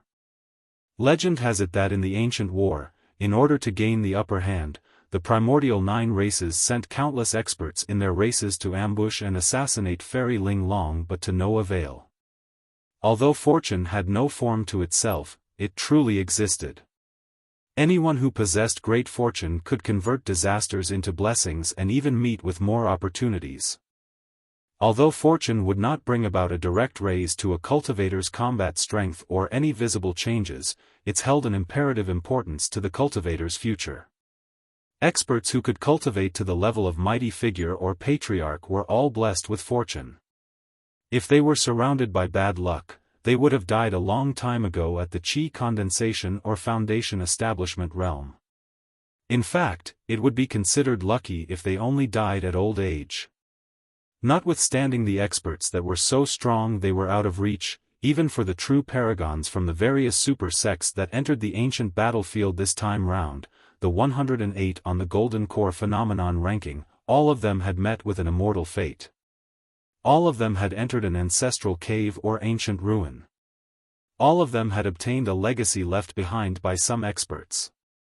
Lin Xuanji said, if you absorb 50% of the dragon vein, the remaining of it will dissipate into the world. Rather than letting that happen, you might as well let me take the rest.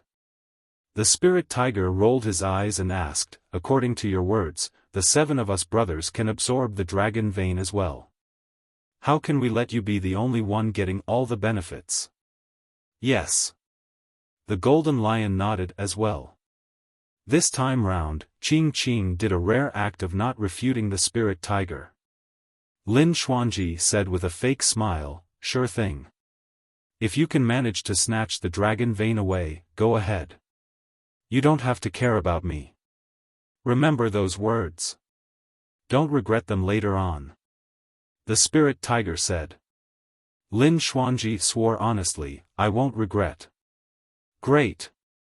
The spirit tiger said, first, tell us how to absorb this dragon vein. Lin Xuanji rolled his eyes. Su Zimo was speechless and broke into a chuckle. Don't ask any further. The method to absorb the dragon vein is definitely a secret skill of Enigma Palace. There's no way he'll impart it to outsiders. The spirit tiger scratched his head. Doesn't that mean that we can only stand by the sidelines and watch? Since Fatty has already said that there are so many treasures in the palace, just take one of them, Su Zimo smiled. Ah, all right. The spirit tiger grinned. He had already set his sights on the treasures that filled the tomb a long time ago and was just waiting for Su Zimo to say that. There were 2 stone shelves on both sides of the palace that spanned several thousand feet into the depths. On the left stone shelf was weapons, rare ores and materials, there was everything. On the right shelf was secret cultivation techniques of all kinds. With a casual glance, Su Zimo even caught sight of many secret skills from the Immortal, Buddhist and Fiend super sects. Amazing! Su Zimo was secretly speechless. Those were the treasures amassed by the Tomb Sect mighty figure during his lifetime. Monkey and the others were not interested in cultivation techniques for humans. After condensing their essence spirits, they would innately inherit some of the memories of their race that was hidden deep in the bloodlines. There would be demonic techniques suitable for them. They walked towards the stone shelf on the left right away. It was rare for demons to get their hands on a weapon suitable for them. This was a rare opportunity. Su Zimo was also looking to seek a treasure for Little Fox. Previously, her fire-blocking basket wouldn't have been taken away by Dao being Xianyu if she hadn't been trying to save him. That was the only thing left behind for Little Fox by her mother. Monkey and the others meandered along the stone shelf down. In between, they caught sight of many supreme-grade and even some perfect dermic weapons with 5 dermic patterns. However, they did not take any of them. They had to be extremely careful if they could only choose one. Suddenly, Monkey paused in his tracks and his gaze lingered on a rusty long rod. Monkey lifted the rod and observed it carefully. There was nothing special about the rod. In fact, it did not even have any dermic patterns on it and it was rusted all over. The only thing that was special was that it would shimmer with a faint golden glow from time to time when it was moved. It was not a dermic weapon. However, the moment Monkey picked up that iron rod, Su Zimo realized that the corner of Lin Xuanji's eyes twitched for a moment.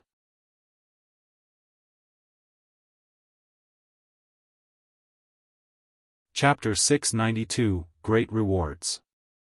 Chapter 692, Great Rewards.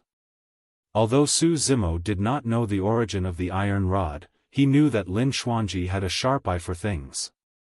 He was about to tell Monkey to take the iron rod. However, Monkey had already turned to Little Fatty. "Fatty, I want this rod." "Sure, no problem." Little Fatty was in a great mood and agreed to it readily. "Heis." Su Zimo's ears twitched and he could vaguely hear a faint sigh from Lin Xuanji. Chuckling internally, Su Zimo walked over and whispered, "Brother Lin, what's the origin of that iron rod?" "How should I know?" Lin Xuanji rolled his eyes and was not willing to elaborate. "Why did you sigh then?" "Fuck. You could even hear that." Lin Xuanji went silent for a moment with widened eyes before pouting his lips. "I don't know what that thing is exactly, but I know it's definitely something good. It's not weaker than a connate dermic weapon." "Pust." Su Zimo gasped. That evaluation was rather remarkable. Lin Xuanji explained, "There are too many sacred, mysterious and divine objects in this world. Those aren't things that man-made weapons can ever compare against." Su Zimo understood. For example, the divine phoenix bone in his right hand did not have any dermic patterns, but it was stronger than any other dermic weapon.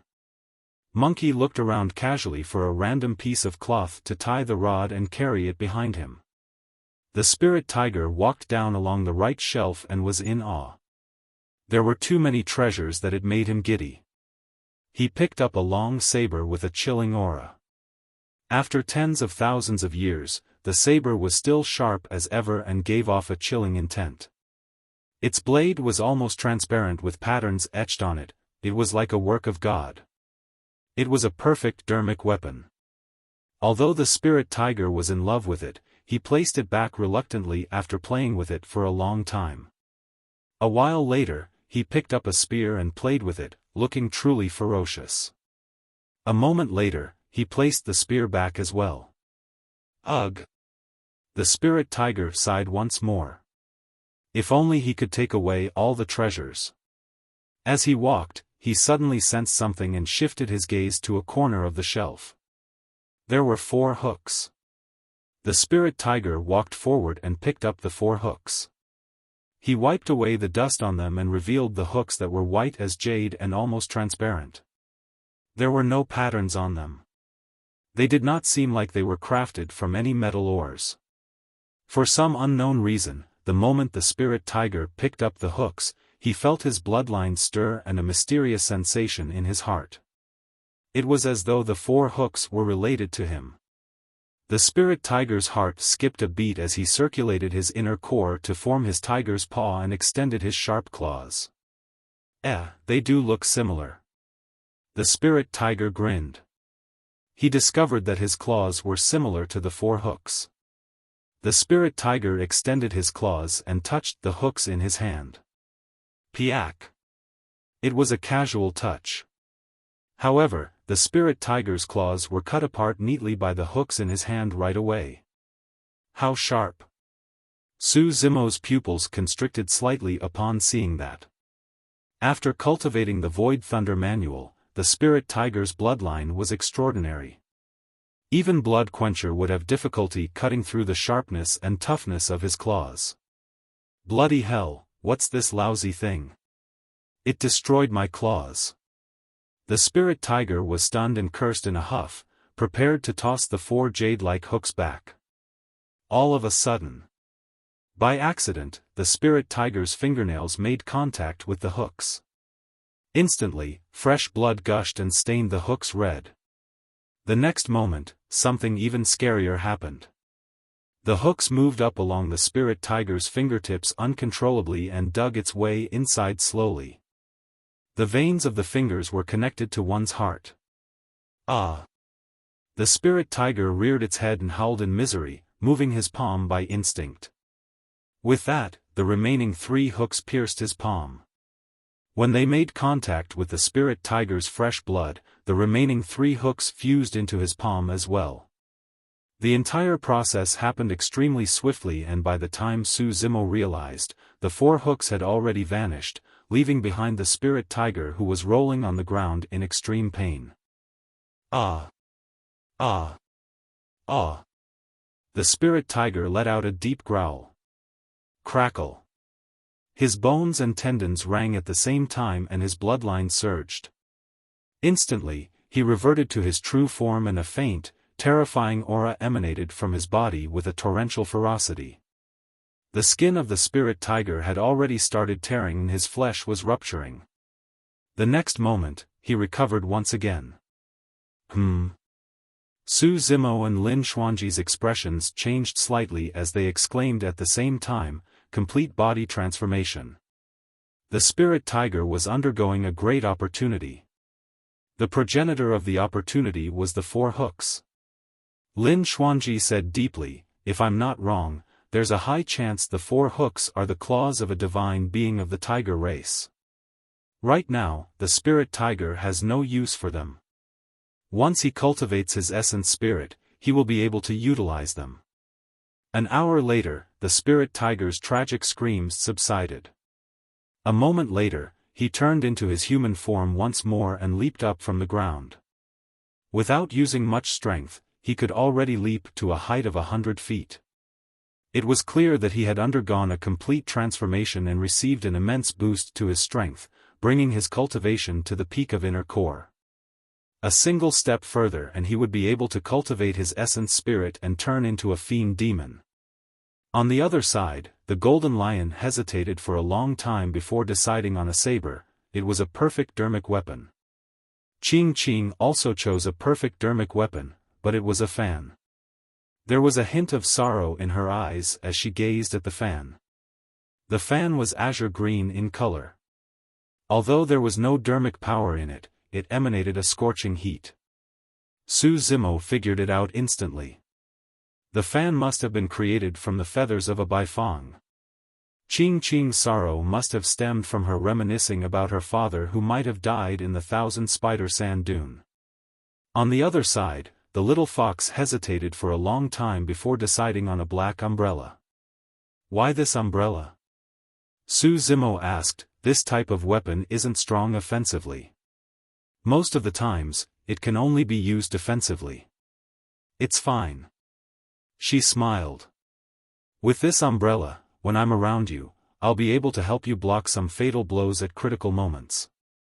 Su Zimo went silent. A moment later, he raised his head and looked at the little fox sincerely. "Foxy, don't worry. I'll definitely retrieve that fire-blocking basket for you personally." "Ugh." The little fox nodded. "I believe in you." Monkey and the others had already chosen the treasures they wanted. However, Su Zimo had no clue still. At the end of the palace was a skeleton draped in robes. That should be the owner of this tomb. Although tens of thousands of years have passed and the flesh and blood of the conjoined body mighty figure had already dried up, his bones were pristine. Legend has it that for Mahayana patriarchs, their flesh would not rot even after 100,000 years have passed. Their physical bodies were truly at the state of indestructibility. The skeleton of the conjoined body mighty figure was not the most catching thing. Behind him, there was a round electric pool that flashed frighteningly with purple lightning.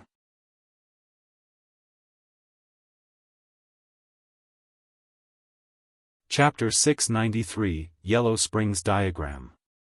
Chapter 693, Yellow Springs Diagram. In that electric pool, purple lightning flashed and electric snakes slithered. It possessed an extremely terrifying aura, as though it could decimate all living beings. What sort of powers were these? To gather the divine thunder above the 9 heavens at a place as such? Thunder was the toughest and most righteous type of energy in the universe, and it was also the hardest to control. Cultivation techniques involving thunder were the most dangerous, and a single mistake could cause one their lives. Legend has it that after the Mahayana realm was the tiding tribulation realm where a heavenly tribulation would descend. The heavenly tribulation would be created from thunder and was extremely powerful, even the strongest experts of the world and ancient emperors might not be able to withstand it. If they could not tide through it, even patriarchs or emperors with the divine power of rebirth through blood would have to be annihilated into ashes. Heavenly tribulations were the epitome of the power of thunder. While Su Zimo was pondering, little Fatty had already advanced in front of the mighty figure of Tomb Sect. Although he was only facing a skeleton, there was no hint of disrespect on little Fatty's face. He knelt down and kowtowed 3 times politely to the mighty figure of Tomb Sect. "Senior, I entered this place under orders from the Sect Master to retrieve the utmost treasure of Tomb Sect left behind by the Underworld Emperor. Do forgive me for anything that I have done that might have offended you." Su Zimo's gaze shifted. The mighty figure of Tomb Sect was in a lotus position with one hand on his knees. His other hand pointed to the ground at a diagram that was pieced together before him. Lin Xuanji's gaze shone as he waved the folding fan in his hands and said softly, "If I'm not wrong, this should be the Yellow Springs diagram that shook the world in the past.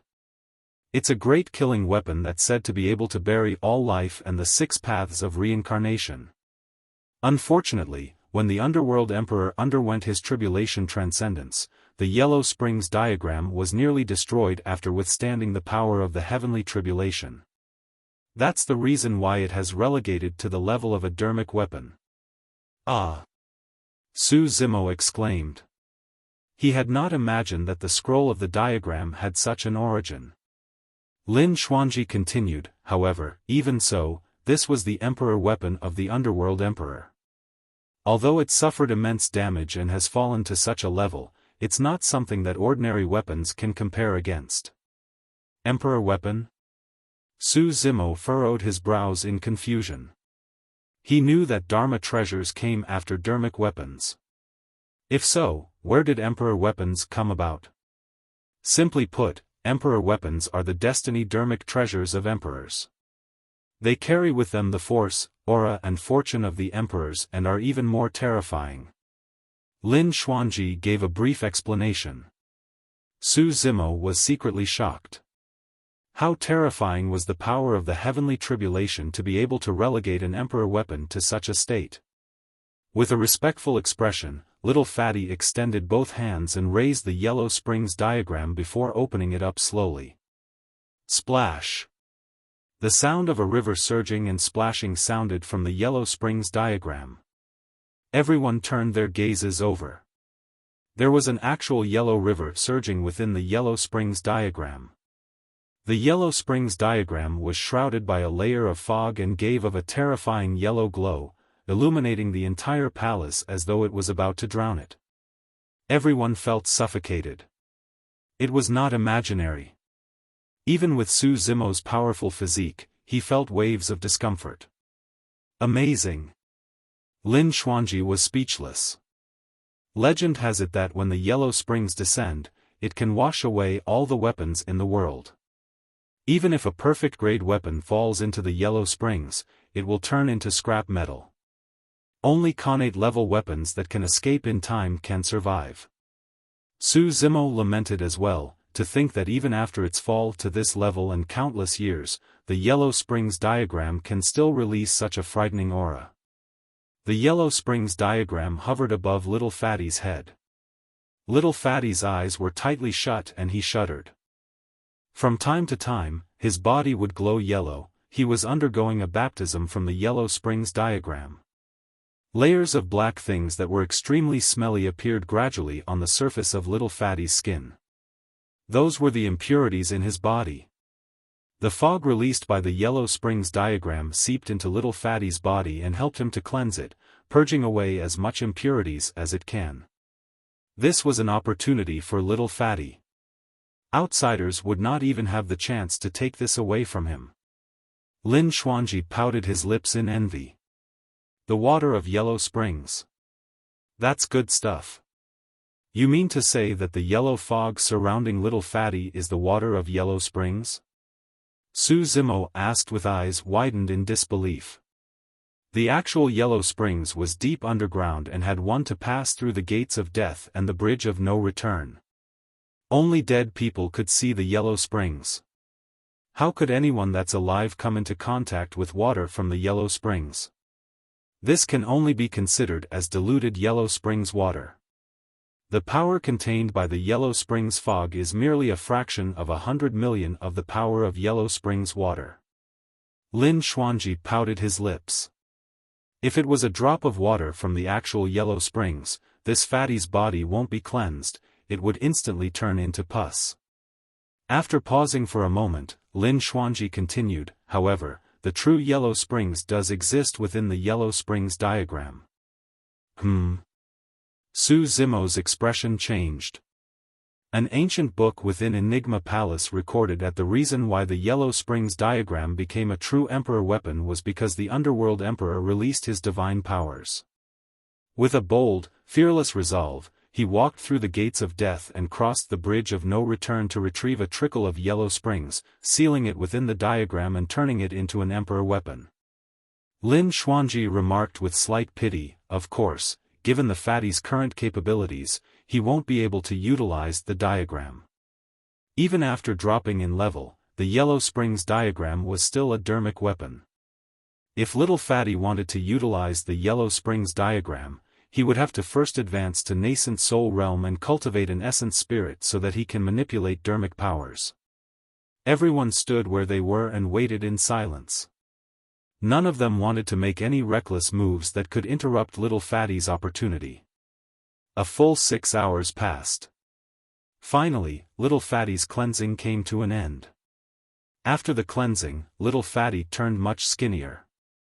The inheritance process was not over yet. Splash! Suddenly, a golden core phenomenon appeared behind little fatty. A hazy yellow river gushed with ripples and emanated an endless evil aura with many corpses floating in it. The Yellow Springs phenomenon seemed like it wanted to fuse with the Yellow Springs diagram as one.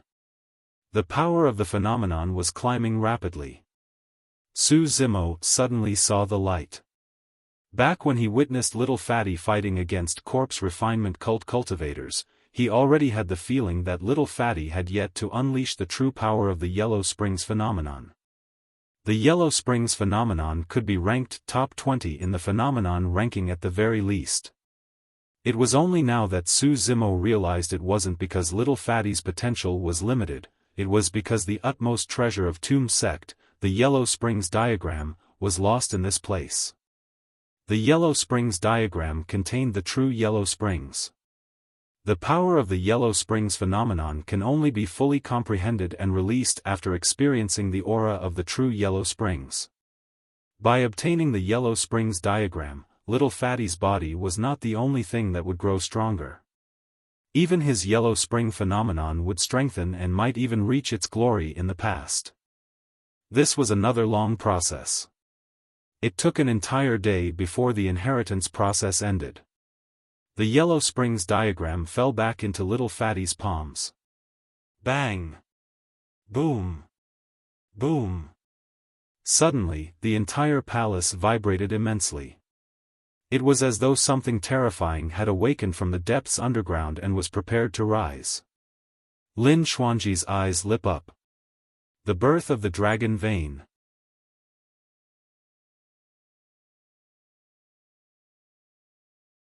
Chapter 694, Dragon Vein. Chapter 694, Dragon Vein. The dragon vein represented fortune. Fortune was incorporeal while the dragon vein was corporeal. Roar. A dragon roar sounded. A ferocious divine dragon surged up from the ground and coiled with its head raised. It arrived in the palace and reared its head, roaring so loudly it could crush rocks and metals. This was not a true dragon and it could not even be compared to the phantom of a divine dragon. It was completely formed from air current and merely possessed the shape of a dragon. The dragon vein was under this place. It was because of the Yellow Springs diagram that the dragon vein could be suppressed. Now that the Yellow Springs diagram had appeared into the world, the dragon vein was finally free of its restrictions as well. The dragon vein was not an actual living being. It was formed by gathering the fortune of the world. After breaking free, its goal was to charge out of the tomb and return to the world. The moment the dragon vein exited the tomb, it would dissipate. The fortune would return to the world, none the wiser as to which cultivator in the vicinity would receive a trickle of the dragon vein. All of a sudden, the Yellow Springs diagram shone brightly and flapped without wind. Within it, a hazy yellow wave surged out. It was massive and gushed towards the dragon vein, trying to pull the latter within the Yellow Springs diagram. Roar! Roar! Roar! The dragon vein howled in midair and struggled repeatedly as it tried to break free of the Yellow Springs absorption. The two different powers were fighting against one another. A moment later, the Yellow Springs diagram seemed like it realized it could not possibly devour the entire dragon vein whole. The yellow river current gathered in a certain spot and smashed against the dragon vein fiercely, breaking up the latter into pieces. The dragon vein dispersed and turned into streams of dragon-shaped air currents that swam wildly in midair. Swoosh! Immediately after, a series of massive waves rose from the Yellow River once more, attempting to drown the 5 parts of the dragon vein and pull them into the Yellow Springs diagram. It was augmenting itself onto little Fatty's body. It was exactly as Lin Xuanji had predicted. Even with the help of the Yellow Springs diagram, little Fatty could only absorb 50% of the dragon vein. Lin Xuanji stood out and declared with a confident smile, "Everyone, I won't be standing on courtesy." Lin Xuanji hung the folding fan in his hands casually on his waist and reached out with both hands. He circulated his golden core and conjured a series of spirit arts that were dizzying. As the spirit arts were formed, a massive chessboard filled with black and white chess pieces appeared behind Lin Xuanji, spinning wildly. The chessboard seemed as though it could divine the secrets of the universe and the life of all beings. Go! Lin Xuanji pointed at the front. The chessboard enlarged repeatedly and blanketed the top of the palace. Spiraling slowly, it emitted a mysterious aura. The dragon vein air currents surged wildly in midair, but their path of exit was completely sealed by the chessboard. Hee, don't bother trying to escape. Lin Xuanji smiled brightly and released his spirit perception as streams of spirit light surged from his fingertip into the chessboard. Some of the dragon vein air currents started surging into the chessboard before entering Lin Xuanji's body. Most of the dragon vein air currents shuttled around the palace like headless flies, even passing by Monkey and the others. Ha!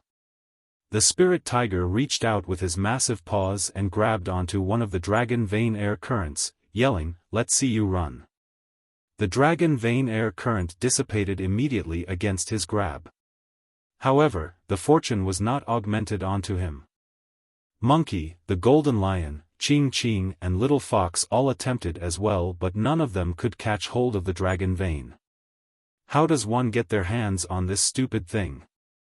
The spirit tiger glared at Lin Xuanji with displeasure and a hint of envy as the latter captured the dragon vein. Lin Xuanji remarked gleefully as he controlled the chessboard, "Brother Tiger, character is important when it comes to fortune. Your character just doesn't cut it, haha." In reality, a secret technique was required to capture the dragon vein. To begin with, the founder master of Enigma Palace, Fairy Ling Long, was an expert of great fortune. She naturally understood how to capture the dragon vein as well as the fortune in the world. Monkey and the others were merely demon beasts, there was no way they would understand such things. Fuck. The spirit tiger almost exploded from the smug look on Lin Xuanji's face. The spirit tiger turned to Monkey with a frustrated expression and asked with clenched teeth, "Brother Monkey, can I bash him up?" "Sure." Monkey nodded and continued, "But I doubt you can win him." Spirit tiger. Roar. Suddenly, a shuddering roar echoed through the palace. This roar was extremely similar to the dragon roar earlier on, but it was much more frightening. Majestic and vicissitude, it swept through the 9 heavens in a grand manner. Compared to this roar, the dragon roar released by the dragon vein earlier was akin to the roar of an infant dragon. Everyone turned towards the voice instinctively. Not far away, Su Zimo was motionless. However, there was a divine dragon several dozens feet long coiling around his body. It possessed actual flesh and blood and was lined with dragon scales that shimmered coldly. A series of sharp spikes protruded from the spine of the divine dragon and it had sharp claws and majestic horns. Its eyes were cold and authoritative as they looked down on the masses. Su Zimo hovered in midair within the coiled dragon wearing his green robes.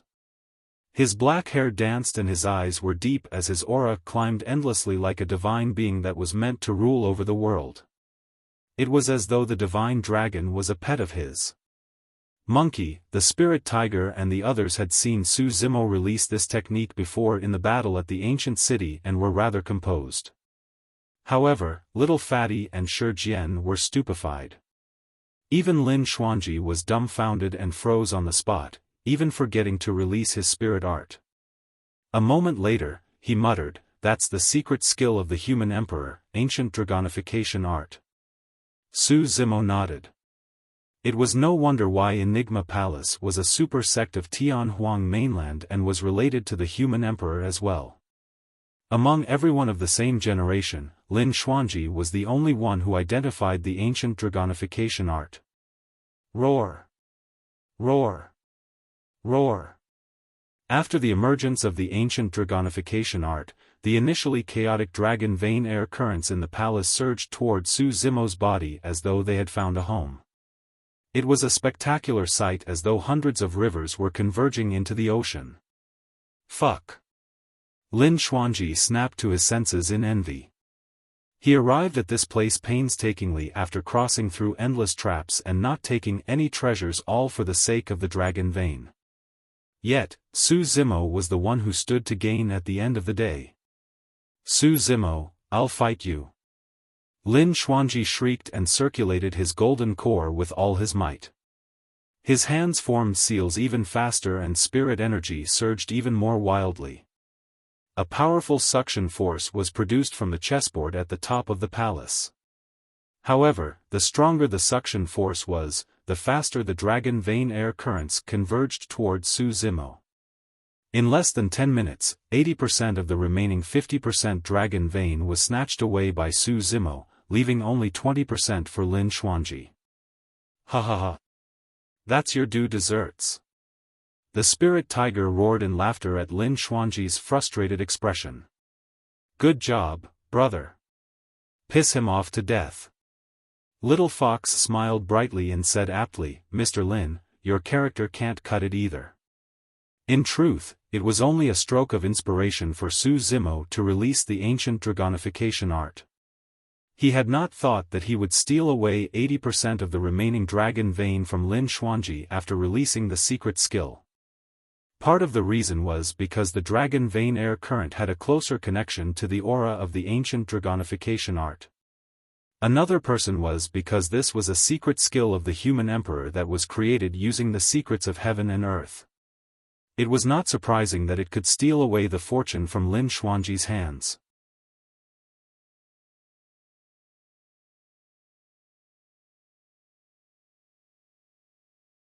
Chapter 695, Still Alive. Chapter 695, Still Alive. The dragon vein that was formed after tens of thousands of years was gradually divided among Little Fatty, Su Zimo and Lin Xuanji. Little Fatty took up 50% with the help of Tomb Sect's Yellow Springs diagram. With the help of the ancient dragonification art, Su Zimo obtained 40%. Lin Xuanji tried his best to release the secret skill of Enigma Palace but only managed to obtain 10% in the end. In the mortal realm, any vassal state that captured a dragon vein could grow swiftly and develop into a dynasty that could dominate over a part of the world. Fortune was something that was illusory and there would be no immediate rise in one's strength after obtaining it. However, it had a huge impact for the future of the cultivator. The greater the fortune, the more opportunities and encounters that would occur. In fact, it could even reach the extent of converting disasters to blessings and altering one's fate.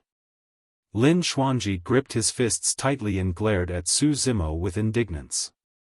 He was so worked up that his teeth were chattering.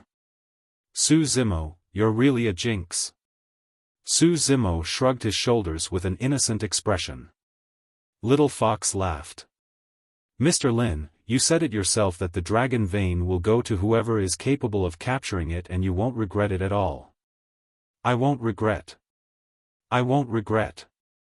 Lin Xuanji panted and said gloomily, but I'll feel spite. Monkey and the others watched by the sidelines with gloating expressions as they burst into laughter. Naturally, all of them wished for Su Zimo to obtain the dragon vein. I've realized that nothing good ever comes out of bumping into you. Lin Xuanji sighed and turned even more moody when he thought about what happened during their first encounter at the Dragon Bone Valley. It was the same thing the previous time round. That dragon egg should have been his. However, it was consumed by this seemingly frail scholar and a useless dog. Fuck. Fuck. Fuck. Lin Xuanji hopped in rage when he thought about what happened in the past. He rushed in front of Su Zimo and asked spitefully, "Where's that big black dog? Where did it go? I've got to get closer to it now that we haven't seen one another for so many years." Su Zimo spread his hands to both sides and smiled faintly. "It's not with me. Your plans are going to fail again." He could tell right away that Lin Xuanji was harboring designs on Night Spirit again. How unlucky. Lin Xuanji wished that he could slap himself right now as he glared at Su Zimo begrudgingly. "Once we leave this place, let's part ways. I've got to keep my distance from you in the future. I've discovered that everything in this world has their counters. You are born to jinx me."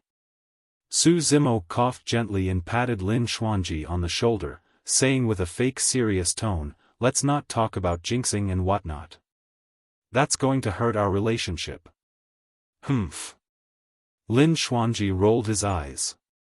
Right then, a sigh echoed from the voids. The next moment, the palace went into dead silence. Everyone stood motionlessly on the spot, as though their limbs were bound by an invisible force. Their expressions were frozen and their eyes were filled with confusion, surprise, and fear. A faint repressing aura engulfed downwards. Against the pressure, all of them felt insignificant like ants. There was another existence in that palace. An existence that was far more powerful than everyone present. An evil gust of wind blew past. The temperature of the entire palace dipped. Everyone's hairs stood on end and they shuddered. Ah! Little Fox was frightened and reverted to her true form, burrowing herself into Su Zimo's embrace as she shuddered. Even the spirit tiger and the golden lion who were manly were now trembling in fear, let alone her. "Could you show yourself, senior?" Su Zimo took a deep breath and surveyed his surroundings before asking. The aura emanated by the existence was extremely scary. In fact, it could kill any of them in the palace with ease, including him. Rather than lose his wits, Su Zimo chose to stand out and converse with the existence directly. "Someone has finally arrived after so many years." The voice rang again, filled with sadness and emotions. Everyone was shocked when they heard that. There was probably only a single person in the tomb who would spout such words. Everyone turned towards the sound. The skeleton that sat in front of the electric pool shifted sinisterly. Possibly because it had not moved for tens of thousands of years, the skeleton creaked as though it could scatter at any moment. Immediately after, right in front of everyone, the skeleton stood up. Pust! Everyone gasped. The golden lion's fur stood on ends and made his entire body seem much larger. Monkey, the spirit tiger and everyone else nearly had their hearts pop out of their throats. Lin Xuanji placed one of his hands behind his back and his fingers moved rapidly as they divined. Su Zimo narrowed his gaze and was rather composed. He was not dead. The mighty figure of Tomb Sect from tens of thousands of years ago has survived till now.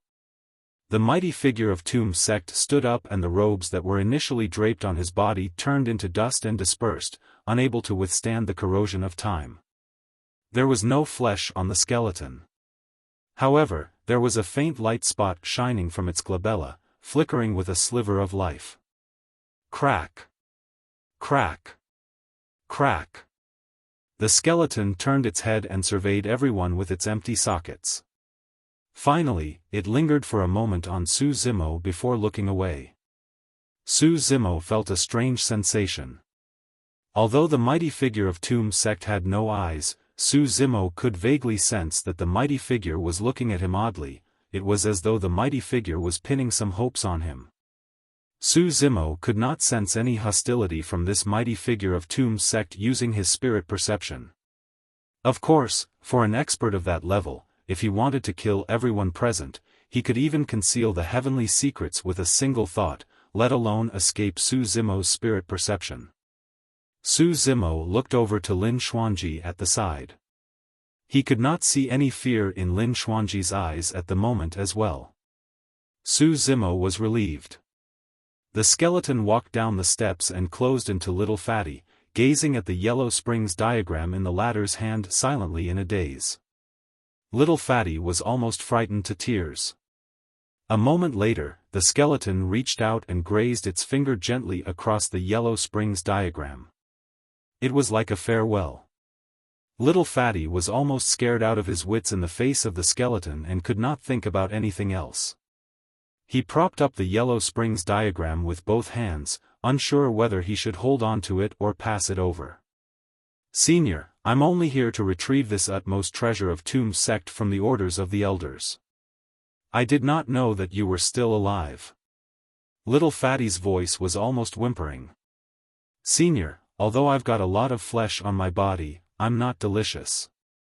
He was completely scared out of his wits. "Fatty!" Su Zimo called softly. At that moment, Su Zimo used a Sanskrit secret skill from the Buddhist sects that had the effect of clearing one's mind. Little Fatty had lost his rationality completely at the moment. If he did not sober up, there would be the danger of him veering off onto the wrong path in his future cultivation due to this trauma. His sobbing stopped and his eyes widened, slightly lost. "Fatty, sober up," Su Zimo said darkly. "If this senior wanted to harm you, he would have done so a long time ago. There's no need for him to let you take away the Yellow Springs diagram and leave the dragon vein of this place for you." When he heard that, Little Fatty was enlightened and his initially flustered heart calmed down gradually. The skeleton looked at Su Zimo deeply and nodded. "You're tuning into the Xiaofan's Wuxia Tales YouTube channel. Don't forget to subscribe and join us on this journey to catch the most captivating stories.